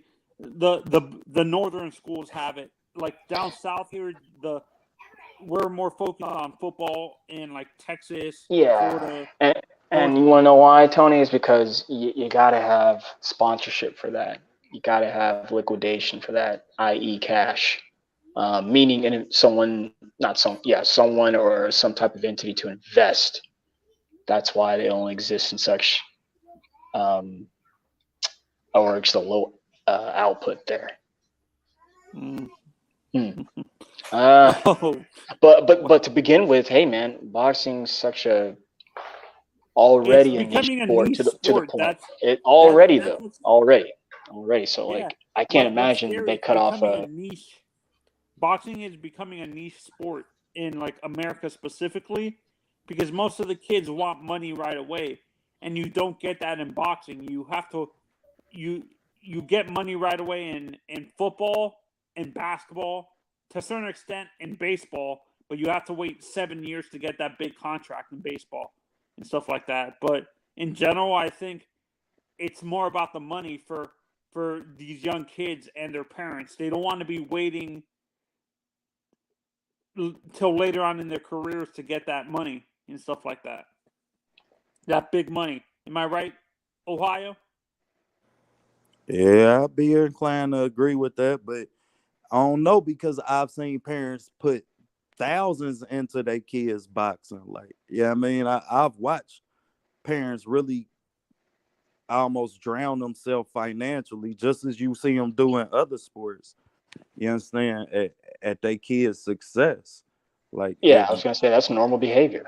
Exactly. So, yeah, I mean, in that aspect, to be successful is going to always take the same level of commitment from the parent, but and to a certain extent, also, kids don't want to deal with that pressure, like the parents living through them because they couldn't do anything, like that. So wait, hang on, Tony, hang on. Like, so what do these kids want to do then? Because like I keep hearing like ain't nobody want to do anything, and I gotta tell you, man, I'm at a point in my life right now where like when I hear things like that, fine, cool. No. See how far that gets you. It's my generation that they want instant gratification. They don't want to put the hard work. Well, life does not work like that, and I think you already know that. And where I was trying to go, just right then and there, is like, look, man, like, well, I was making it personal right there, but man, cool, fine. See how far that gets you, not only in boxing but in life. Like you like I don't know, man. All right, I'm gonna get personal. Talk about myself for a moment, dude. I subcontract and weld for my own business. I don't own my own business, but I work for anyone who will hire me. And the goal is to own my own business. So I work with my hands, man. I can't imagine, like, if it wasn't for this or anything else, like, how would anything get done, man? And my point is, like, work is good. Labor is good. And when I hear people complain, yes, there are days, weeks, months, years that I wake up and not want to do this. But, man, I don't think like that. I don't think like that. For you to get to that point, bro, you had a trade. Now, if you was a kid as a boxer, you're missing school.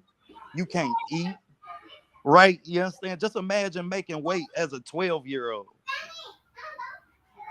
Like, man, I don't know, man. It's a lot. It's a double-edged coin. It's a double-sided coin with me. As much as they know what they sign up for, I feel like the responsibility fall on the adults who put these kids in there, get them used to weight draining, like get them used to certain characteristics that come along with the sport, to where by the time they sign their contract, they used to a lot of the deficiencies within the sport. It's part of it to them. So a bad contract would certify as the same, eligibility of just shit that come along with the sport. Just like you being brain dead or getting knocked out.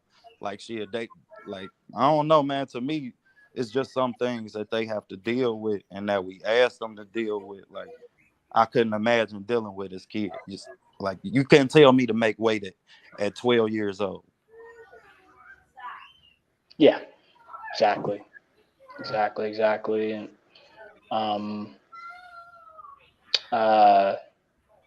and to finish up what I was saying earlier, it's just like, when people don't want to work, whether it's boxing or whatever you do, like, that's loser talk, man. Like you can, that's how you, just being men on the panel here, that's how you end up on the streets. And that's exactly, I think we all know that. So I don't go down that road, man. I wouldn't recommend anyone, you guys, going that road either. That's a bad road to go down. And if you hear someone close to you talking like that, make sure you point them in the right direction, because that's where they'll end up. They'll end up on the streets. If you don't want to work, you don't want to do nothing, you just want people to do shit and instant gratification, my ass, cool.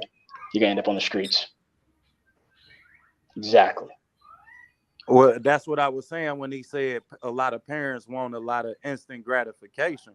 When shit, I don't know that they could credified for that because by the time they get to that contract, you understand, regardless of what's in between there, you have put so much into the success of, your child or yourself that a bad contract may not appear as a bad contract. It might be breaking even at the time. Right. Yep. Hey Kyle, you there? Yep, I'm here. I'm gonna need you to move your logo up there because it's blocking the goat's face, man. I don't even know how to do that. I don't even know how to do that. Oh, hold on. This is what we'll do. There you go. That works. What a friend, Oh, man. yeah. What a friend. My bad. I thought it was a goat for real. It Oh, is. come on, man. That's so disrespectful. Hey, it is a goat. That's so How disrespectful. my African brothers would say, he's a goat. Hey, real fast, because like I keep seeing him. You got Marquez there, right, Fred? Yeah, I like Marquez, man. See, that's what I think. Yeah, me too. He's, in fact, him and Barrera are my favorite all-time Mexican fighters. Marquez on that juice, bro. Yeah, they're that's cool. He's He not was the on first. his own juice. He won't be the last either. Yeah. It's his own juice, man. But juice aside, I like Marquez. He was a really good. He was fun to the eyes, even boring to the eyes, but he was a fun fighter. I bring him up because, like, see, that's where I would rank Canelo. I put him on that type of level, like with all where he's at. Like for what he's been advertising and what he's been advertised as long as I've ever known him, he's not on that level to me. Definitely not on that level going on these last 5 years. But we'll really get to put that nail in the coffin when his career's over, of course, naturally. But I've always put him on like Marquez, like fighter level. I've asked this question. Speaking of Canelo and those guys, I have a question for you guys because I've been thinking about this and in my head it makes sense, but I'm like, I want other people's opinions. So I was considering the whole like the zone deal where they pay their fighters, a lot of their guys, they're big guys, right? Big name guys, guaranteed money. And I came to the conclusion that because of this guaranteed money that they're getting, they don't care to give us the best fights because they're like, oh, I might as well fight this fucking loser because I'm getting paid the same either way. And in return, DAZN isn't putting on good fights like that. Like, I look at Triple G's opponents and signing to DAZN, Canelo's, and basically anybody, bro. Basically anybody, and I'm like, bro, these fights suck. Like, those are the fights nobody's asking for, but it's because these guys are getting guaranteed money. Do you guys believe that to be true as well, or do you guys have a different theory? It's got to be true. It's got to be. You know what I'm saying? If I don't have to fight the best fighter, why would I? Yeah, because you're gonna get the same either way, right? Yeah, well, like I'm not. Why would I risk losing when I can keep winning, and then my next contract give me more money? But I can't think of an exception where one guy from the zone with guaranteed money decided to go and face a good opponent or a name value opponent. Like, I look at all of them, bro. Andre, Haney, like none of them. Hang on before we get to those guys. Because what I hear is more so like Canelo, and I've said this 1,000 times, man. Look, like, people walk away, and really, like, to answer your question, man, I think it's just Canelo over there getting high guaranteed money. Everyone else, yes, is, that's a fact, getting guaranteed money, but like it ain't all that in a bag of chips like that. But let's just talk about Canelo. Look, man, like, someone of his stature or even near that, and there's only a handful of guys, they walk away from big money all the time. It's a part of the blessing that they have because that's just the nature of boxing. Like, you really have to be well, I don't want to say a big star, but again, it comes along with the blessing of walking away. Prime example, he walked away from the very same money, actually more money, since he's not fighting on an app versus an actual TV model plus pay-per-view. He walked away from bigger money just with harder competition. So he signed a contract with the same amount of money, slightly lower, with Matchroom Fighters, because that's what's over there on DAZN. Matchroom Fighters and Golden Boy Fighters. That's what's over there. The Matchroom Fighters, as far as USA goes, is probably non-existent. and then you kind of just got Euro trash and a couple UK cats. But the blessing for Canelo is he gets a high guarantee because that's what he commands. And then he's helping out an app. He's over there on an application helping them get some clout, because I keep saying this, man, like it's the same model as Showtime. They need subscribers. They make their money. How Steven Espinoza makes his money is getting subscribers, keeping subscribers to get the replay value going. They don't make money off boxing, man. They could care less. Like you're not going to get money. Like there's only a handful of guys who are generating money in boxing. So DAZN is an app that shows sports with a special interest in boxing, and they need subscribers. So they got Canelo, quote unquote, face of boxing, to come over there and boost their shit, boost their morale, boost their clout there. That's why he's doing what he's doing. And I've been saying this since he signed that contract. Like, dude, you have not fought anybody in 5 years. How the hell could this guy be the best of the best and he's not fought anybody in 5 years? I don't even care about that Bivol loss, man. That was a historic ass whooping. That was a historic ass whooping. And frankly, like after, of course, in hindsight, after watching it, dude, you could never beat that guy. You're not going to beat that guy. I know I said never, but like, you're not going to beat that guy, bro. He's better than you at everything. Everything. And then I was saying this about Devin earlier. Man, his footwork is what allowed him to put that type of ass whooping on that guy.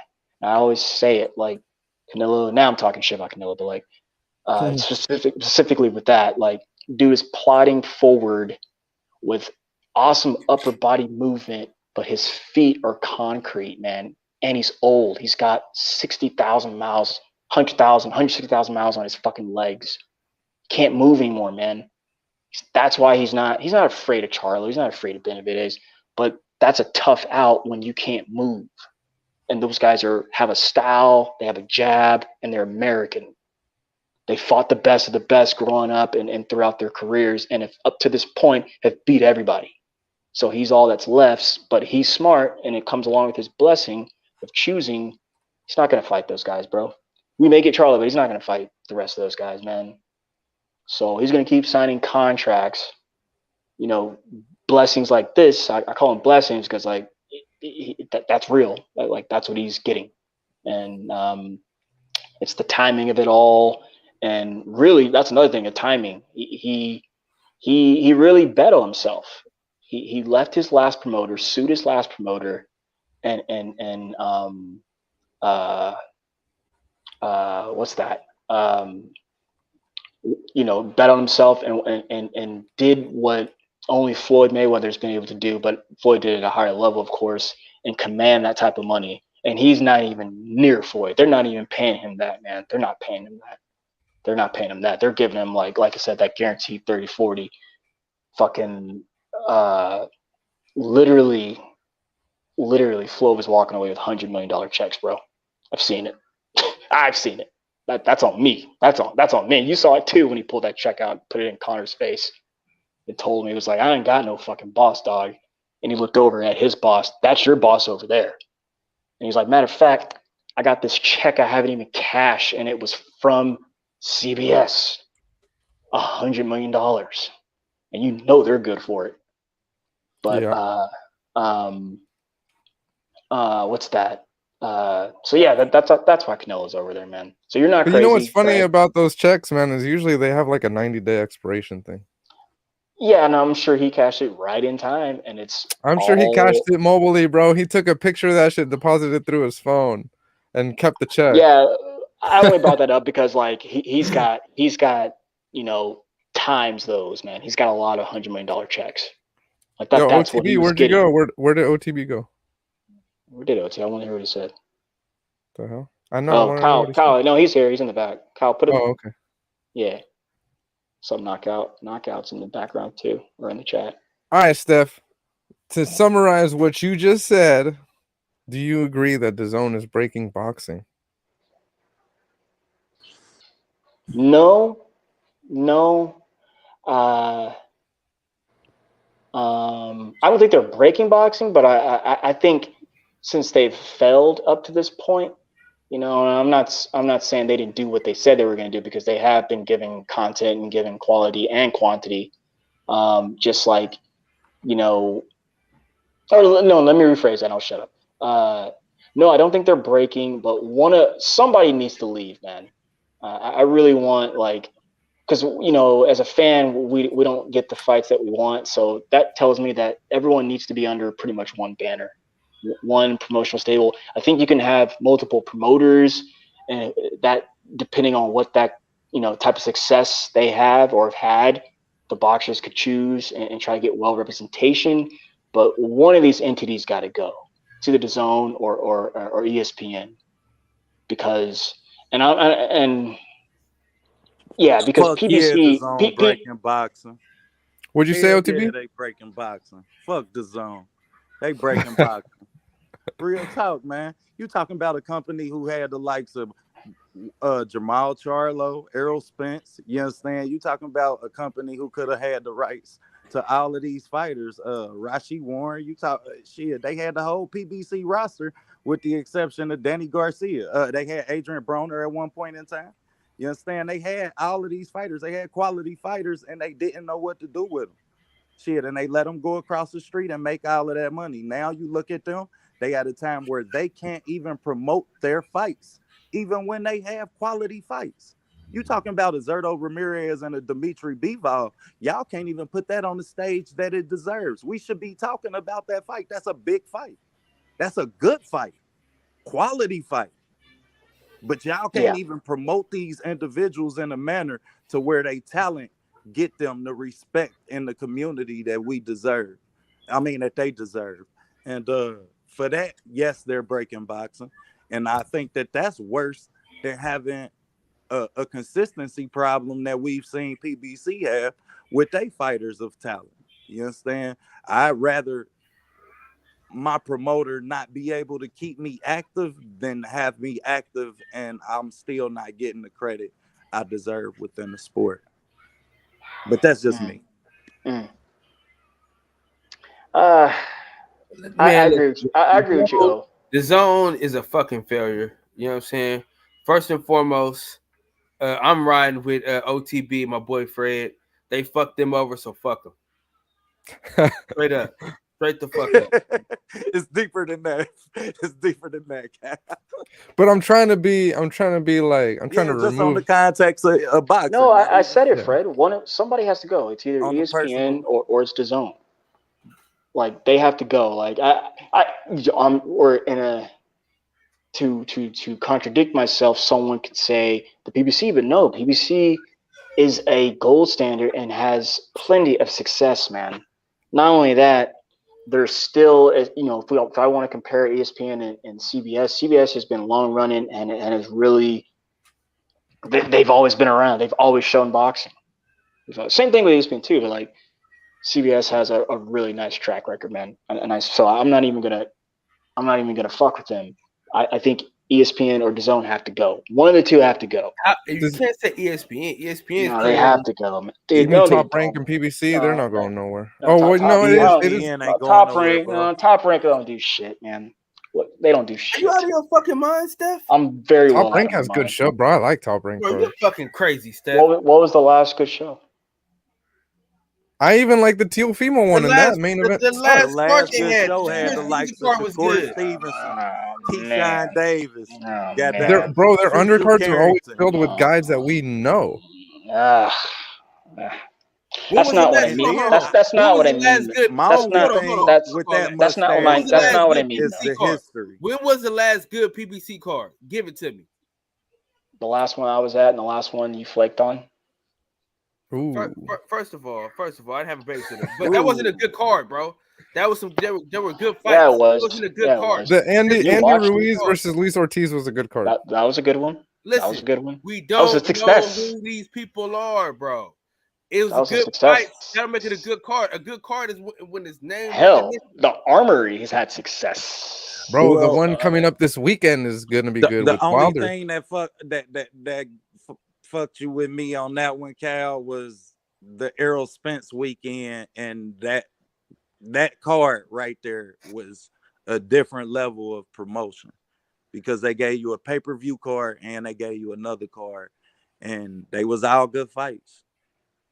Well, to really grant that though, that's Errol Spence, man. He's one in a handful of boxing stars, so they are going to promote that like that.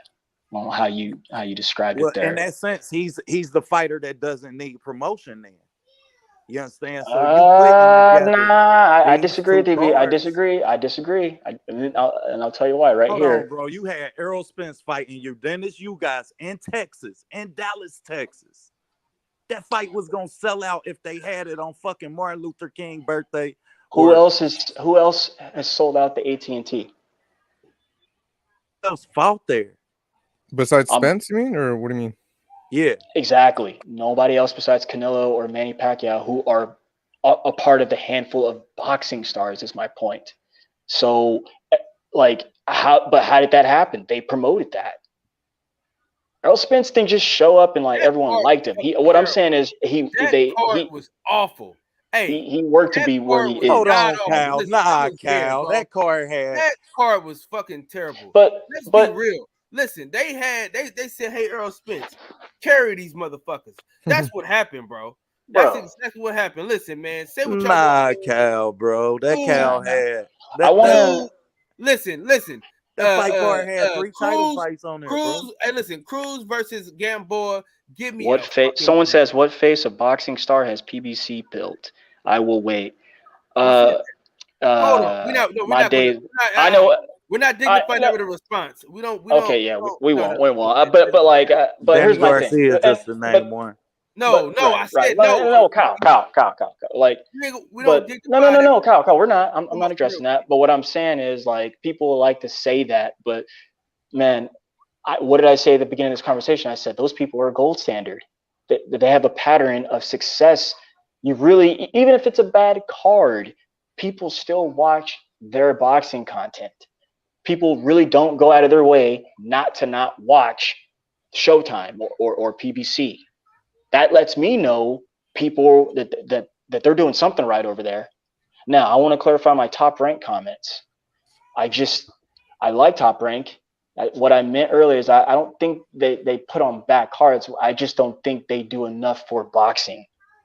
One of those two have to go. But it's hard because Top Rank. No, hang on. Top Rank is very famous.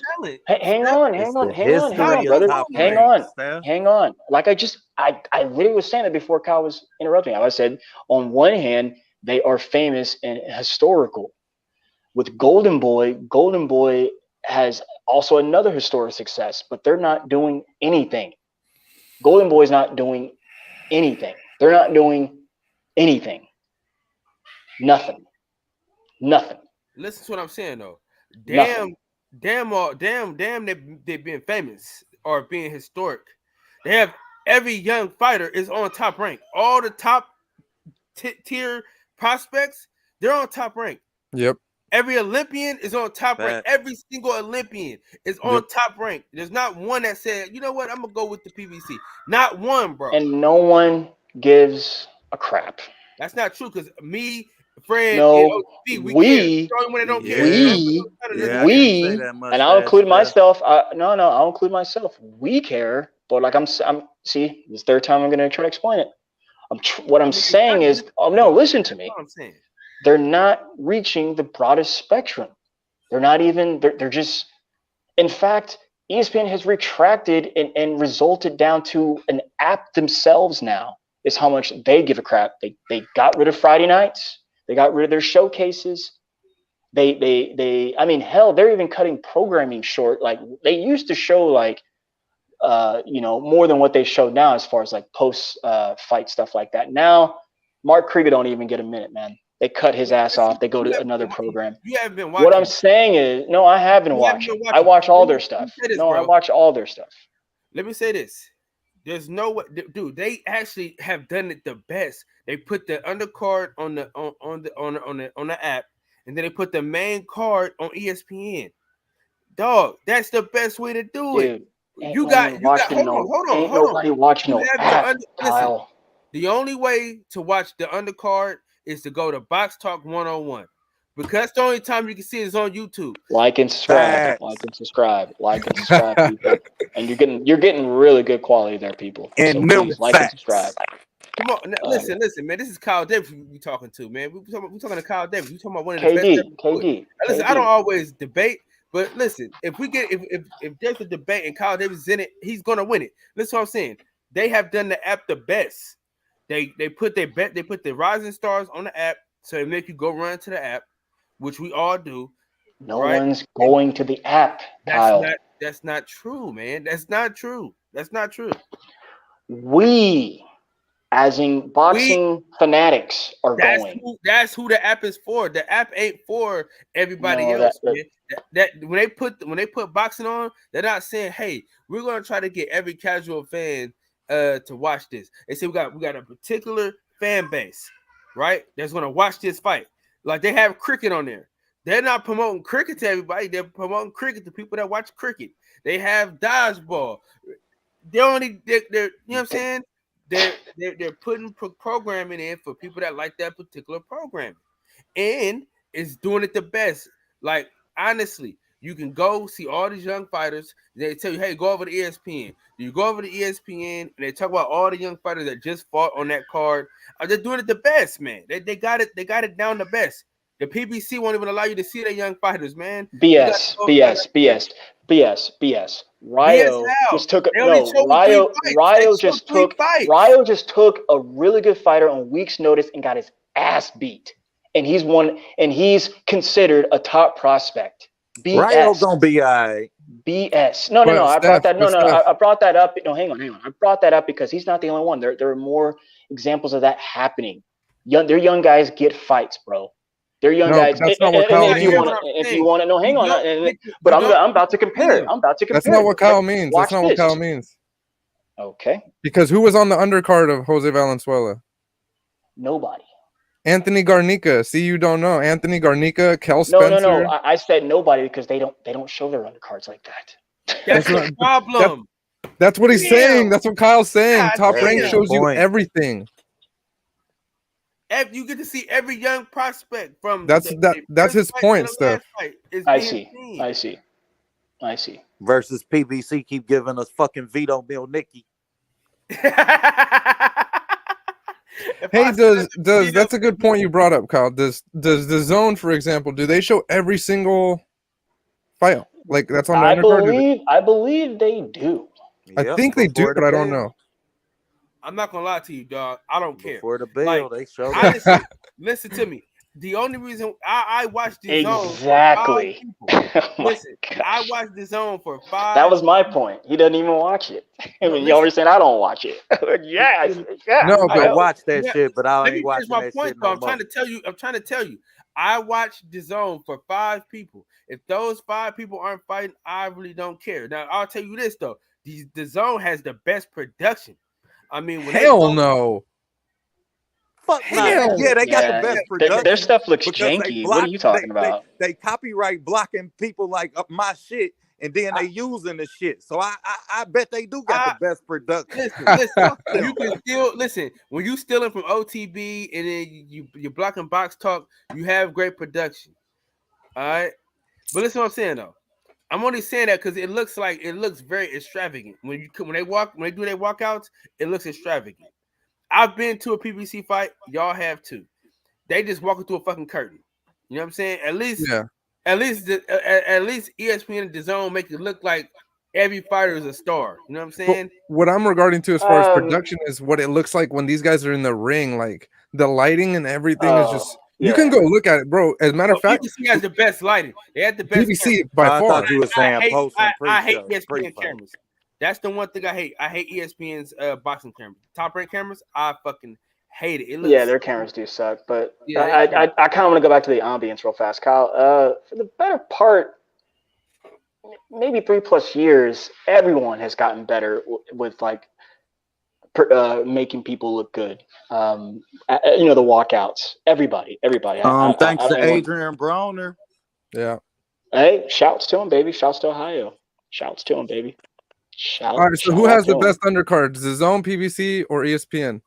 According to y'all, Top Rank. ESPN. It's not even close. ESPN, Yeah. Top Rank. Yeah, Yeah, I think so too. If you take away every main event and just watch an undercard without a main event, I think ESPN's got it, man. They got great undercards. Man, you watch what was this? The PBC undercard that has Sergey Derevchenko on it, man, and Good like stuff. But and like okay, Vito wait, what am I? Milnicki. I'm sorry, I just don't want, wait, bro. I just don't want to see Sergey Derevchenko. wait, Not man, even, y'all made not me, even in the y'all pushed me in a YouTube corner. I'm forgetting about Showbox. Pal, do you watch Showbox? When was the last Showbox? Like a week ago? Literally a week ago. Literally a week ago. I Who was watched it, Steph? Who was I it? can't even remember. I really can't remember. I was just watching it because I'm a boxing fan, and I was like, let me see what these guys are about. But my point is, that's a whole Somebody's program. always getting robbed on Showbox, though. Okay, that's part of boxing. No, I'm just saying, bro. Every time I watch Showbox, somebody's getting robbed. Like, okay, again. Showbox just not competitive. Like, you understand? They need to have like I a didn't say it was Showbox better. tournament. I That's like didn't say it was separate better. I was from just their saying. records. Like Right. maybe with Sure. But because they I didn't just say not that. competitive for us to get a gauge on the talent that they give us on Showbox. That's my only problem with the Showbox cards. Like I watched the one that was the Marquez boy. Matter of fact, funny, we was just talking about Marquez, but I watched him and I watched that whole card and wasn't none of them fucking fights competitive. What in the fuck? Okay, but let me get this off though before we start talking about that or comparing it. I wasn't trying to compare it. I was just saying that's a whole program dedicated to the up and comers. And then when I think about if I even think about some greats, that's some names, bullshit. some Steph, names. look at this, Steph. What is that? Oh, it's an exhibition. It's an exhibition. Oh, it's an exhibition. That's fun. That's cool. Millionaires getting Is his richer. son Nice. gonna fight on the undercard? Shit, that's Shout what out I to want him. to know. Hey, I don't know if Probably. his son's. Well, his man. Nah, man. Well, shout out to the face of boxing, Jake Paul, man. Facts. Another Ohio representative. Man. All right.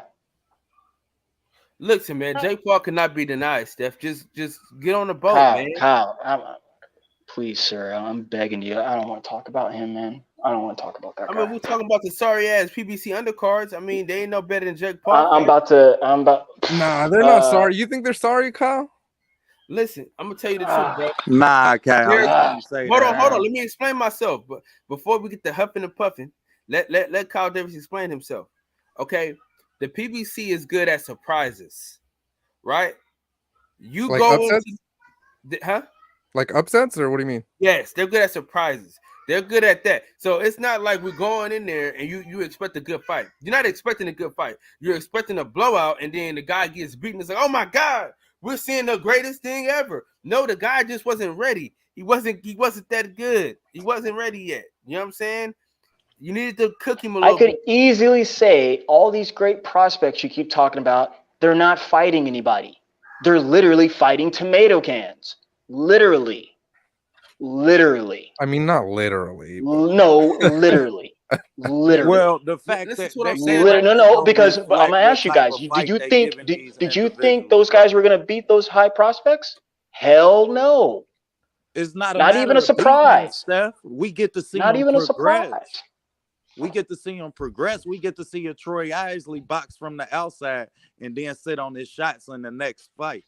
Yeah, I mean, we get to watch the progression of these fighters within them fighting the journeymen that we watch them fight. You understand? So I'm with that, yes, sir.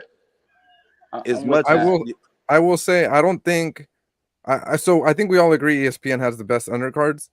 I'm not gonna say PBCs are trash. They're definitely better than DAZN's, but they're not as good as ESPN's. I think DAZN got the worst undercards. Yeah, I think that's accurate. I'm with you. Let's be honest about DAZN. DAZN is really ass cheeks, though. Listen, I mean, who's bragging about DAZN though, Kyle? Listen, I got 5 people. Listen, I got 5 people that I watch, and I think it's 4 now because Devin Haney is gone. So I got. Who are the 5, Kyle? I want to know who the 5 are. Okay, I'm gonna give them to you. But there's really probably 4 now because because Devin Haney is gone, right? Okay. So there's Raymond Ford. There's Montana Love. Those guys aren't good. Hitchens. Whoa, What his dumb ass go over there for? That was stupid. That was stupid. Steph. I'm I sorry. actually agree with. I thought that was a dumb move, but that's just. Oh, so no, he wasn't talking about that. He was talking about Montana Love. That's why I said what I said. Oh, I like no, Raymond better. Montana Love. I like Raymond better. I don't think Montana's that good. No, wait. Let's finish. Let Kyle finish. I'm sorry. Yeah, that was rude. Go ahead. Yeah, that was rude, Steph. You. I'm sorry. You know that. I'm sorry. I'm rude. I'm sorry. Because I haven't given you this. I haven't given you the drop in a couple of days, and you deserved it a few times today. You drop on me every day. What are you talking about? Can you shut the fuck up? You drop on me every day. Finish your 5, Kyle. Finish your 5. Raymond Ford, Montana Love, Richardson Hitchens. Yeah. Who did I miss? There's one more. That's 3, man. 3. Canelo. Alicia Baumgardner. Fact. She's on DAZN? Yeah. She's on DAZN. Is she? I don't know. Yeah, she at DAZN. Oh, obviously, yeah, because they show women's fights. Shit, I don't. That's. I don't watch women's boxing, but y'all got me talking women's boxing. Listen, hold on, Steph, man. Montana Love. Oh, it's like, man, I'm finding more about this nigga. All right, Steph fooling. All right, let me say this. Okay, Montana Love. All right, and then I'm going with Richardson Hitchens. I like Richard Hitchens. Raymond Ford. Damn, that's a cool 3. That's about it, man. Well, no.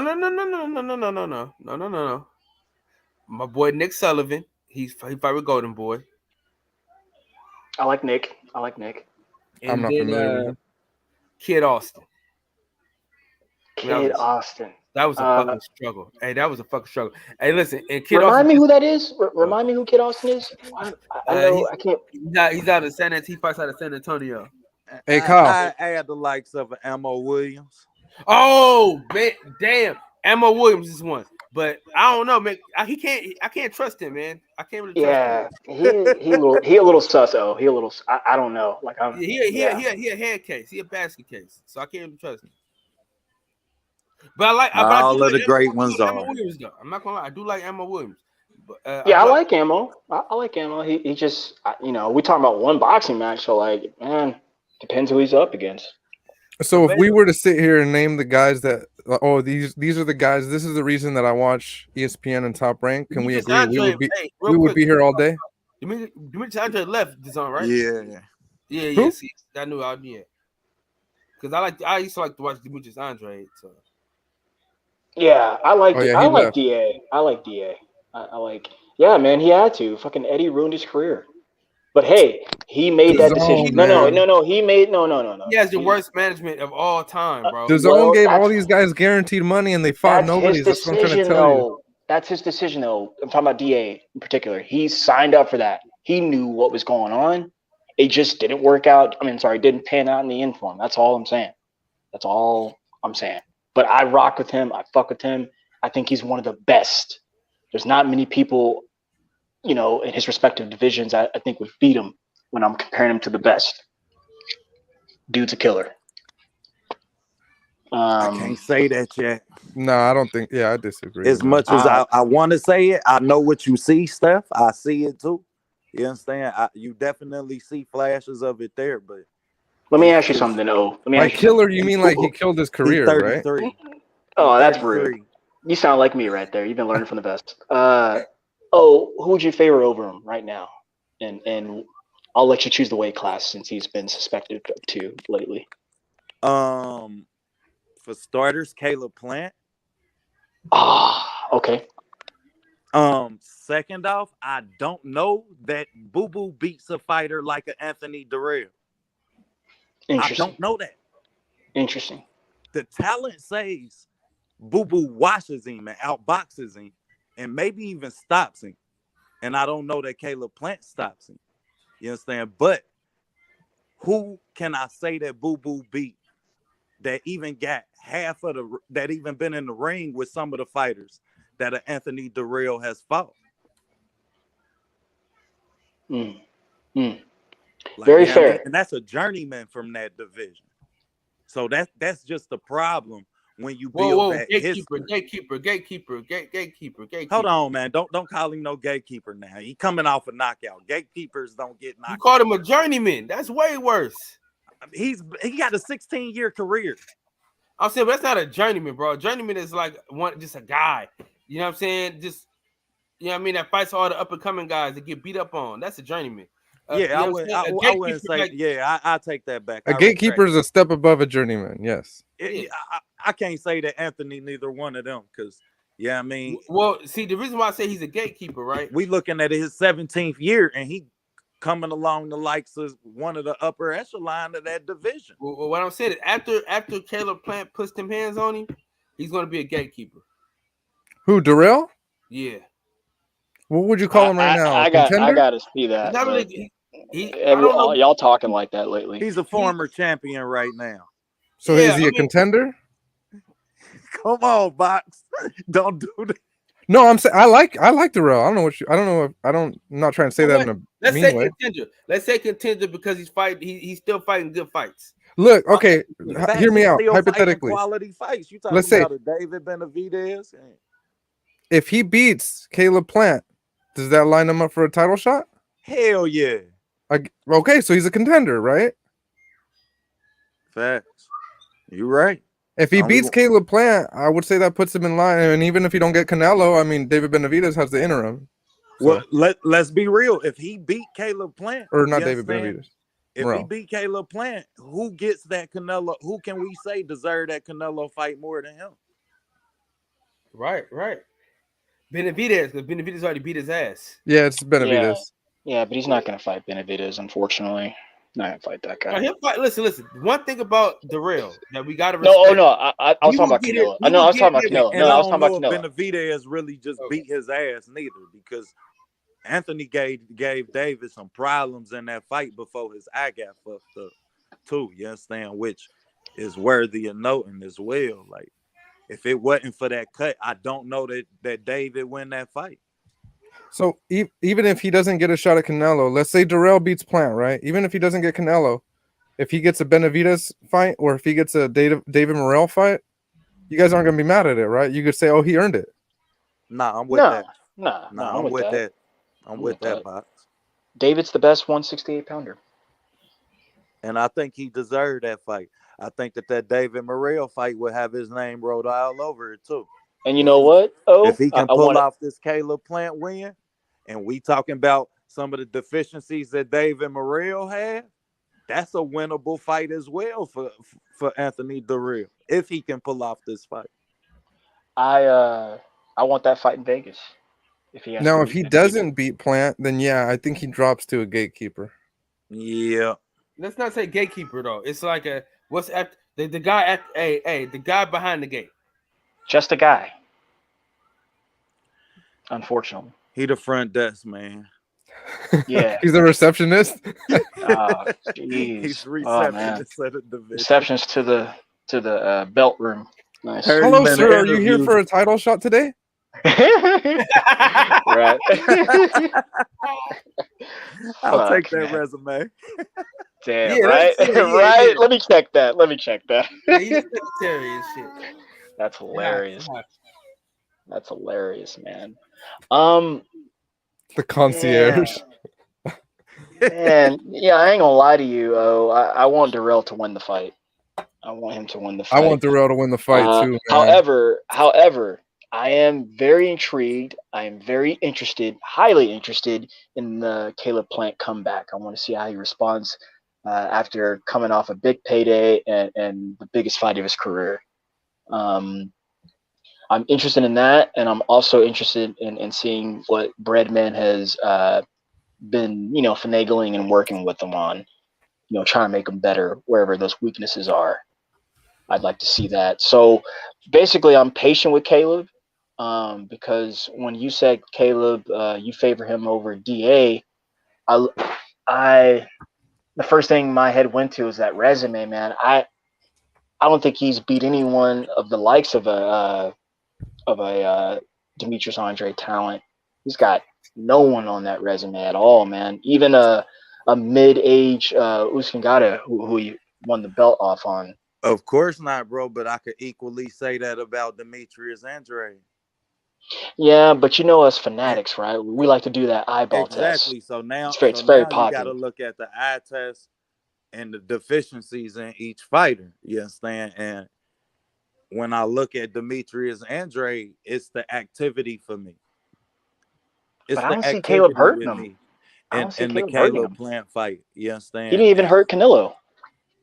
Yeah, we know he got some thump and we know he can box. The question is, can you do it against somebody else who can box with you? And how much success would I deem that you have then?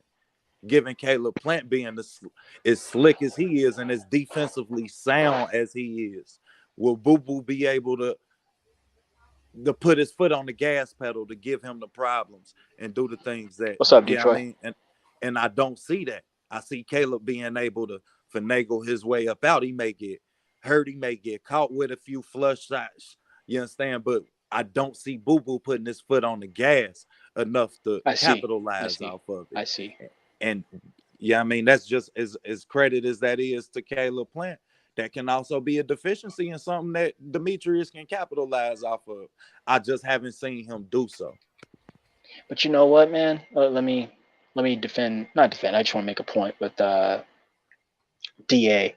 His heresy, that unorthodox style that we always talk about, which is just his style, his how he fights, really does present problems. And then one of his strong points is punch placement, man. He's got a knack for putting his punches in a place to where it hurts you. So, Rambo, salute to you, brother. I agree, bro, but he just do a lot of stupid shit, Steph, and you can admit, bro. You see him drop his hands. But you see him get that's true. low. That's true. And Yeah, I don't like work that. a lot. Like he do a lot of goofy ass, just unfundamental shit. And But that's his somebody heresy, though. That's his shit. He ain't gonna change that. He ain't gonna change that. So you can get away with that shit against people of that talent level. True. Yeah, I mean, these deficiencies can't carry over into a fighter like a Caleb Plant, a fighter like a David Benavidez. These fighters is gonna eat your ass up when you get to dropping your hands, when you get to ducking down, but not throwing no punches, not weaving, but you just down there at waist level. Like, bro, you gotta come up. Like, yeah, like man, they go over there popping, right? Thank you. Like man, some of the shit that I see him do on film just have me like, bro, like who lets you get away with this shit in the gym? Right? His dad must be yelling at him. I don't know, man. He might got the boombox going and he just be dancing. You want them niggas like dance. That's all. Yeah. And you can see he's real rhythm based. You understand? He fight off of that rhythm. So I get it. You understand? But at that same rate, I haven't seen you not do it. So I can't bet on you not to do it against a higher level fighter or a higher level opponent. You understand? And I definitely wouldn't expect them to not capitalize. Let me say this too. This just came to my mind. I think the 35-pound division's fucking rocking out, kicking ass. And actually, I think the 68 division's rocking out, kicking ass. And when I say rocking out, kicking ass, like there's a lot of good talent, man. And you could make it almost like a tournament of the fighters in those two divisions. Some really, really good fighters in those divisions, man. The 35 division is going to put some life in the 40 division because the 40 division right now it's stacked. It's stacked too. It's just always say it is stacked, but it's like bottlenecked. There's one champion, bro. There's maybe there's two. No. There's only one. Everyone else is fighting for the belts. But like the problem is, I keep saying this. It's not a money division. But it's gonna be. No, it's not. Everyone says that. Everybody's moving up. How? Exactly. And when you look at these fighters that's moving up, I gotta agree with Fred. The people who are moving up, the guys aren't money makers. They ain't getting it like that. Shit, how they gonna get it at 140? Of their career Ryan Garcia. Ryan Garcia's moving up. Rolly's Ryan moving Garcia, up. Ryan Teofimo Garcia, already moved up. Devin Haney's but going to move up soon. Fred, Gervonta's fought at the division already. Eventually, Keyshawn moving up too. Everybody gonna follow suit. And if you But look back at to- these kids' body, they gonna be at their peak at 140, like bro say. When you look at them talent-wise, they'll be pros for enough time. They'll have enough title fights. They'll Soon all have enough, been main 140 will event. be the new 135. It's going to be the same guys. See, I look at it differently. I look at it differently, Fred. I see just a pit stop, and I see all of what y'all just said. That's at 47. Take Ryan Garcia. He's 5'10" in a welterweight body right now. Literally. Take Tio, who complained about 5 pounds. He I'm going to use him as an example. Eventually, he's going to be at 47. Tank could arguably beat most 47-pounders right now, depending on the fights, selective or Tank's not. not going to go to 147 though. That's a stretch. I didn't That's say why that. I didn't that's say why that. I see Fred. 140 No, being the Fred. division. But Fred, I didn't say that. What I said is he could beat those guys. So same thing with Devin. He's big enough eventually in the future. He's gonna be, prominent at 47. He's gonna be there. He's going like that. That's always been the glamour division, especially for guys our size, our normal size. So that between 47 and 60. But I think, with Devin again, those guys' prominence going to come at 47. Trust me. I just don't know if they hit their peak level there, because you gonna have fighters like Tiger Johnson who done been there. You understand? Who done been making that weight? That's a good thing, though. To that weight, you gonna have. Yeah, I mean, hey, that it's some talent coming up in the 147 division as well. You understand? When you talk about Abdullah Mason, who gonna end up there. So all of y'all hitting that 147 level, I don't know if it's y'all peak, and I don't know if y'all fight styles, make up for y'all deficiencies at that level. Because when you talk about 47 welterweights, man, welterweights crack. You talking about a Devin Haney that had problems in the pocket. You talking about a Tank Davis who 5'3". So when we talking about true welterweights. Go ahead. I'm sorry. Nah, you good. Go ahead, bro. I was just saying, I made my point pretty much. Like, I just don't know if that's their peak for those reasons. Like, you have much bigger punchers at 47 than you gonna see at 40 versus you being at 40 with a lot of the fighters you was with at 35. I'm only inclined to believe that your peak is gonna be at 40 versus you getting up to 47. That's a different level. You dealing with 154s who draining down to 47. You understand? So I just don't know if they fight styles included. Hey, it got spicy at the press conference today. Did y'all see Elisa Bumgarner and Michaela Mir? What about it? Look, nah, you know it was.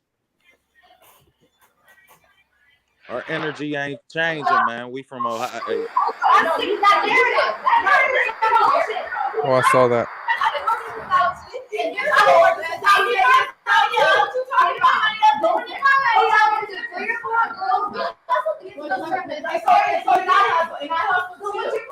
My point is,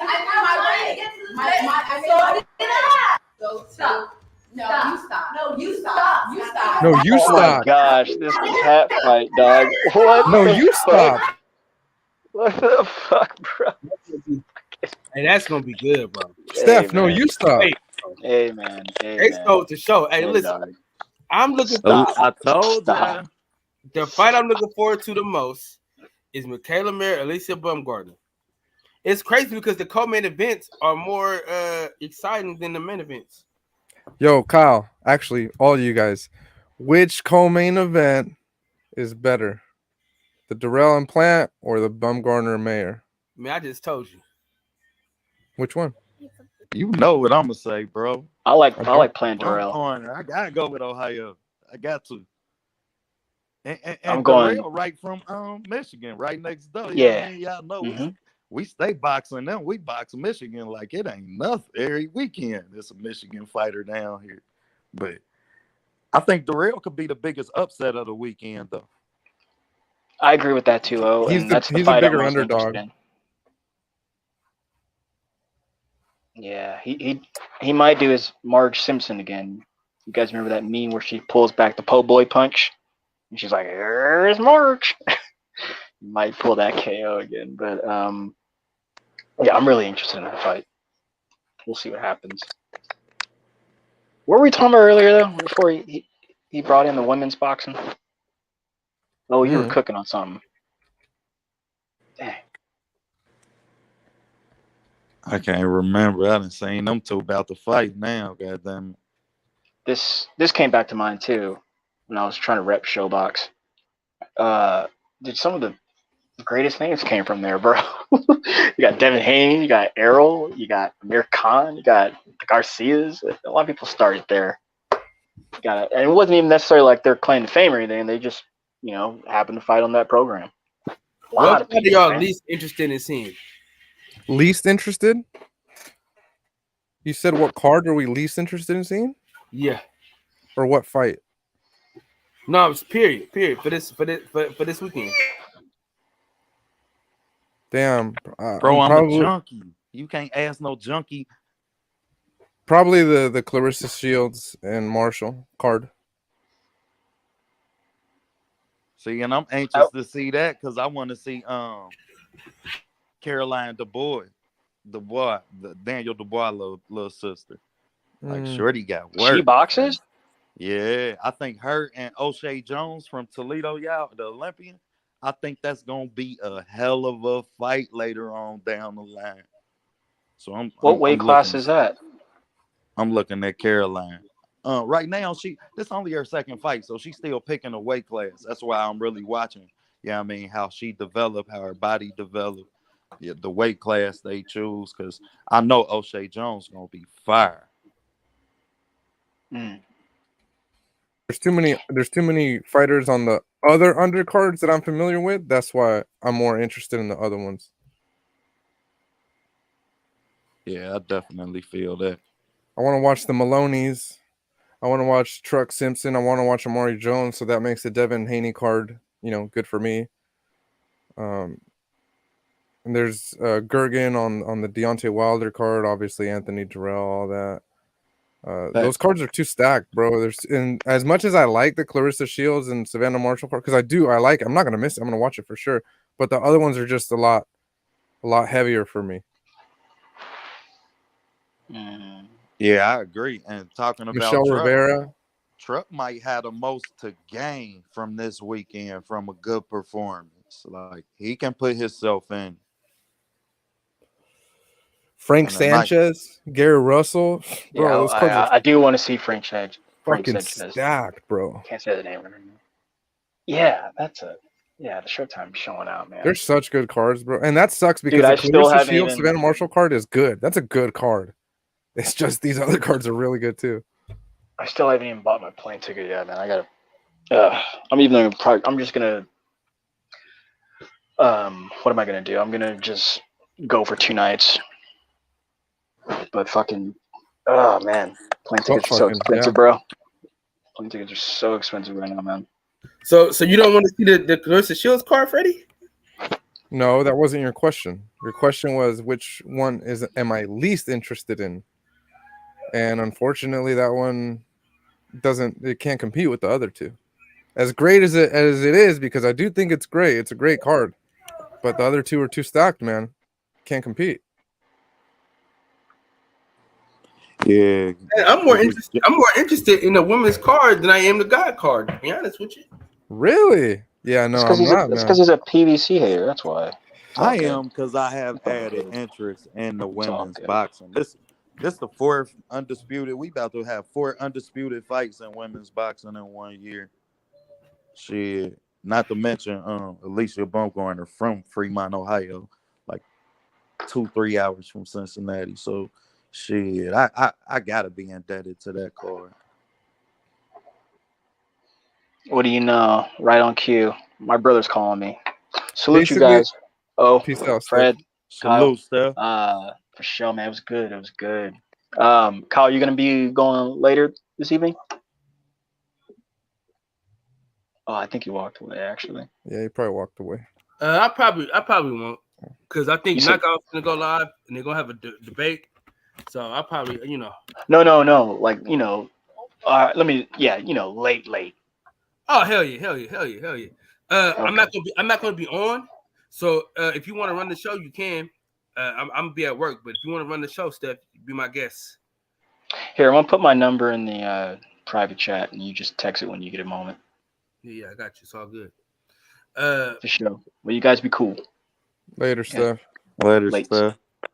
Basically, what you're asking me though, Kyle, is to pick like between Peyton Manning, No, Brett I'm just Favre, saying- and Tom I'm not Brady. saying a card. I'm saying a particular fight. Oh, well, that's why I asked you that in the beginning. I said Oh, my you. bad. I'm saying- I said card or fight. But I mean card. Period. Though. I think the best. Yeah, you did say card, Cal. Oh, that's my fault, man. Yeah, I made sure to clarify. I asked. I wanted to be sure what I was answering. Hey, I'm not above apologizing to my friends, but what I'm saying is this: I think for me personally, dog, that women's card is more intriguing for one. You know what I'm saying? It's way more intriguing, like way more, because of the bad blood alone makes that card way better. And then when women fight, they fight to the death. So. For like 2 minutes, though.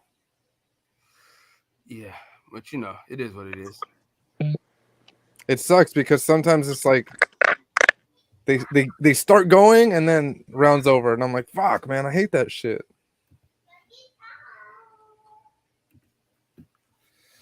Oh man, nigga, OTB just bounced out. Jesus Christ! Damn, well, that was rude. Yeah, he didn't even say bye.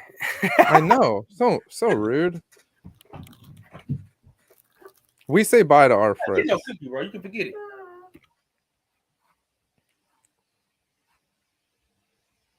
That Wilder card though, man, it's the best card. Here he is.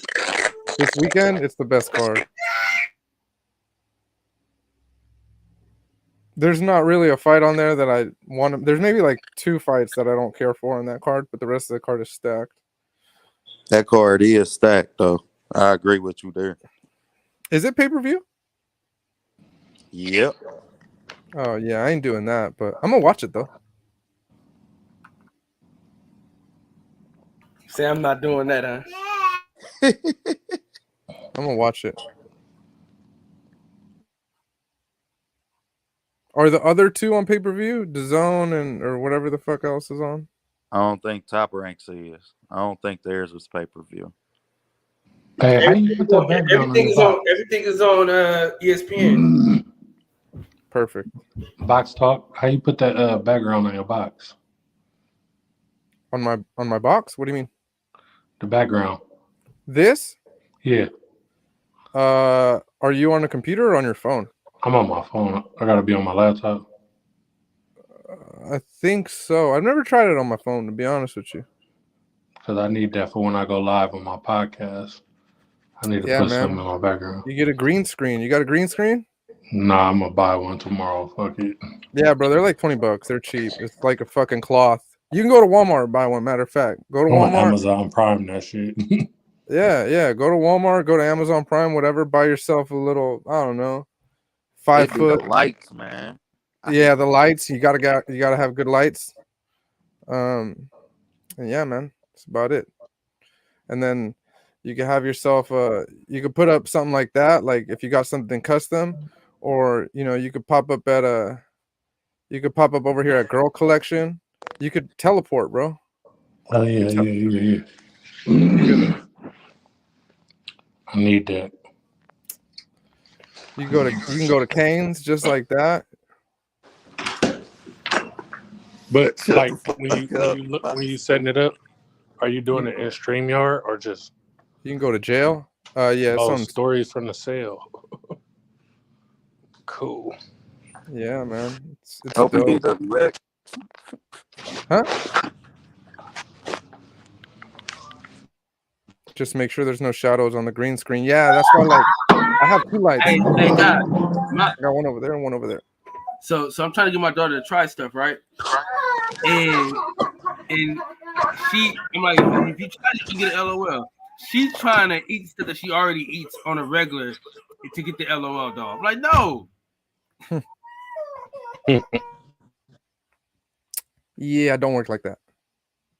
Look, alligator tears too. Cool. You're cutting out.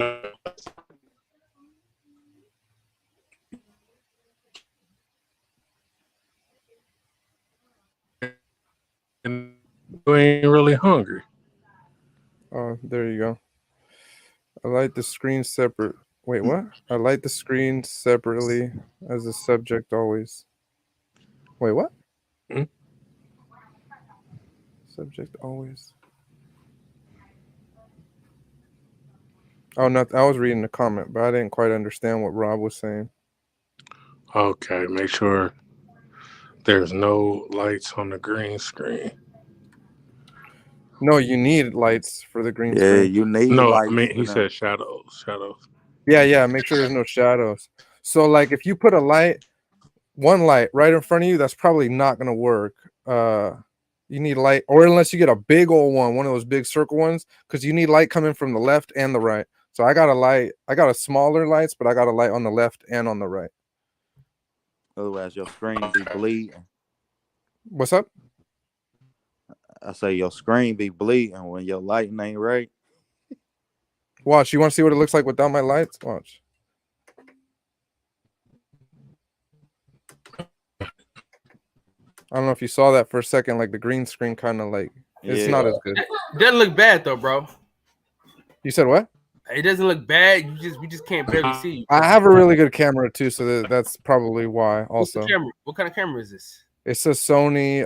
It's a photography camera, but I just use it for my watch. I'll show you. This is the camera on my laptop. This is just the built-in camera, right? You see the difference? Oh, that's ass cheeks. Yeah, this is what most people use. I noticed. I could tell right away. This is what most you people could tell when they using them. Yeah, no, I got a really good camera that adjusts itself with or without lighting. But I have the benefit of also having the lights, and obviously I could switch the modes. If I want to tan, boom, I'm orange now. If I want to be hella white, boom, I'm blue.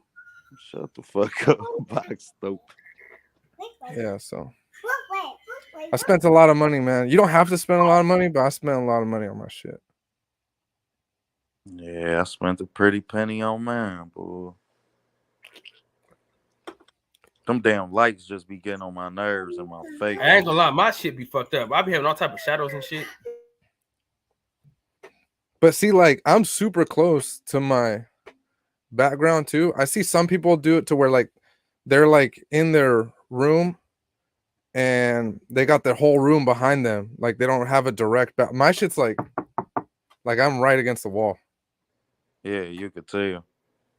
You could see the difference in that too, Box. Like, cause mine ain't like that. Like, you know what I mean? And you could see the difference. Yeah, so me and Jay Coop, we about to start our doing our own show, like a separate show from my show. Mm-hmm. And then so we just trying to get the green screen shit together, man. Cause we're gonna try to be like as if we like in the same area and shit. Yeah, at least so both of y'all had the same background. You know what I mean? It's expensive. Yeah, bro, it's expensive. I got my mirrorless camera, which is what I use for streaming. I got a webcam. It's a good webcam. I don't even use it anymore though, because this one's better. I got a camcorder. This fucking camcorder was like $1,000. This shit right here is 4K. It's a good little camcorder. It zooms in hella far. So why you don't ever rock that to the fight? I do, but my phone's really good too, bro. I got lenses, just everything, bro. My phone is such a good phone though that half the time I don't have to take my camcorder. And the problem is, if you go to an event, they won't let you take recording gear, right? They don't let you take a mirrorless camera or a camcorder, stuff like that. But they're not going to tell me to not take my phone. And it just so happens I have a really good phone. So he pulled out a big machete to skin that cat, huh? Allegedly. Wait, what? So my camcorder was 10K? Yeah, fuck all that. I'm not trying to make a fucking film or anything. But that's his name. Yeah, see, I'm not trying to fucking make a movie or no. I'm just gonna put up some fights, and if y'all can watch them, great. Got hella equipment, hella little tripods and shit. All this little shit. I don't even use half of this anymore, man. Crazy how you accumulate shit like that you end up just not using, end up finding another way to not use it.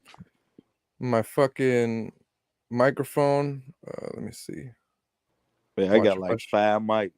You would think I had a band. Yeah, I got a couple mics. If can I shut off my green screen? Yeah, look, if I shut off my green screen, you'll see my mic too is like it changes colors. So I never put it on the green screen because when it goes to green, then it's like see-through kind of. It fucks with it.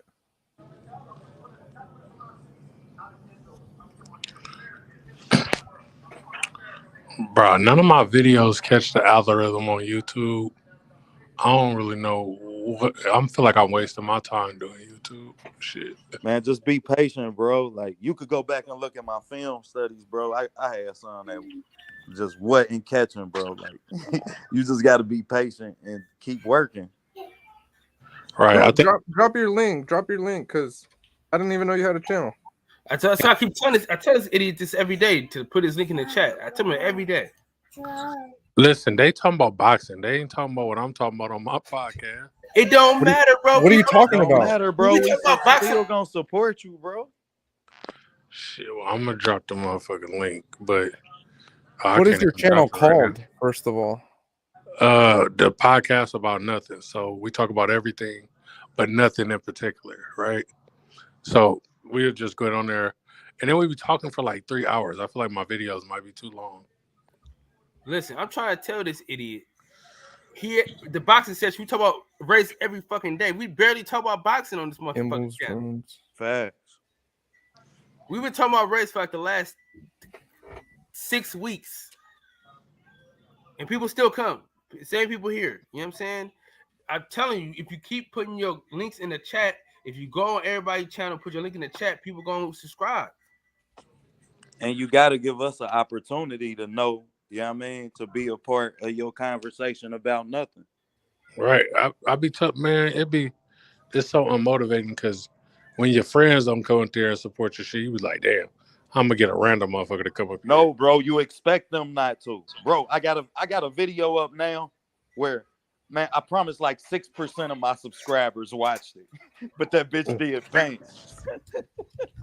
Like bans. So, bro, like, yeah, I mean, it's just a matter of time, man. You can't expect, I mean, people, especially in the same area as you understand, to support you. You just, as much as you hope that they do, shit. John, you're the only person that supports my channel, bro.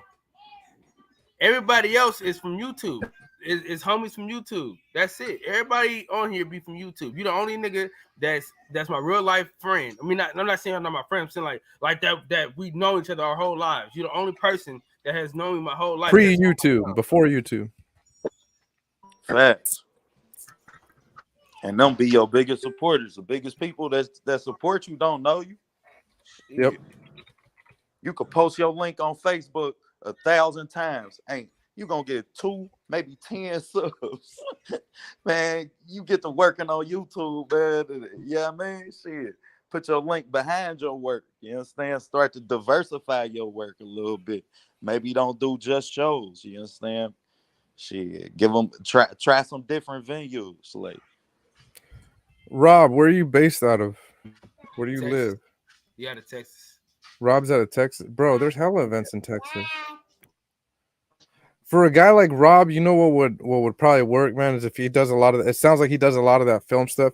And it's something that I thought about, but I'm just like, it's not, I can't do it. Like, I just don't have, I don't know. I just don't like doing it. And I find it to be a lot of work for me in particular, is like documentary type stuff, like little mini films or whatever, like 30-minute docs or whatever, an hour doc, 10 minutes even is good. That shit'll catch on. You could do a little documentary on a little fucking fighter that's 10-0 or 5-0, like somebody coming up.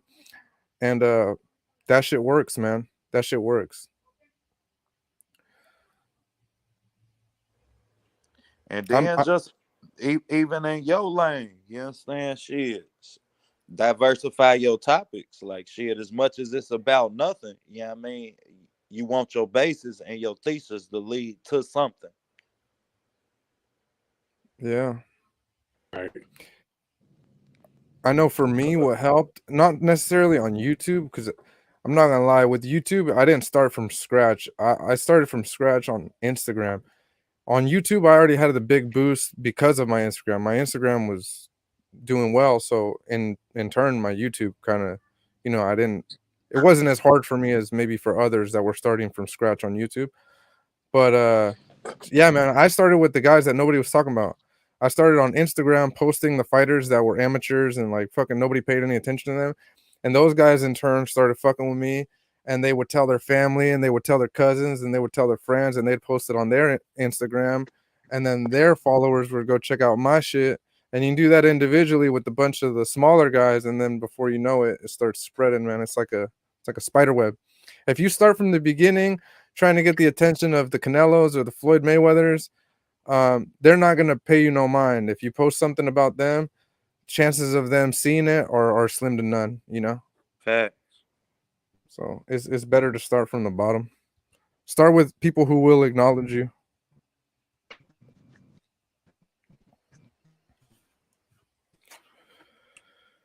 I keep losing subscribers, bro. Maybe I didn't step on my race. Man, I be losing subs too. I think I lose subs every time I talk bad about Tank. I promise I lose like 4-5 subs. And I got a steady pace, man. I got a steady growth pace. Like even now with me starting over, I'm doing like 40 subscribers a day. So I'm like, all right, I'll get back. I'm not tripping. Hell yeah, I'm looking at Box Talk like shit. I gotta hurry up. Goddamn it, he about to So man, I'm about. Hey, let me borrow one of them videos, man. After you post them.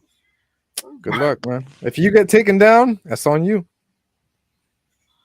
Damn.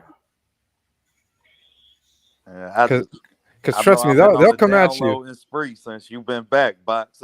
Boy, I've been on the spree. I say shit. I'm gonna have me some film next time this nigga fight. It's all right because I'm backing up all my shit. So I got Daily Motion now. I got Rumble. I got Odyssey. All my shit, Facebook. All my shit is being backed up on other platforms. So yeah, I learned my lesson.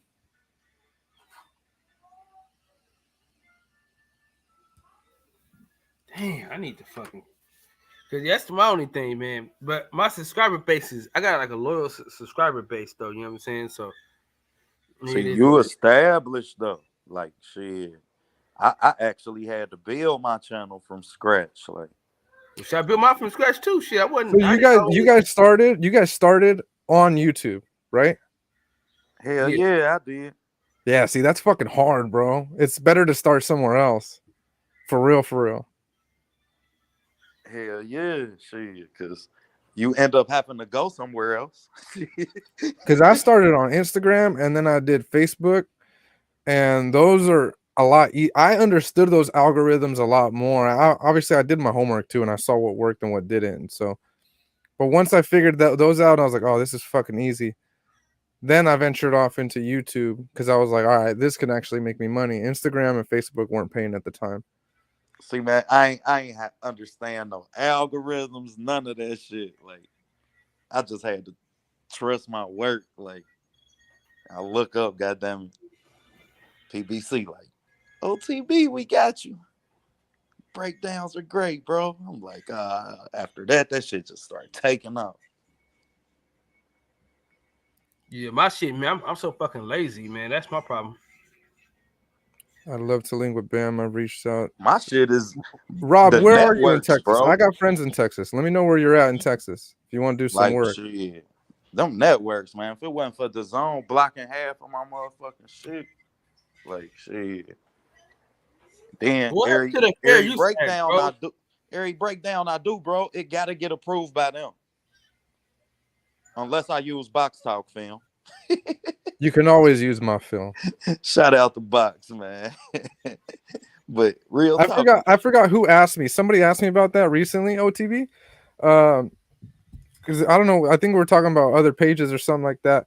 And somebody brought you up, and I was like, yeah, man, that's why I fuck with OTB, because a lot of people were just taking my shit, bro. And you were like the only person that reached out and said, "Hey, do you mind if I use your content?" And I said, "Hell yeah, bro. Like, I appreciate you even asking." You know what I mean? A lot of people just try to take my shit, and then I got a copyright strike their ass, and then I get all these emails apologizing. And I'm like, bro, I warned you, because anytime I see somebody use a video, I comment first. I comment on the video, and I said, "Hey, please remove my video or reach out to me so we could talk." And if they don't, then I fucking strike their ass. Nah, bro, it was only right. God damn it, that that was a blessing for me to hear you even say yeah, because shit, they will strike your ass, and shit, boy, I ain't gonna hold you. It'd be hard to, man, shit. You go breaking down film for an hour watching the fight, watching each fight, and then another hour breaking the shit down, editing it, all of that, only for them to strike your ass. Shit, when I found you, I'm like, man, I need that, man. That's a relationship you gotta build, boy. Cause them networks, they ain't on that shit, man. They'll block your shit in a heartbeat. They don't care. And use it on their telecast. Like, you understand? Like, man, shit, they don't have no respect. Like, the least I could do was ask you if you had a problem. Hey, did they play your they played your voice too or what? Hell nah, I took my words verbatim, bro. Like, and you, like, man, for people who watch film breakdowns, you can watch my film breakdown and then watch another fighter's breakdown. And I might say outside foot leverage. He might say he took the outside foot. Like, you understand? He outside foot, lead foot. You understand? Like, man, the vocabulary was so crazy to watch the same clip, bro. Like, it's a sense of accomplishment. Damn, my shit made it on TV. And then when it hit you, like, damn, but it really didn't. Like, that shit like a roller coaster. I damn near broke my TV. Then to hear this bald head motherfucker from the zone get on there and talk about weight transitions, and he takes a gas. You see him take the gas? When he said that, I'll be like, man, that's my shit. Like, man, because that's exactly what I said in the video. Like, because matter of fact, it was the Canelo Triple G video, and the only part that made it was box talk shit. You understand? His film was the only film that made it. They blocked the rest of it. So I took the video down because I ain't just want to use the 5-7 minutes of his film that I had. It was only on one fighter, and I do it on both fighters. Like, but to see that shit, Cal, man, hey, man, fuck the zone for life, man. Because I ain't plagiarizing nobody's shit. Like, I ain't taking nobody's key points in fights, none of that shit, bro. Like, I do that shit based off what I see, and I trust my eyes. Like, and shout out to y'all, because y'all help me trust and believe in my eyes and what I see, as well as helping see. I never get your what's in there, your video. And I got the notifications on too. I already know. That's why, goddamn it, my subscriber views, goddamn it, at 6%, and that motherfucker had 2,000 views total. Like, come on, man. Like, but you don't be studying that shit. You just get on to the next fight. Then with the film, it's a bitch, because all fighters, y'all don't want to watch film on every fighter. But it's my job to break the film down for every fighter. Like, some people just don't care about Caleb Plant, Anthony Terrell.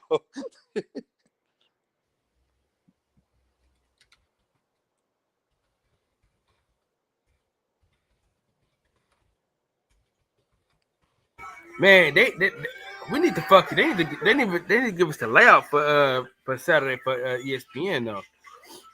What do you mean? Like they haven't did any, like, you know how normally they give you like what fighters is fighting on that card. They haven't done that yet. You talking about the women's card? No, I'm talking about Devin Haney card. They hadn't really done a good job with this one. I gotta say. Hey, yeah, man. I really like Rob's talking about the Devin Haney thing that he put on his YouTube channel. I really like what they did on like the last episode or whatever. Their production shit is pretty dope, man. I like what they're doing over there. They ass is taking notes. They taking notes, and they started to pick it up. If you notice, Top Rank giving you some tutorials. They doing films. The Cuban, what they have, the Cuban jab or some shit I was watching. I'm like, damn, they working. Now you give me those. Paying a lot of attention to detail all of a sudden, aren't we, Top Rank? Yeah. You coming later? I've always wanted to do stuff like that, man, but I'm just like it's too much, man, and I don't see how I can necessarily really use it, if that makes sense. Hell nah, you could use that shit because shit, when you look at the like shit, a lot of people just don't know what they looking at, bro. Like they don't know the specifications within boxing. They don't know they think motherfuckers just jumping at each other and playing ring around the rosies, and like they don't get every intricate detail within boxing. So when you can teach, then you bring a whole nother, you know what I mean, fan to the sport because somebody then started to learn about something. You know how learning is addictive and shit. So you just gotta figure out how you could teach them box. Yeah. What the hell is that? Is that music? That's cat. My son. My son. Oh. I was like, why does that sound like Coco Melon? No, I'm just playing. I don't know what that was. Coco Melon. Hey boy. Definitely Coco Melon, fam. Man, I hear Coco Is it for Melon, real? I just start walking to the back room. I was just fucking around. Another type of video. Junie, come sit in your chair.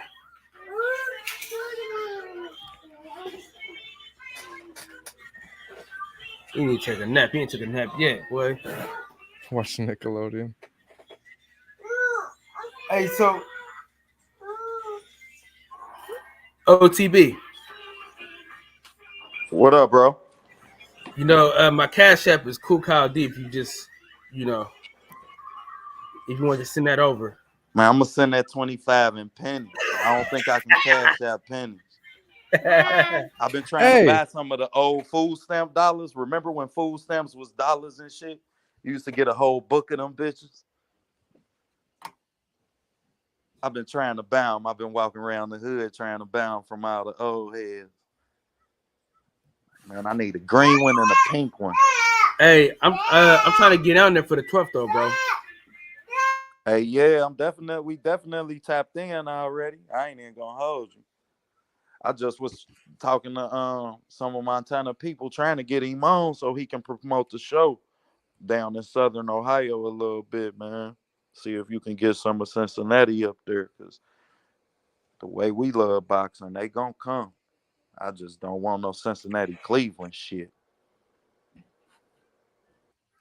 Hey, speaking of money and football, were those picks we did the other day for money, or is that just for fun? I think that Montana Love fight gonna be good, bro. I think he's gonna give him a knockout. All right, yeah, just ignore what I said. Whatever. I didn't hear what you said. You know, I walked off. That's because it made him some money. What happened, Box Talk? Those picks we did the other day, was that for fun or was that for money? That's for fun, man. Oh, okay, I was gonna say nobody ever asked me to send anything, so I didn't. I was like, yeah, I think I'm one of these days when I'm rich and I can just like send shit out. But we'll probably do like at the end of the year, like at the end of the season, see who had the most, and then we'll probably figure that out like that. Hey, you know what I'm gonna start? You know what I'm gonna do, man? I'm gonna do the membership, bro. But I'm gonna do like shit like that for the members, bro. Where we just do random shit. oh, you haven't done your memberships on YouTube? Nah, man. Nah, bro, you got to do it. You got to do it.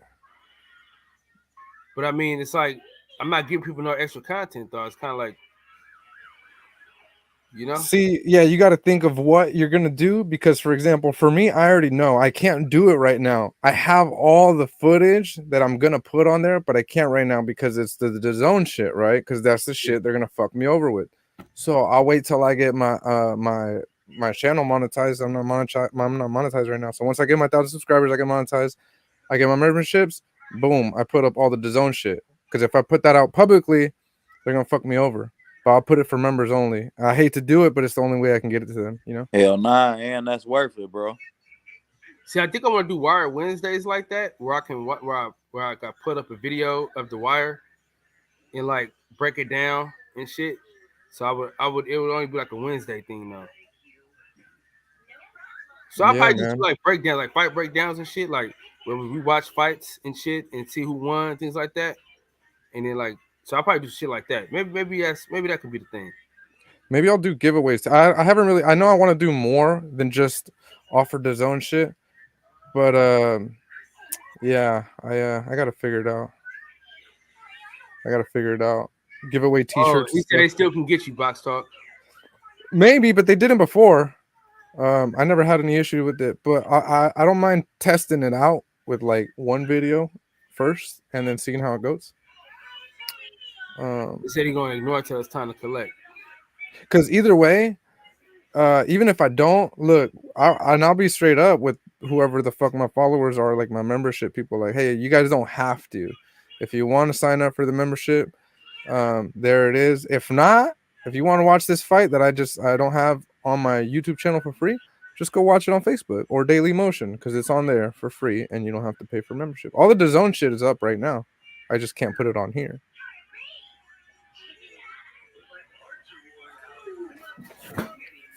No, brother. And it got shut down in the middle of the stream. Really? That's fucking weird.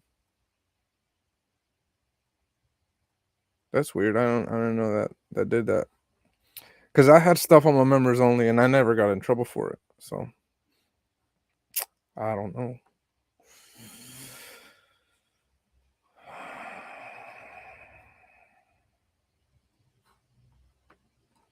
That was a couple months ago.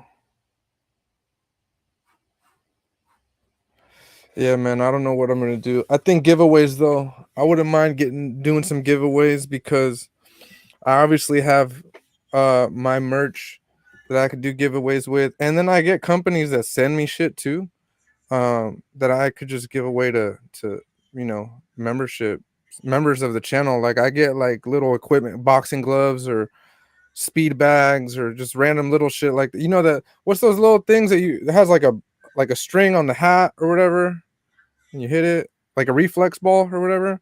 Yeah. Those guys be sending me a lot of these companies send me shit, so I could probably just give stuff like that away for the members. I want to be able to give them more, If they're gonna pay, for membership for my channel, I want to do something. Yeah, I set mine at the minimum last time. Mine was like $5. Yeah, that's what most people see. You know what I'm gonna do though? Do you have yours up, OTB, or no? Nah, I ain't monetized yet. Oh shit, what? I thought you were. Nah, I'm at 9 something. Kyle, you monetized yet? Yeah, Ben. Yeah, Kyle monetized. Where you at, Kyle? Where are your subscribers at? Not enough, man. Not a fucking enough. I was at like 17, like 80 something. Now I'm at 17, 45. I'm like, what the fuck is this? All right, look, I'm gonna show you guys something because I do a lot of homework. On this stuff. So let me show you guys something. Boom, boom. I'm a numbers guy. I should have been a fucking. I don't know. What's those people? I could tell you a numbers guy, Fred. I should have been a fucking accountant or something, bro. Watch this. Let me show you guys. The boxing section. Oh, it doesn't exist. No, it has to exist. Oh, the boxing section TBS. That's what it is. TBS. There it is. Boom. And then OTB Boxing School. No, that's not what it is. What's your channel? Is your channel's name OTB Boxing School? Yeah. It's not popping up. Why is it not popping up? You might have to put it in boxing class because I switched it. Boxing class. No. Let me try OTB Boxing.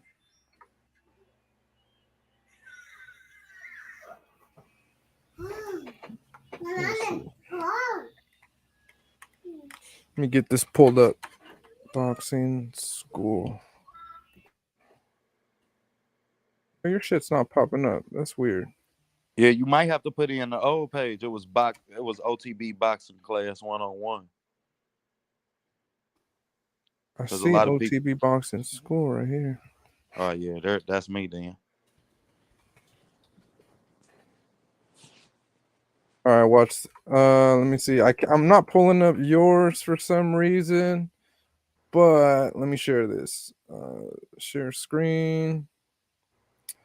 Share tab. You guys got to get on Social Blade.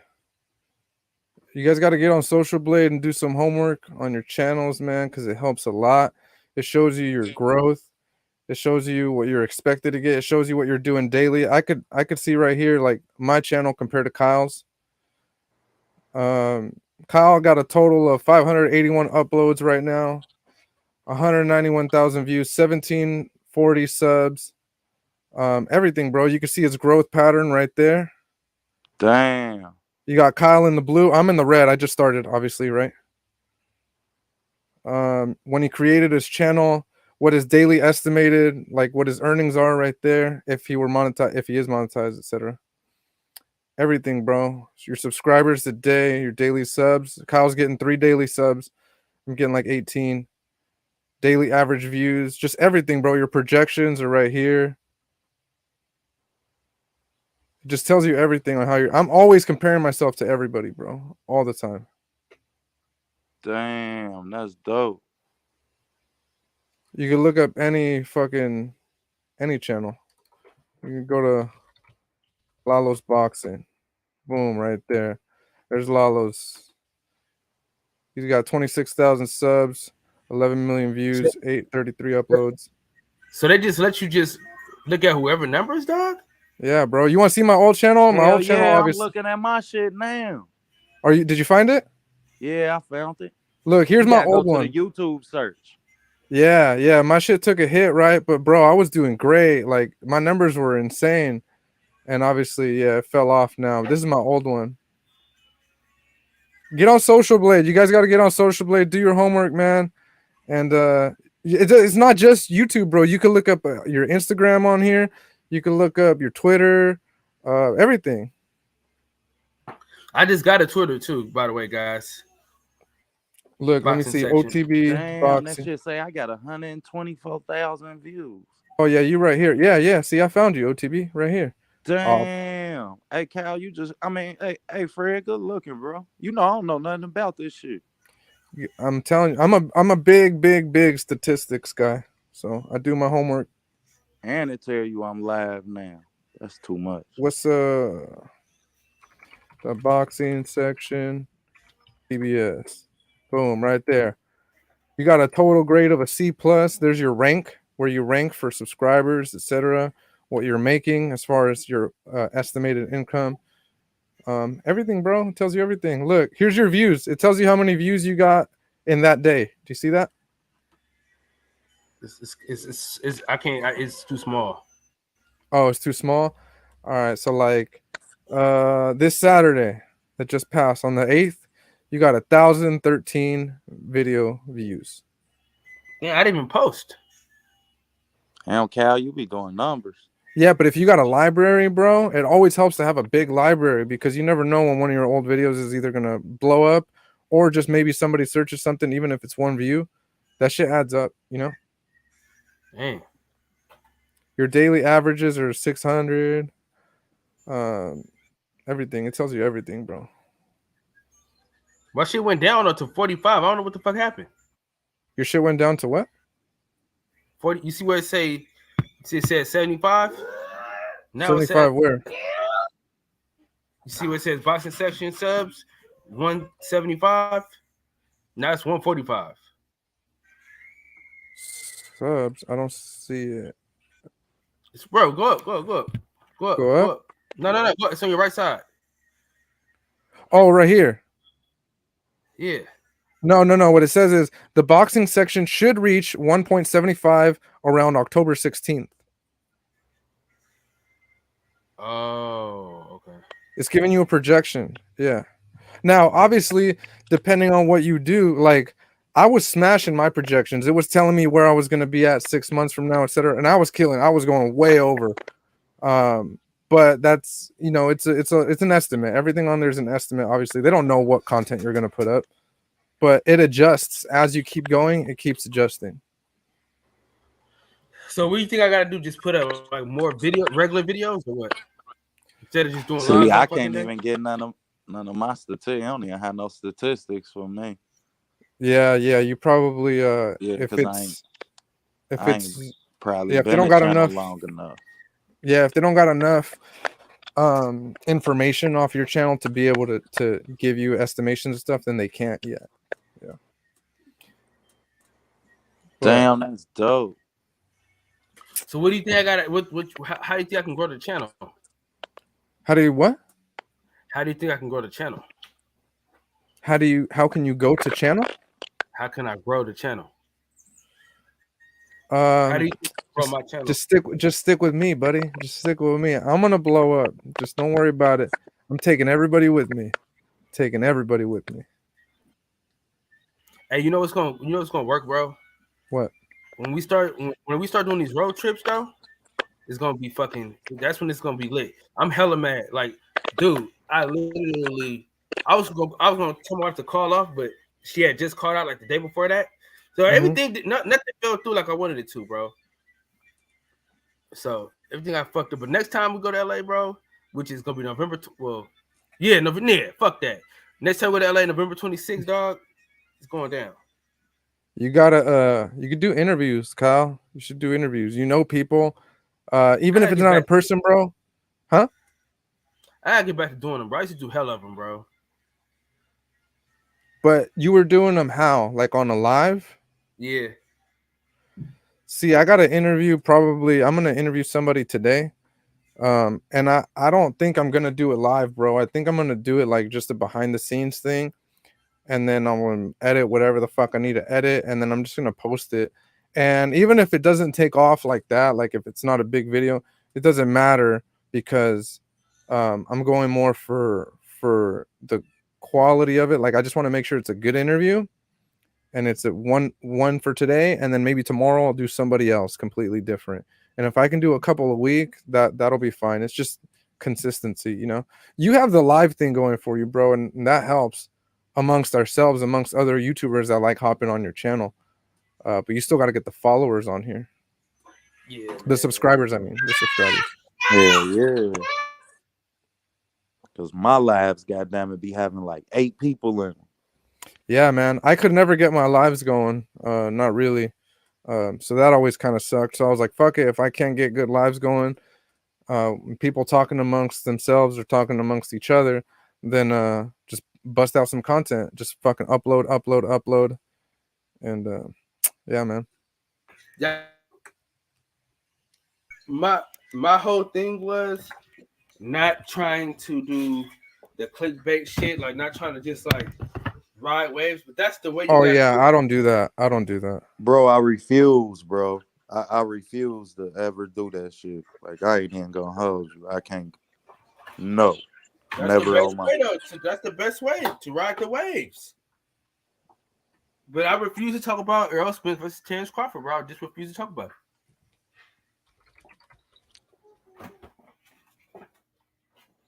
You know what I kind of refuse to do a little bit is the what is it? They're not called reels. They're called shorts. I don't be doing the shorts, man. I did like maybe. That's what's saving my channel. That's what's saving my YouTube channel. The shorts. Listen.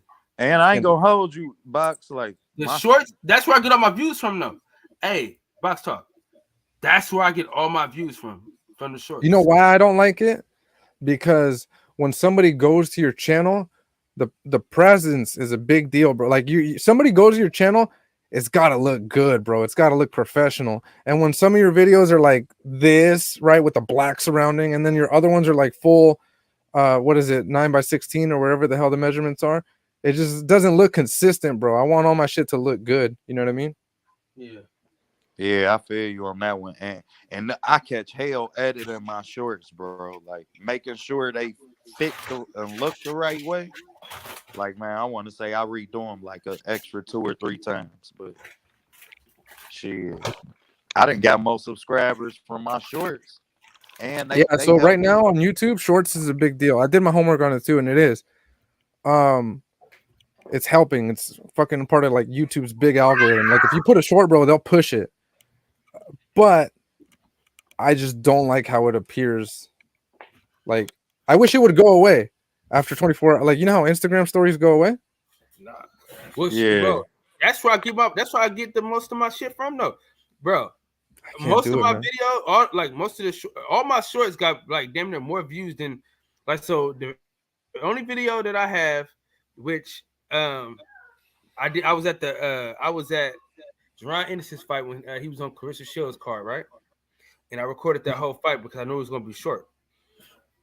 So that one got like 1,500 views.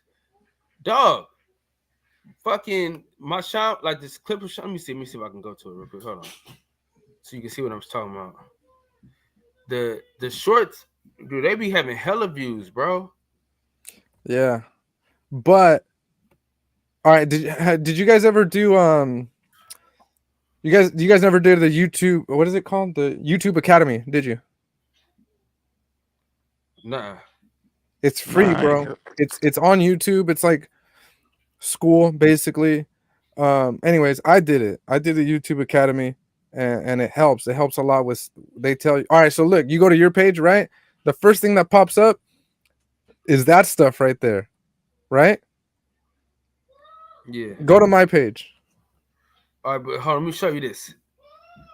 You see what I'm saying though? Yeah. 4,000, 2.5, 1.4, 2,000, 2.2. Like, you know what I'm saying? Like, Okay, I see it. Now go to mine.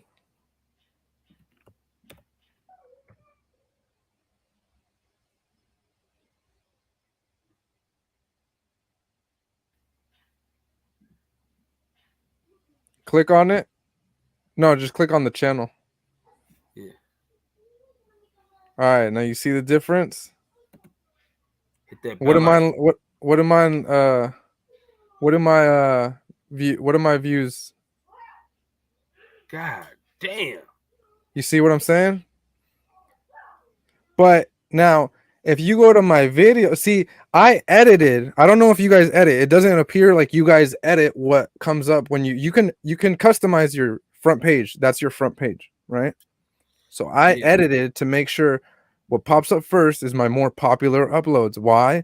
Because it looks like I'm fucking killing it, right? And it all looks like consistent, if that makes sense.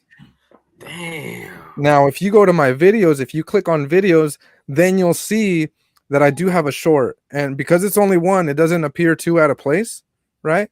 But what I'm saying is it looks pretty. Even if you scroll down, I edited. So you go to popular uploads, that's the popular uploads. Then you go to uploads, it's what I uploaded recently. And then under that, I included other channels. If you scroll down, you'll see, and I keep it very simple and I try to keep it pretty. And it makes a big difference, bro. You guys got to do YouTube Academy, bro. They teach you a lot of the basic stuff. Yeah, I'm a damn sure do it because it's free, man. It's free, and it could be time consuming, but for guys like us that spent hours on here doing a live, like, bro, you can do an hour of YouTube Academy, and it goes a long way, man. It helps a lot. hell yeah, because once I dress my page up right, I will say that. Like, it make a difference. Hey, Rob G, send me a message on YouTube. On Instagram. I can't find it. There's certain things that obviously YouTube's algorithm, they're gonna push certain things like shorts, for example, for a while to compete with these other whatever social media networks. But at the same time, there's also other things that factor into the channel, like the appearance is a big thing, obviously. The type of content you put out. Thumbnails is a fucking big thing. I don't really put writing on my thumbnails. But obviously it helps. Depends the kind of content you put out. Yeah, I be seeing people striking just off thumbnails. Yeah, thumbnails is a big fucking deal, man. Damn. I can edit it to where everything is on top of my page is like. Yes, if I were you, just recommend it. And obviously you don't have to listen to me, bro. You can do your channel however the fuck you want. I'm just saying what I've learned and what's worked for me is you can customize it, yeah. And you can put up your most popular uploads first. And if they're full 9x16 views, like how mine are, you can still keep your shorts and you can still keep doing your shorts. But it doesn't throw off what your page looks like when somebody first clicks on your page. It looks all like in order. You get what I'm saying? Yeah. Damn. Man, I'm bringing my laptop this Saturday. Fuck that. Yeah.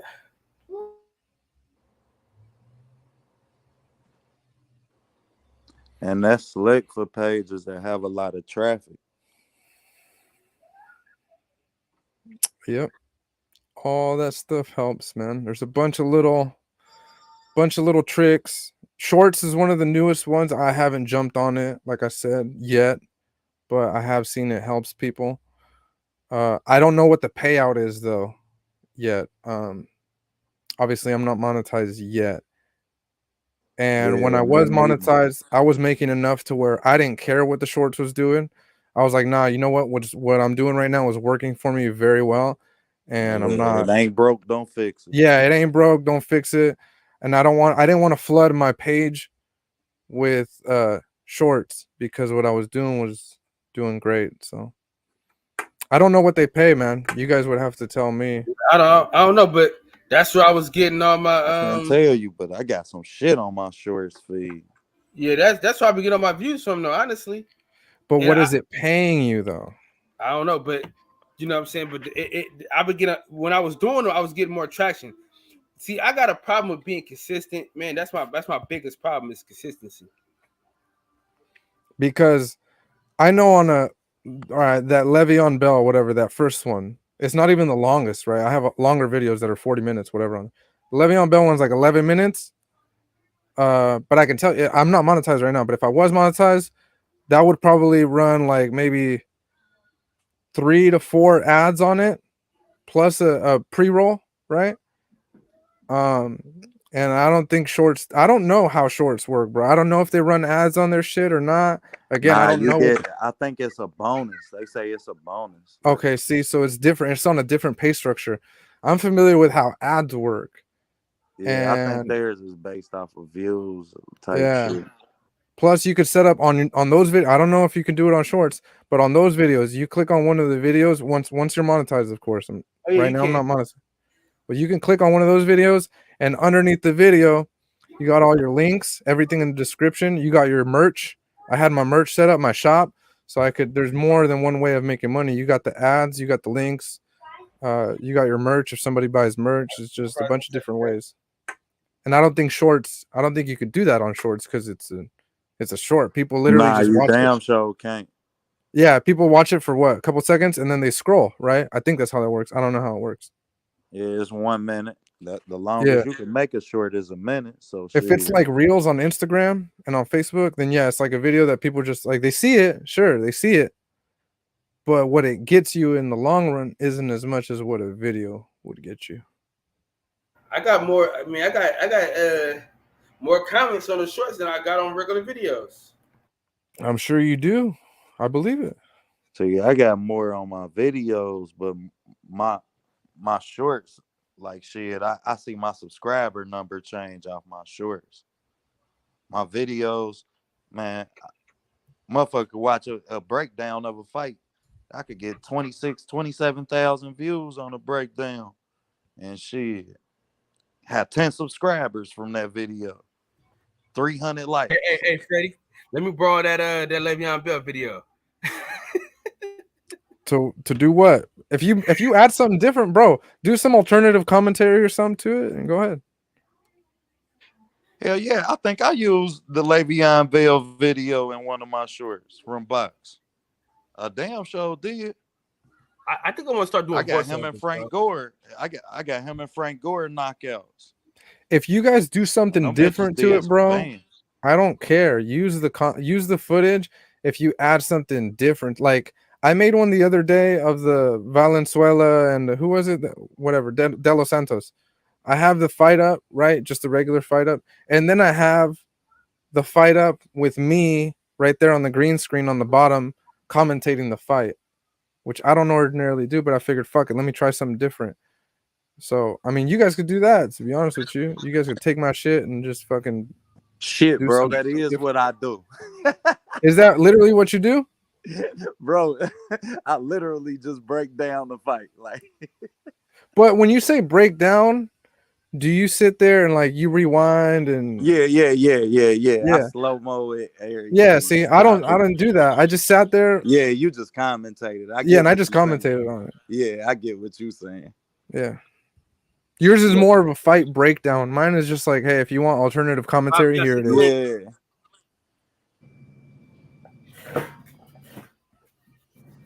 That's what I want to. That's what I want to do, man. That's probably what I need to start doing. Do what? That and them fight watch parties, bro. I be seeing people striking off them fight watch parties, bro. Motherfuckers go live during the fight. God damn it, and do more numbers than they do on any other day you on their show.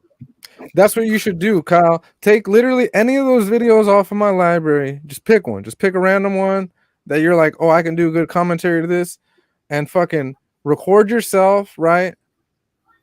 And then fucking as you're watching it, whatever, and then just put yourself like in the little bottom corner and fucking just upload it, bro. And just see how it goes. Just put it up on your channel and see what it does as far as your numbers and shit. And I don't get how that itself ain't doctoring film. Like, because I do that on every film breakdown. They say I ain't doctored my shit enough. They still was copyrighting my head. Yeah, but see, if you take their shit, yes. Because if you take my shit, then I have the say so of like YouTube will notify me like, oh, hey, somebody's using your content. Do you want to strike them? And then I get the ultimate say so. And again, I usually reach out first to people. With you guys, I wouldn't strike you guys. If I get the notification, I'll just ignore it. But with other people, if I don't fucking know them and they're taking my shit, like, bro, you could at least ask. Like, but why doesn't YouTube notify me when people take my shit? No, I get notified. Yeah, I didn't got notified for shit that like networks on. So there's no strike to react to these boxing videos? Say that again? There's no strike to reacting to it? If you react, how do I explain it? If you're using like, let's say DAZN's content or PBC's content, the stuff that they show on TV, right? Then yeah, you're probably gonna get a strike. Mm-hmm. But if you're reacting to my stuff, I'm telling you guys it's okay if you guys react to my stuff because I'm not gonna strike you. I don't care. Okay. Hey, Box Up. And I had a bunch of copyright claims that they ain't in. I lost a lot of fucking watch time hours from that shit. Hey, but can't you just pause it like every few seconds and give commentary with content like that? Again, if you're using theirs, no, they can still strike you for that. Oh, okay. I thought it was like if you give commentary with it, I thought like it was like a loophole. No, they could still strike you. Nah, and I'm gonna tell you some shit, bro. You could use 10-second clips. They'll they can't fuck with you if you use 10 seconds or less. So anything you can use 10 seconds or less, any fight. But I just can't break down enough. Bad, bro. You're cutting out, OTB.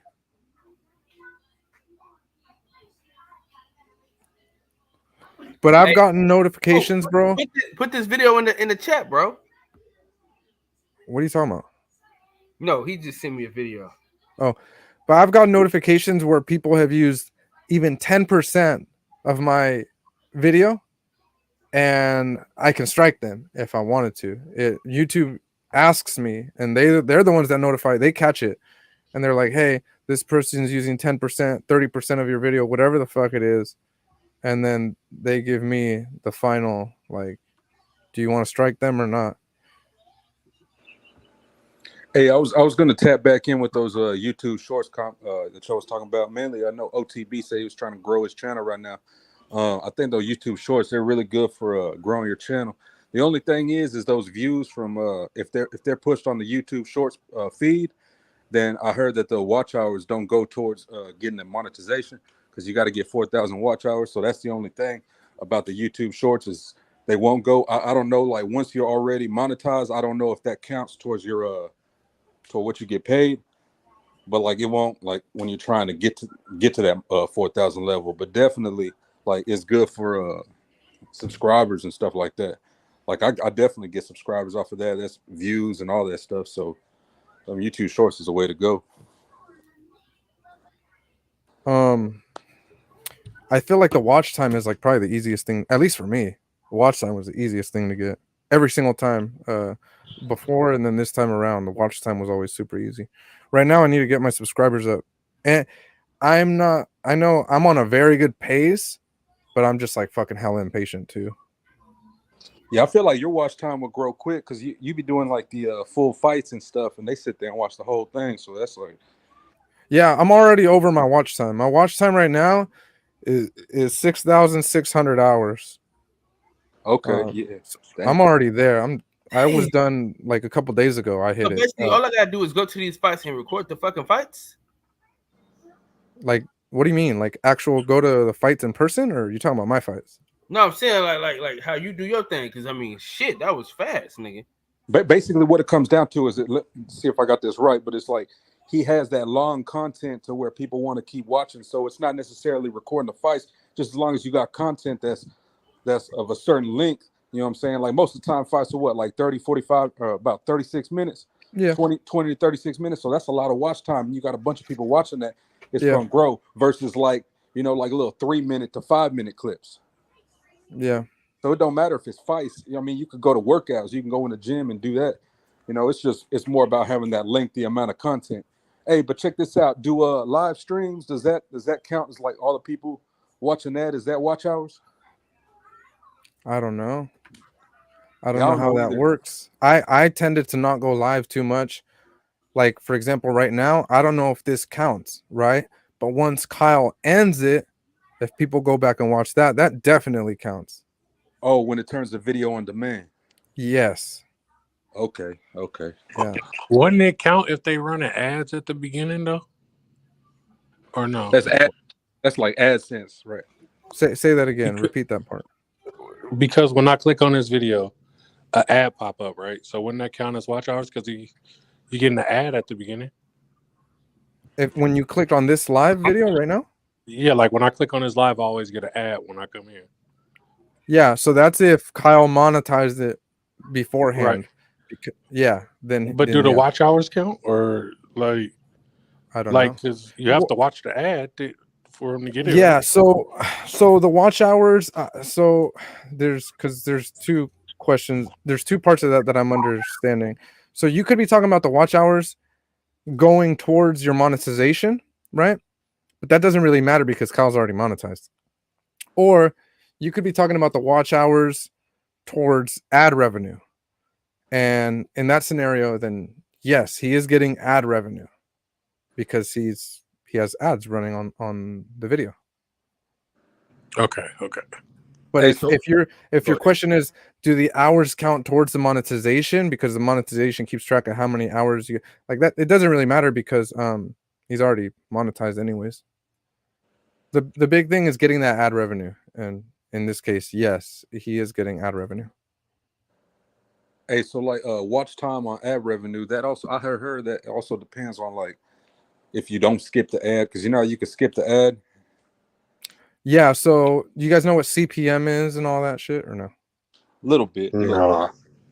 Yeah, so basically, I guess the easiest way to explain it, bro, most simplified way to explain it is all these videos have, well, okay, I'll give you an example. right now, I'm not monetized. I'm not making anything. So my videos do not have ads. Once I get monetized, my videos will have ads. And because they will have ads, I will make money and YouTube will make money too. And because YouTube will make money, they're more likely to recommend my videos. So when you first open up YouTube on your phone or on your PlayStation or whatever, you pop it up on your smart TV and you're on that home screen, there's a bigger chance that YouTube will add my videos to their home screen or suggest their video after one video ends because it is a video that will make them money. So once you get monetized, once your videos have ads, your videos are more likely to get recommended by YouTube. And then you have ads. If you skip the ads, most people skip the ads, whatever. You still get a small percentage for having that ad run on your video. However, if somebody clicks on that ad directly from your video, they're like, oh, I like this ad, and they click on it, your CPM goes up, or whatever, all that stuff. Basically, in short, you get a bigger percentage. If somebody buys something, if I run a Gatorade ad if they run a Gatorade ad on one of my videos and somebody buys a fucking 24-pack of Gatorade or something directly from my video, they click the links and whatever, I get a bigger amount, pretty much. Hey, everybody, make sure y'all click that link. Don't skip the fucking ads, man, please. That's the easiest way I could explain it. There's a lot more that goes into it, but that's the easiest way I can explain it.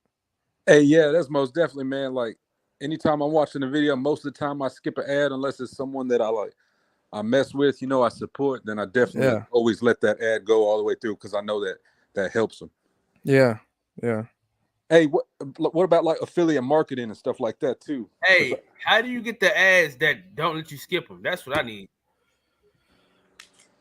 That's up to YouTube. But you can select it. I don't have that option right now because again, I'm not monetized. I know I would do it though. And I think it was, let me see, what tab was it? I would click on monetization right on your YouTube studio, and then right there it tells you what kind of ads you want to run on your channel and on your videos. You can customize it per video too. I didn't even know that. Yeah. I ain't even monetized yet. I've been on YouTube since like 2007. But I ain't even really like post like to try and make money off of YouTube. I just post random stuff that like everything on my YouTube, I've already gotten paid to create it in the beginning. You know what I'm saying? Yeah. You're not making the money from YouTube. We got big news. We got an update. Like my title says, Lorenzo Truck Simpson will be on the ESPN Plus app. We're gonna be able to see him and Amari Jones. Hell yeah. Word. Hey, that's on the Shields Marshall undercard? No, Devin Haney. Oh, okay. Damn, see, I thought most of that undercard was like the Maloney brothers, all them cats that were over there, but I didn't know they were like putting US fighters on there. So can you react to can you live play like a sports game and react to it like while it's live on the screen? Or hey, check it out. I'm gonna keep giving you guys advice, but I'm gonna have to start charging you. All right, yeah. Cal got me. Don't even trip. I put it on my tab. Coop's like, put it on my tab. Cal, put it on your tab for me. Say that again, Coop. Ask me that again. Can you react to like sports events and stuff, or will like the NFL copyright you or basketball copyright you? Where are you getting the content from? Live, like a live game or something. Like you're there in person live, or you're like off of a device, a TV or laptop. No, then yeah, they can strike you. Okay, but if I'm live there, if you're live there, technically they can still strike you, but they're gonna have to jump through a lot of hurdles to get to you. So it's a lot less likely that it happens. Okay. It's a lot of work for them. Half the time they don't bother. Basically, the work won't amount up to what they're gonna get out of it. Yeah. The time spent. Yes. Yeah. Yeah, I always see people like whenever they cover audio too, like they just put a photo up of the interview and then they just play the audio versus playing the actual interview. I heard that's like a loophole too or something like that. Wait. Say that again? Okay, so like if someone wants to give a reaction to an interview, instead of playing the interview and like sharing the screen, they play the audio and then they put up a photo. You know what I'm saying? Oh, I get what you're saying. Yeah.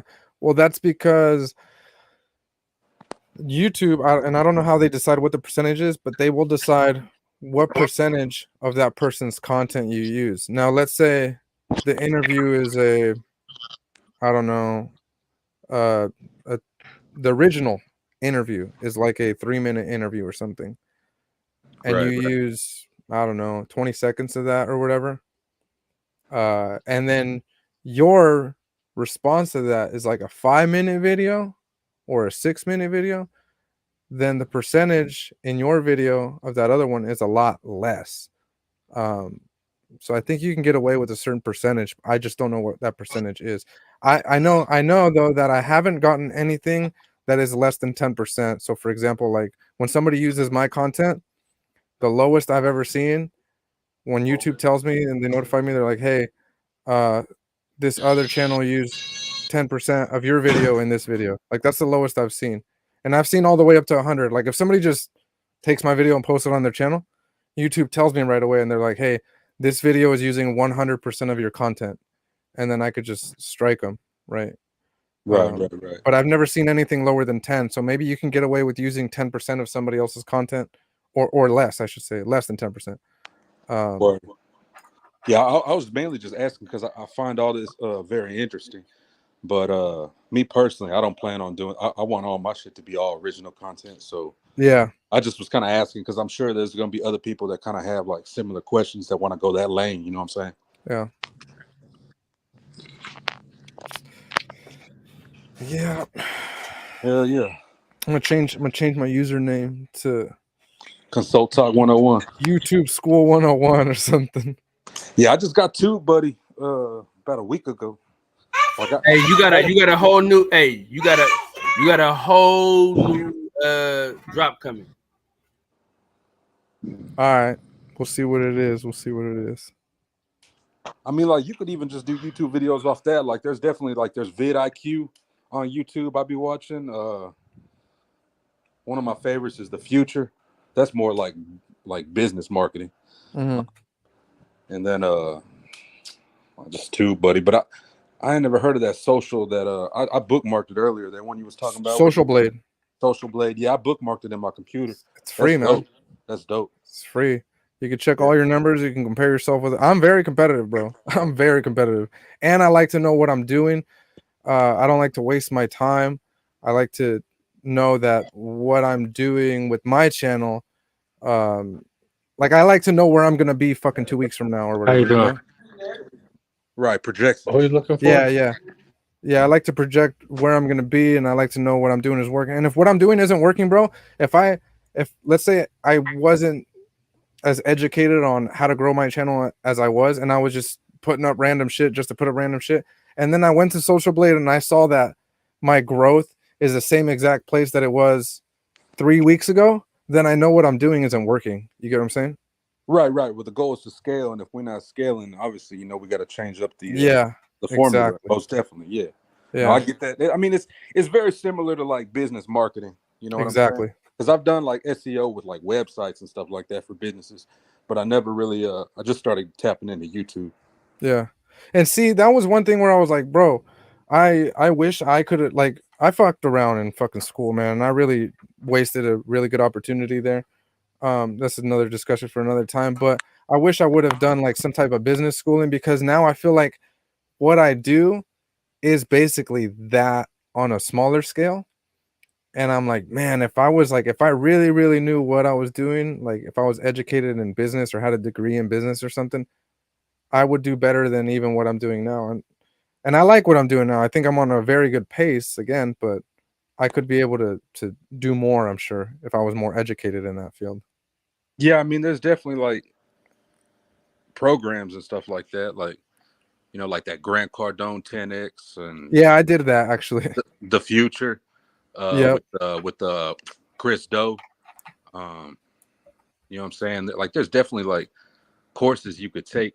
So, like, I wouldn't let that stop you, bro. I mean, that you can still get that information.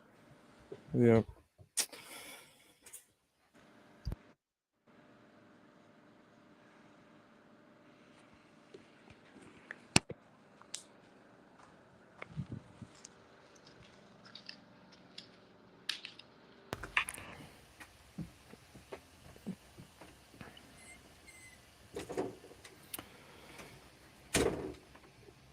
Let me see. Brandon Lynch.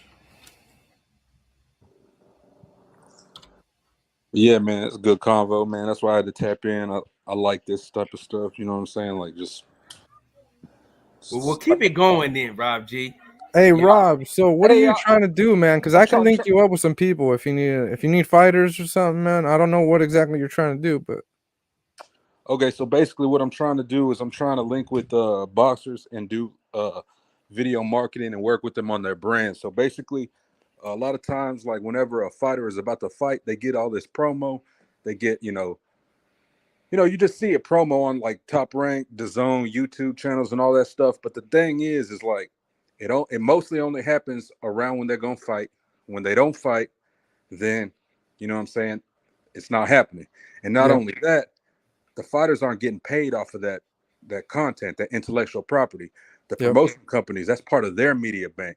So what I want to do is I want to work with fighters and grow their online presence, their video marketing, and basically just like so they can own that intellectual property. You know what I'm saying? And that could be part of their media bank. They could grow their YouTube, their Instagram, their TikTok, all that stuff. And what I specialize is like cinematic video production with also video marketing. You know what I'm saying? So like I said earlier, bro, I got like cinematic cameras, lighting equipment, all that type of stuff. So I come with a different angle versus someone that's just like gonna show up with a phone, basically. You know what I mean? Like that's not my style, bro. But I'm more like all access, blood, sweat, and tears, that type of stuff. Like even if I linked up with like Top Rank or Showtime and was just like a cinematographer on that team, like I think that would be dope. That's like eventually one of my goals is I want to get into boxing because I've been in music industry. I shot like over 150 music videos. I work with celebrity artists. I did my thing in music as part of the skateboard industry. Work with a bunch of professional skateboarders. Now I work with politicians, done marketing campaigns. One, you know what I'm saying? Shot movies, did a few feature films, some short films. Been in film festivals. Now I'm working with like video marketing for local businesses. So I mean, I've done a little bit of everything, but most definitely, I've always like had a passion for boxing, and I don't know. I just wanted to link that up because that's how I've always been able to do, as I've been able to link my camera skills and my passion for video and mix that with other things that I'm passionate about. You know what I'm saying? But see, so for example, for a business, it's very easy, I feel like, because for a business, you could film a little, like a commercial or something for them, right? Right. And usually it's short, which is great, right? And it's beneficial financially because I'm sure they'll just pay you whatever, a certain amount or something, right? And they're a business, so obviously they have that. So how do you justify it, and how do you make it justifiable for a fighter when it comes to funding? So that's something that a fighter, they're going to be in it for the long run most of the time, right? So that's something that you got to invest in up front, and it's going to be an investment you're basically going to get back down the line. You know what I'm saying? It's not really, especially if a fighter they're not bringing in a lot of money, then you basically got to bet on yourself. You know what I'm saying? And that's basically what it is you have to bet on yourself, and then you're going to get that return of investment down the line.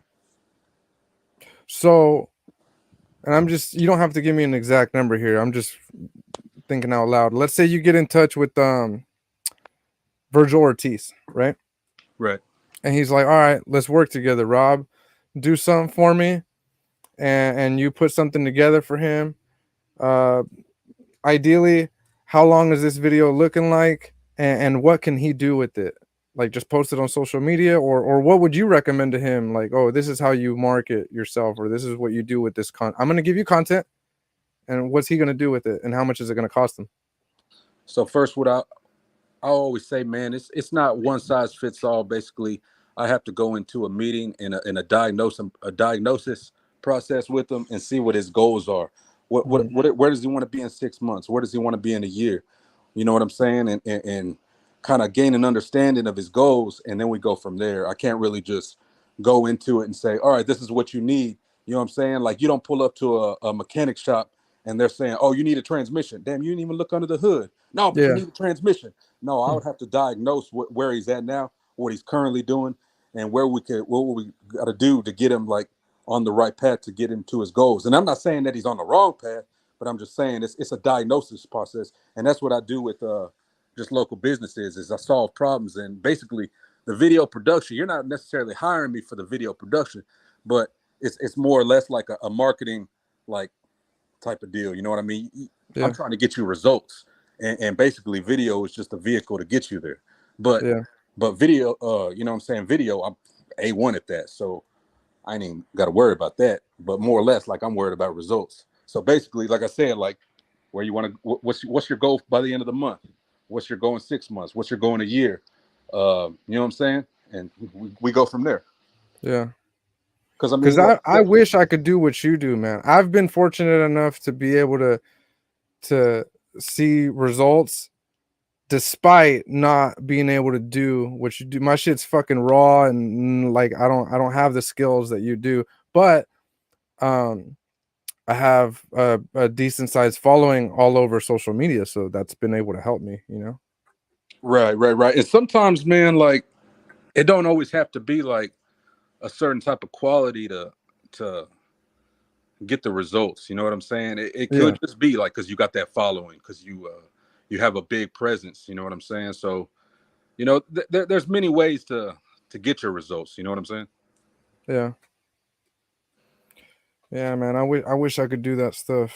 I wish I could. I think I just don't have like the attention span for it. It's a lot of attention to detail, bro. And I'm like, nah. Yeah, shit. I'm 34 and I've been doing it. I've been doing videos since I was 11. So it's just something I love to do. Yeah. But yeah. Oh man. Hey, I got it. Hold on, y'all. I got it. You got what?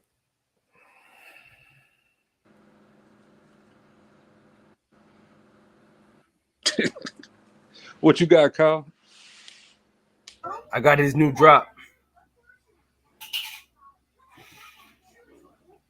Oh, Consultant Talk 101.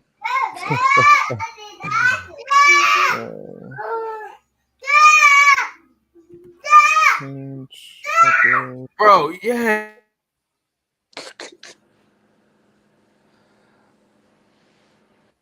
Alternative Cardona, I guess. Hey, that's dope though. You did that 10x Grant Cardone. How'd you like that, Box Talk? The what? I'm sorry, say that again. You did that Grant Cardone 10x Box Talk. I mean, I did that a couple of years. I did that in what year was it, bro? I did that in 20. I want to say it was like 2015, where I did a class. It was a seminar thing with Grant Cardone. I don't know. I know he does a bunch of other stuff. I don't know. It was paid. It was paid for by somebody else for me to do a seminar thing with him. So it was kind of like a webinar, whatever, I guess. Right. I'm sure he has different classes, but it's not like I did a school with him for like weeks at a time or anything. I spent like a couple hours with him online, like through a Zoom type of thing. Hey, watch this. Hey, Mr. Winnick. It's the weekend, Nick. I don't know you. You do not exist. What the fuck is that? That's hella funny. Where's that from? That almost makes him look like a lawyer, though. You know what that movie? You know what that was off of? No, what's that from? That was Hangover. Oh, okay. I don't remember, man. I don't remember that part. Phil was a teacher in the movie Hangover. Oh, but you know what, Rob? I'm gonna keep it real with you, bro. I used to do I was in car sales for a long time, man.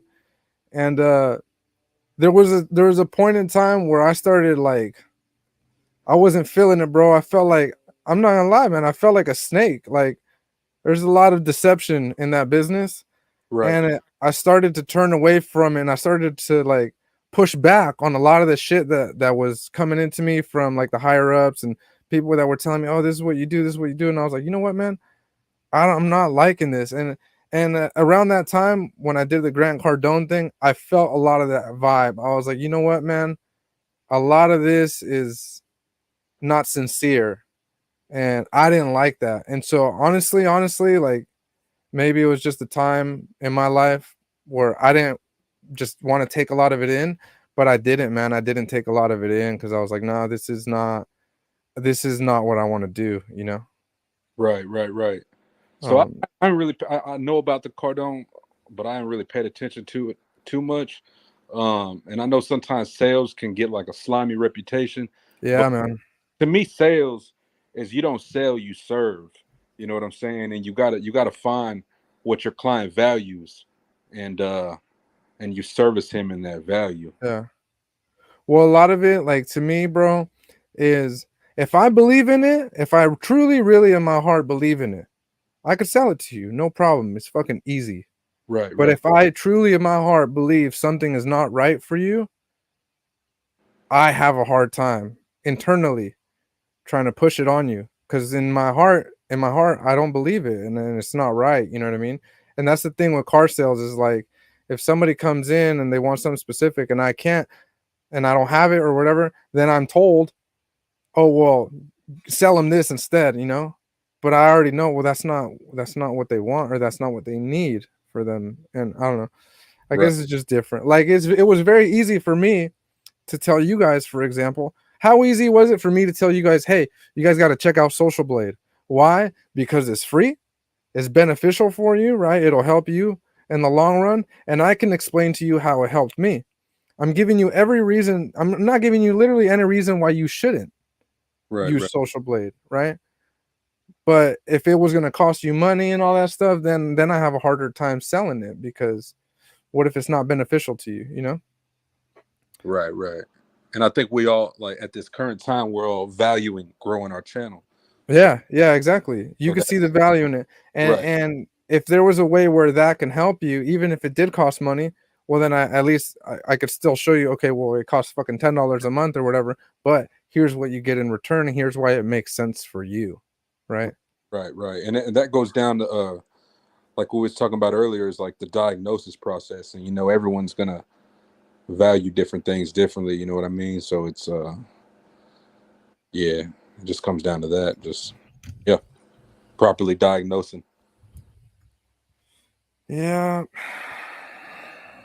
And just like, you know, it's when it comes, I think car salesmen, like I completely agree, but like that shit can get slimy. And it's like, you know, that's one of those ones where it's like they're not gonna diagnose it, like you said. They're just trying to sell you. Okay, we ain't got this. We don't got a minivan. Okay, we'll take this little 2-door. You know what I'm saying? Like, yeah.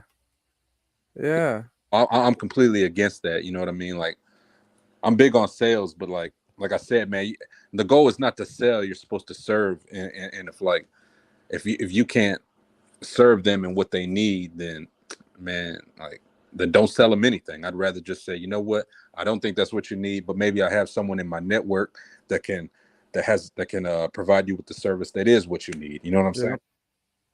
But if somebody comes in because they have a car and they need a van because they have a growing family, and unfortunately the only van I have in stock is out of what they can afford because of their loan, what they can get approved for or something, right? Right. Then I'm forced to try to sell them, like you said, a fucking 2-door car. And in my mind, in my heart, I'm like, why would I do that? That's what they already have. That they don't need that. When I could tell them, hey, there's this other dealer down the street that has a van, not as well equipped as mine or whatever, but it's half the price, and you can afford that, and it's gonna do for you and your family what you need it to do for you and your family. See, in my heart, I know that that's the right thing to do, but as a car salesman, it's not what you're supposed to do. And so it was a long time, bro, of me doing that. And I made a lot of money in the car business. And there was just a point in time where I was just checked out, and I was like, I can't do this, man. I can't do this anymore. I don't like it, man. Yeah, I feel the same. I would feel the same way. Like you just feel like you're deceiving people. Because I mean, I've been in like a similar situation to where it's like, oh yeah, I can't provide this at that price, because like you were talking about with the loan and like, okay, we can't do this, but maybe there's someone down the street. So I've actually done that with people that have reached out to me about video and they want to do this and that, and they be like, all right, well, this is what I got, and I'm just like, well, at minimum, I usually start at this price, so I'm just gonna be straight up. My thing is just always be straight up because I don't want to waste your time or mine. Yeah, so, yeah. So it's just like, you know what? I don't think that's going to work out with us, but check this out. I got a buddy not down the street, but I got a buddy in the city and he does a similar service to me. And he also does a good job and he'll do it for half the price. So Yeah. I'm going to go ahead and link you with him right now. Here's his social media. Tell him Rob G sent you. And then, and hopefully you can reach out and then I'll message my homeboy. I say, hey man, I just sent someone your way. Whoop, whoop. Be looking out for it. So, I mean, I've done that too, to where like I'm not gonna try and sell you something. I'm not gonna try and lessen a product just to meet your budget. I'll just try and find a better fit for you. You know what I'm saying? Yeah. To where it's like that would be like in relation to like lessening that product is like, okay, I don't got a van, but I got a car. You know what I'm saying? Yeah. That's lesser seats. You know what I'm saying? But just so you can get that sale with me when you could just send them down the road to the other dealership. But yeah. Yeah, man. After a while, I started pushing back and I couldn't do it anymore, man. I couldn't do it anymore. Just I didn't feel right, Yeah, I wouldn't either, man. I completely agree.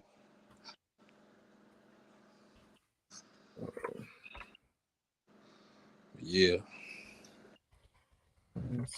Hey, Kyle, what was you gonna show us?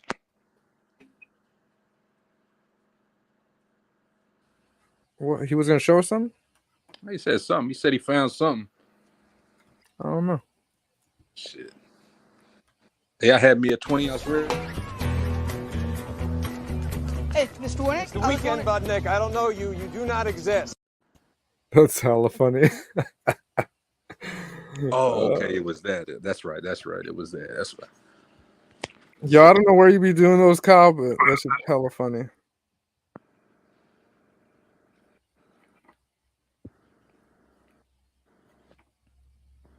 Hell yeah. Well, shit, y'all. Hey, man, I'm about to hop back in the chat. I was making some thumbnails right now, so I'm gonna go ahead and get back in Premiere. I subbed to you, Rob. If you ever need to reach out. I'm on all platforms. So even if, I know YouTube doesn't have messaging, but need to reach out on Instagram or whatever, feel free to reach out. I subbed to you too, Coop. So I got you guys on my YouTube now. Word. Yeah, right now I'm just dropping a lot of skateboard content because like I've been filming skateboarding since like 2004. Like I haven't filmed skateboarding in like 10 years, but that's kind of where I picked up the camera. So everything you see is like at least a decade old. Yeah. But it still looks good, you know what I'm saying? Yeah. So I'm actually putting out a bunch of that. I'm probably gonna do some drone footage, scenes from short films, music video clips, and eventually, like I said, I want to get into the boxing, and also I really like drag racing. So I'm into racing. So I'll be out at some tracks in Dallas probably this week. I may go live, I may not, I don't know, but I'm definitely gonna film some races. And yeah, have some fun, man. That's dope. Well, I'll be on the lookout for that, Rob. Like I said, I'm subbed, so I'll be checking out your stuff from now on. Word. All right, cool. Yeah, man. Wait, what the hell? I even know your page. Where's your page at, Rob G? Rob G Film. It's that one, man. See, that's the thing is a lot of people, I don't know that they have pages, bro. Because it doesn't appear like they have pages. Why don't you separate your username, Rob? What you mean, like I don't understand. Like, for example, like same thing. Like this whole fucking time, you had a fucking YouTube channel. Cause watch this. Not really, bro. Not really. Like, I ain't running like a channel. I just had posted stuff that that was part of my portfolio. You know what I'm saying? Like I said, I just started trying this shit about a week and a half ago, like to where I'm actually gonna consistently put stuff up. But no, what was you saying, Box Talk? How do you separate what? Like your username right now, it just appears as Rob G Film, one word, all lowercase. It just appears like a user in the chat. It doesn't appear like a person who also has a channel. Why don't you? And this is a question. You could take it as a recommendation or a question. Why isn't your name like capital R, right? Rob space G, capital G, space, capital F, and film. I don't know. I guess I never thought about that. It just appears like a username as opposed to like if I were to see your stuff like capitalized or whatever, right, and separated, then I would be like, oh, that looks like a channel, another channel, and I'm more likely to click on your icon and click on your channel, if that makes sense. It makes sense, man. I guess I never thought about it like that, man. Okay. No, I always like anything that, any advice that someone's trying to give me, especially if they're trying to help. So Yeah. I'll take it as whatever you mean it to be. But man, I never thought about that. You know what? Honestly, bro, I just kind of like I liked all the letters to be like one size. So I felt like I would either do it all capitalized or all lowercase. And I felt like the all capitalized was kind of like too much. So I just always did like just the lowercase. But okay, I'm actually gonna try that and see what's up. So if I capitalize the R, the G, and the F, it looks more like a channel. Yeah, well, I mean, because on your logo, obviously, it looks like your logo is legit. But in the usernames, obviously, usernames are a little different. Like they appear different, you know. Okay. Yeah, I'm gonna try that. That's something I never thought about. But hell yeah, thank you. I'm gonna try it. Yeah. Coop. Oh yeah, I already subbed to Coop. I got Coops on there. Word. Well, shit. All right, y'all, man. I'm about to get back on this premiere. Good chopping it up. All right, Wait, Rob. Rob. What's up? You joined the panel. Yeah. What's up, Steph Curly? Yes, sir. It's Steph Curly, B. See, like Steph. What's up? And Steph doesn't appear like he would have a channel. I feel like because he just got a like you got a profile picture like of your thing, so you look like you would have a channel, but your name throws me off a little bit. And Steph's, he has a regular picture, like I don't know who that is with him in the picture, but it doesn't appear like he would have a channel. You get what I'm saying? Right. And his name is like I mean, I don't know, it's different there than it probably would be in the chat. Yeah, I go by a lot of different aliases, but I was just saying, what up, Rob? What's up, Steph? Man, I didn't even know Steph had a channel. No, I don't have a channel. He doesn't. That's what I'm saying. Oh, okay. I do not. But salute, brother. Have a good rest of your day and evening. All right, you too, man. Yeah, peace out, Rob. All right, peace. All right, Kyle. Peace. Y'all still cooking? Huh? Y'all still cooking in the box? What's up, man? The fire's almost up, big dog. Yeah, we've been here for a while, man. I think I was gonna shut off hours ago, and then I hopped like on. 2 hours. Hey, I'm telling you, I was just about to cut it off. I said, man, and then you came in. I said, man, if he come on, I'm gonna stay on, and I stayed on way too long. Well, now that was hours ago, bro. It's crazy. That was like 4 hours ago. You remember that? Hell yeah. Yeah, I've already been gone for at least an hour. Yeah, man, we've been here. We've been here. With school, man. The school is in session. Hey, listen, check this out, Bass Reeves. This Hey, Mr. Warnick. It's the weekend, Budnick. I don't know you. You do not exist. Nice. Fucking nice. He said, you do not exist. That's what he does, though. Frank just goes. See, all right. See, look at that. Coop just changed his thing. He put podcast about nothing. Now I know he has a podcast. Yeah. Whereas before I wouldn't have known that he had a podcast. All y'all like to talk. This is great shit, man. Listen, this motherfucker box talk, man. Listen, the first meal is on me, fucker. First Miller. Well, I'm hoping Von's Chicken gives me some shit for free because I've done some work for them. Oh, brother. Now, what you done did for them? What you done did for them? Videos, man. You doing commercials too? No. Little like reels and stuff. Oh, okay. Yeah, no, nothing like that. Put them up on my Instagram a couple times. So what? It didn't look like a sports bar though, bro. I know it doesn't, right? Isn't that weird? Yeah. So what are they? What are we doing? I don't know. I want to go check it out. I'm gonna meet your ass down there, man. Hopefully, shit looks good. I'll go first if you want. Nah, we'll go up there together and shit. We still gonna do the jersey swap. Oh yeah. What size are you?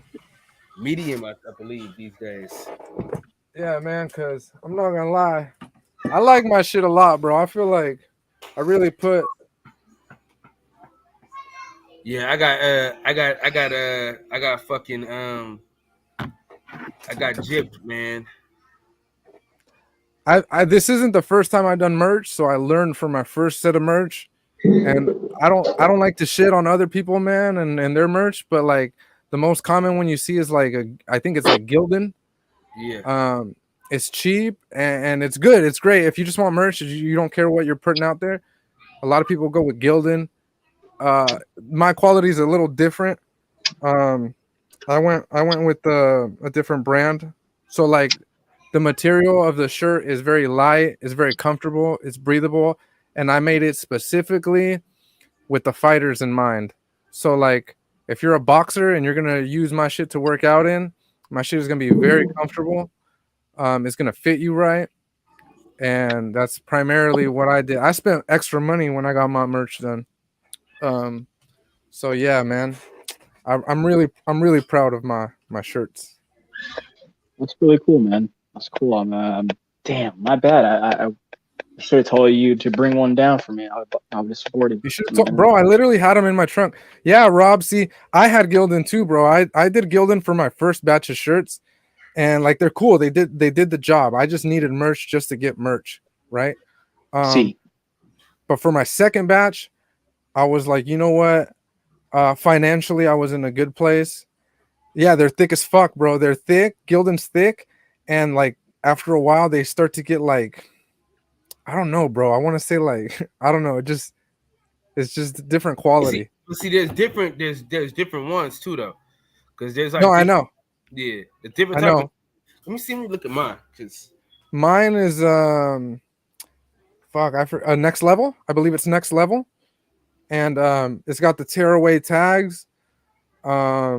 It's very, very comfortable, bro. And that was just my biggest thing. Is I said, you know what, man, for this next batch, I'm gonna spend a little extra, and I'm gonna make it not so much for the consumer. If you know my subscribers want to buy merch, great. If not, it's okay. I want to make these for the fighters because I know I have a lot of fighter friends, and they can rock it. You know what I mean? So as long as they're comfortable with it, they'll rock it, and in turn, other people will be like, "Oh, I want to buy that shirt that Rolly's wearing, or I want to buy the shirt that this person's wearing." You know. So my biggest thing was ultra cotton. I got the Gillian, but I got the ultra cotton, so my shit lasts a long time. So yeah, we're gonna do the jersey swap, man, this weekend. Yeah, my shit is mine's cotton too, but I don't know, bro. Like I feel it compared to my Gildan, and it's just, I don't know, man. It's just different. It feels comfortable, I guess you could. It feels light too, breathable. I'm trying to call this dude that would do t-shirts for me, man, so I can get these t-shirts done real quick. It's I got a couple of shirts that I'm working on for the squad and shit. Man, I got a lot of shit I'm working on.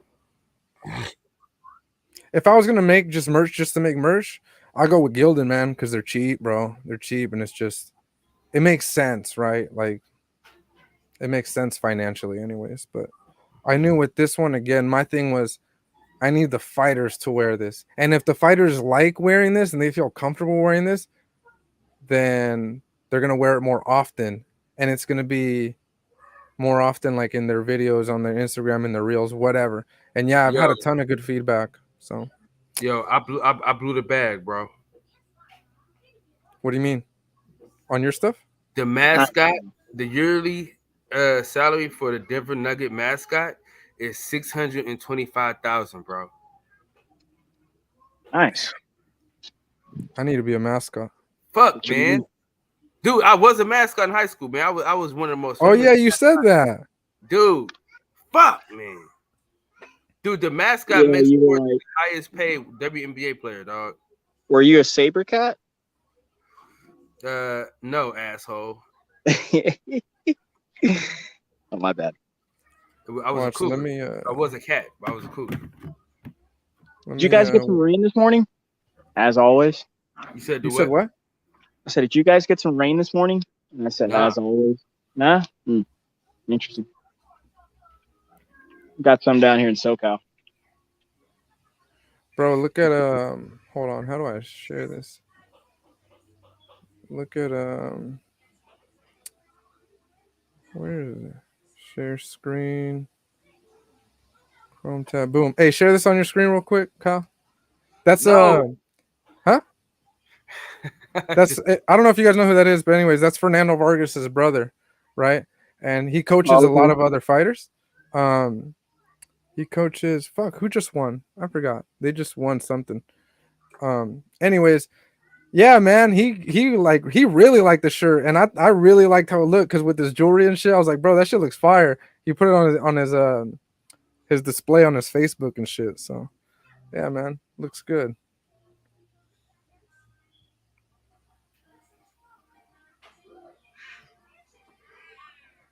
That's cool, Freddie. That's weird. Anyways, yeah. It was also nice meeting Jonathan too a couple nights ago. Oh yeah, he's in New York right now, Steph. You'll see him, bro. He's always on TV. Show. Hopefully I'll see him there.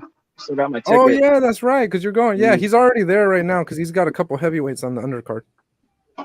The guy who's fighting Sanchez? Well, Frank Sanchez is his guy too, actually. Oh, wow. Hey, so what happened with Eddie Reynoso and Frank Sanchez? What happened to that?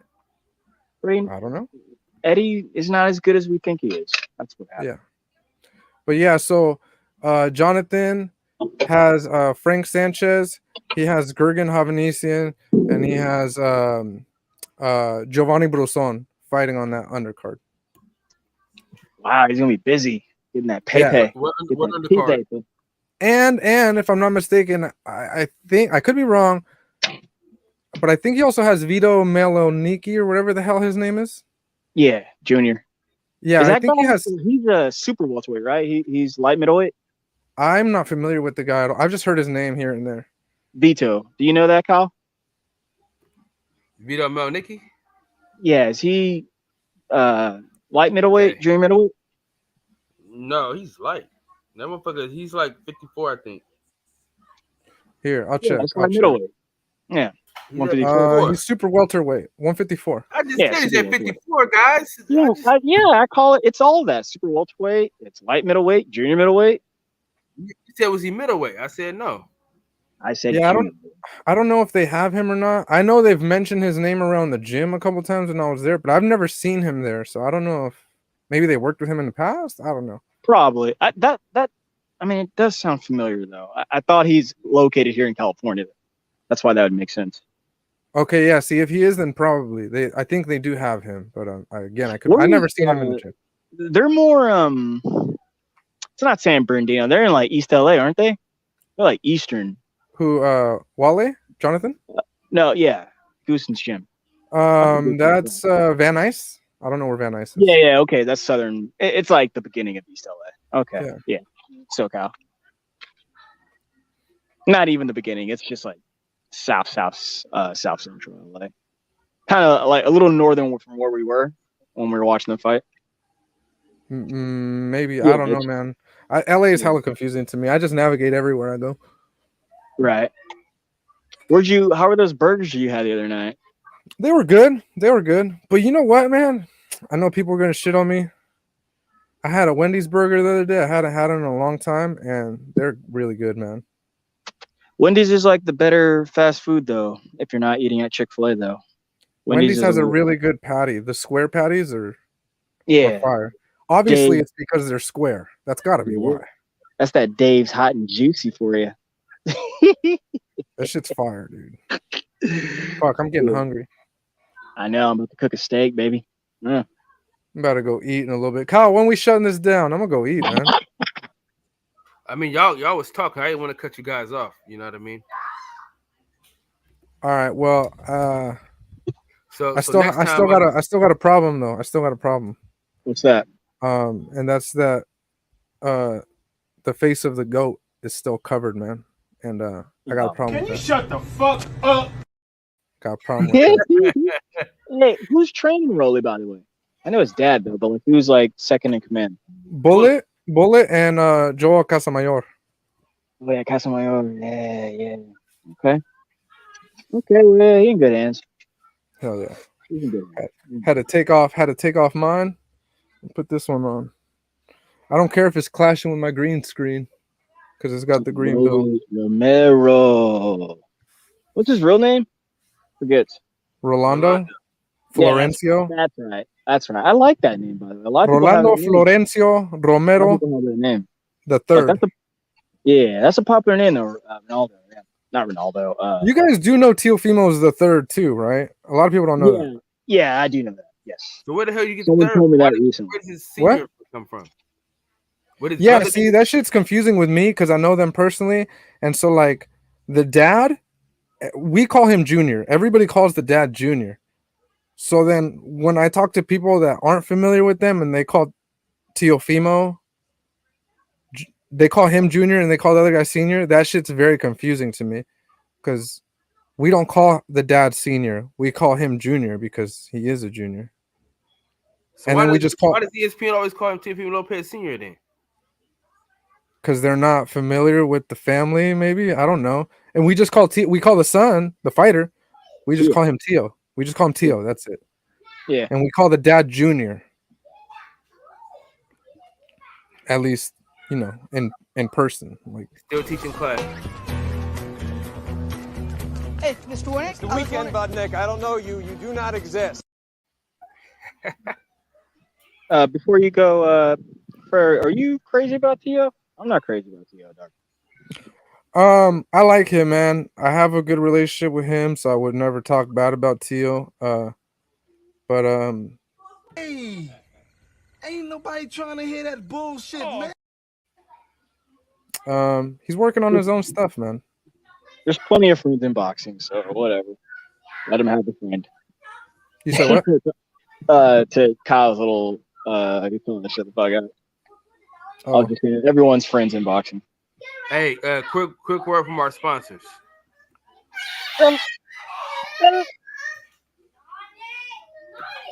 Yeah, shout out to Clumid for making this video possible. And shout out to Connor Ben, great spokesperson of Clumid. And yeah, man. All right, guys. Well, we're heading out, man. So in the words of the great philosopher Lil E, I want y'all to breathe air and live life. You know, it's always the truth when players meet. Thank y'all for breaking bread with me. And with that, at the roots, he let the beats build, bitch. And we never switch. Even if I'm rich, I'll be broke like I'm Mitch. Niggas talking down, but that's headed in the wrong direction. But I knock that shit out like the boxing section. Cause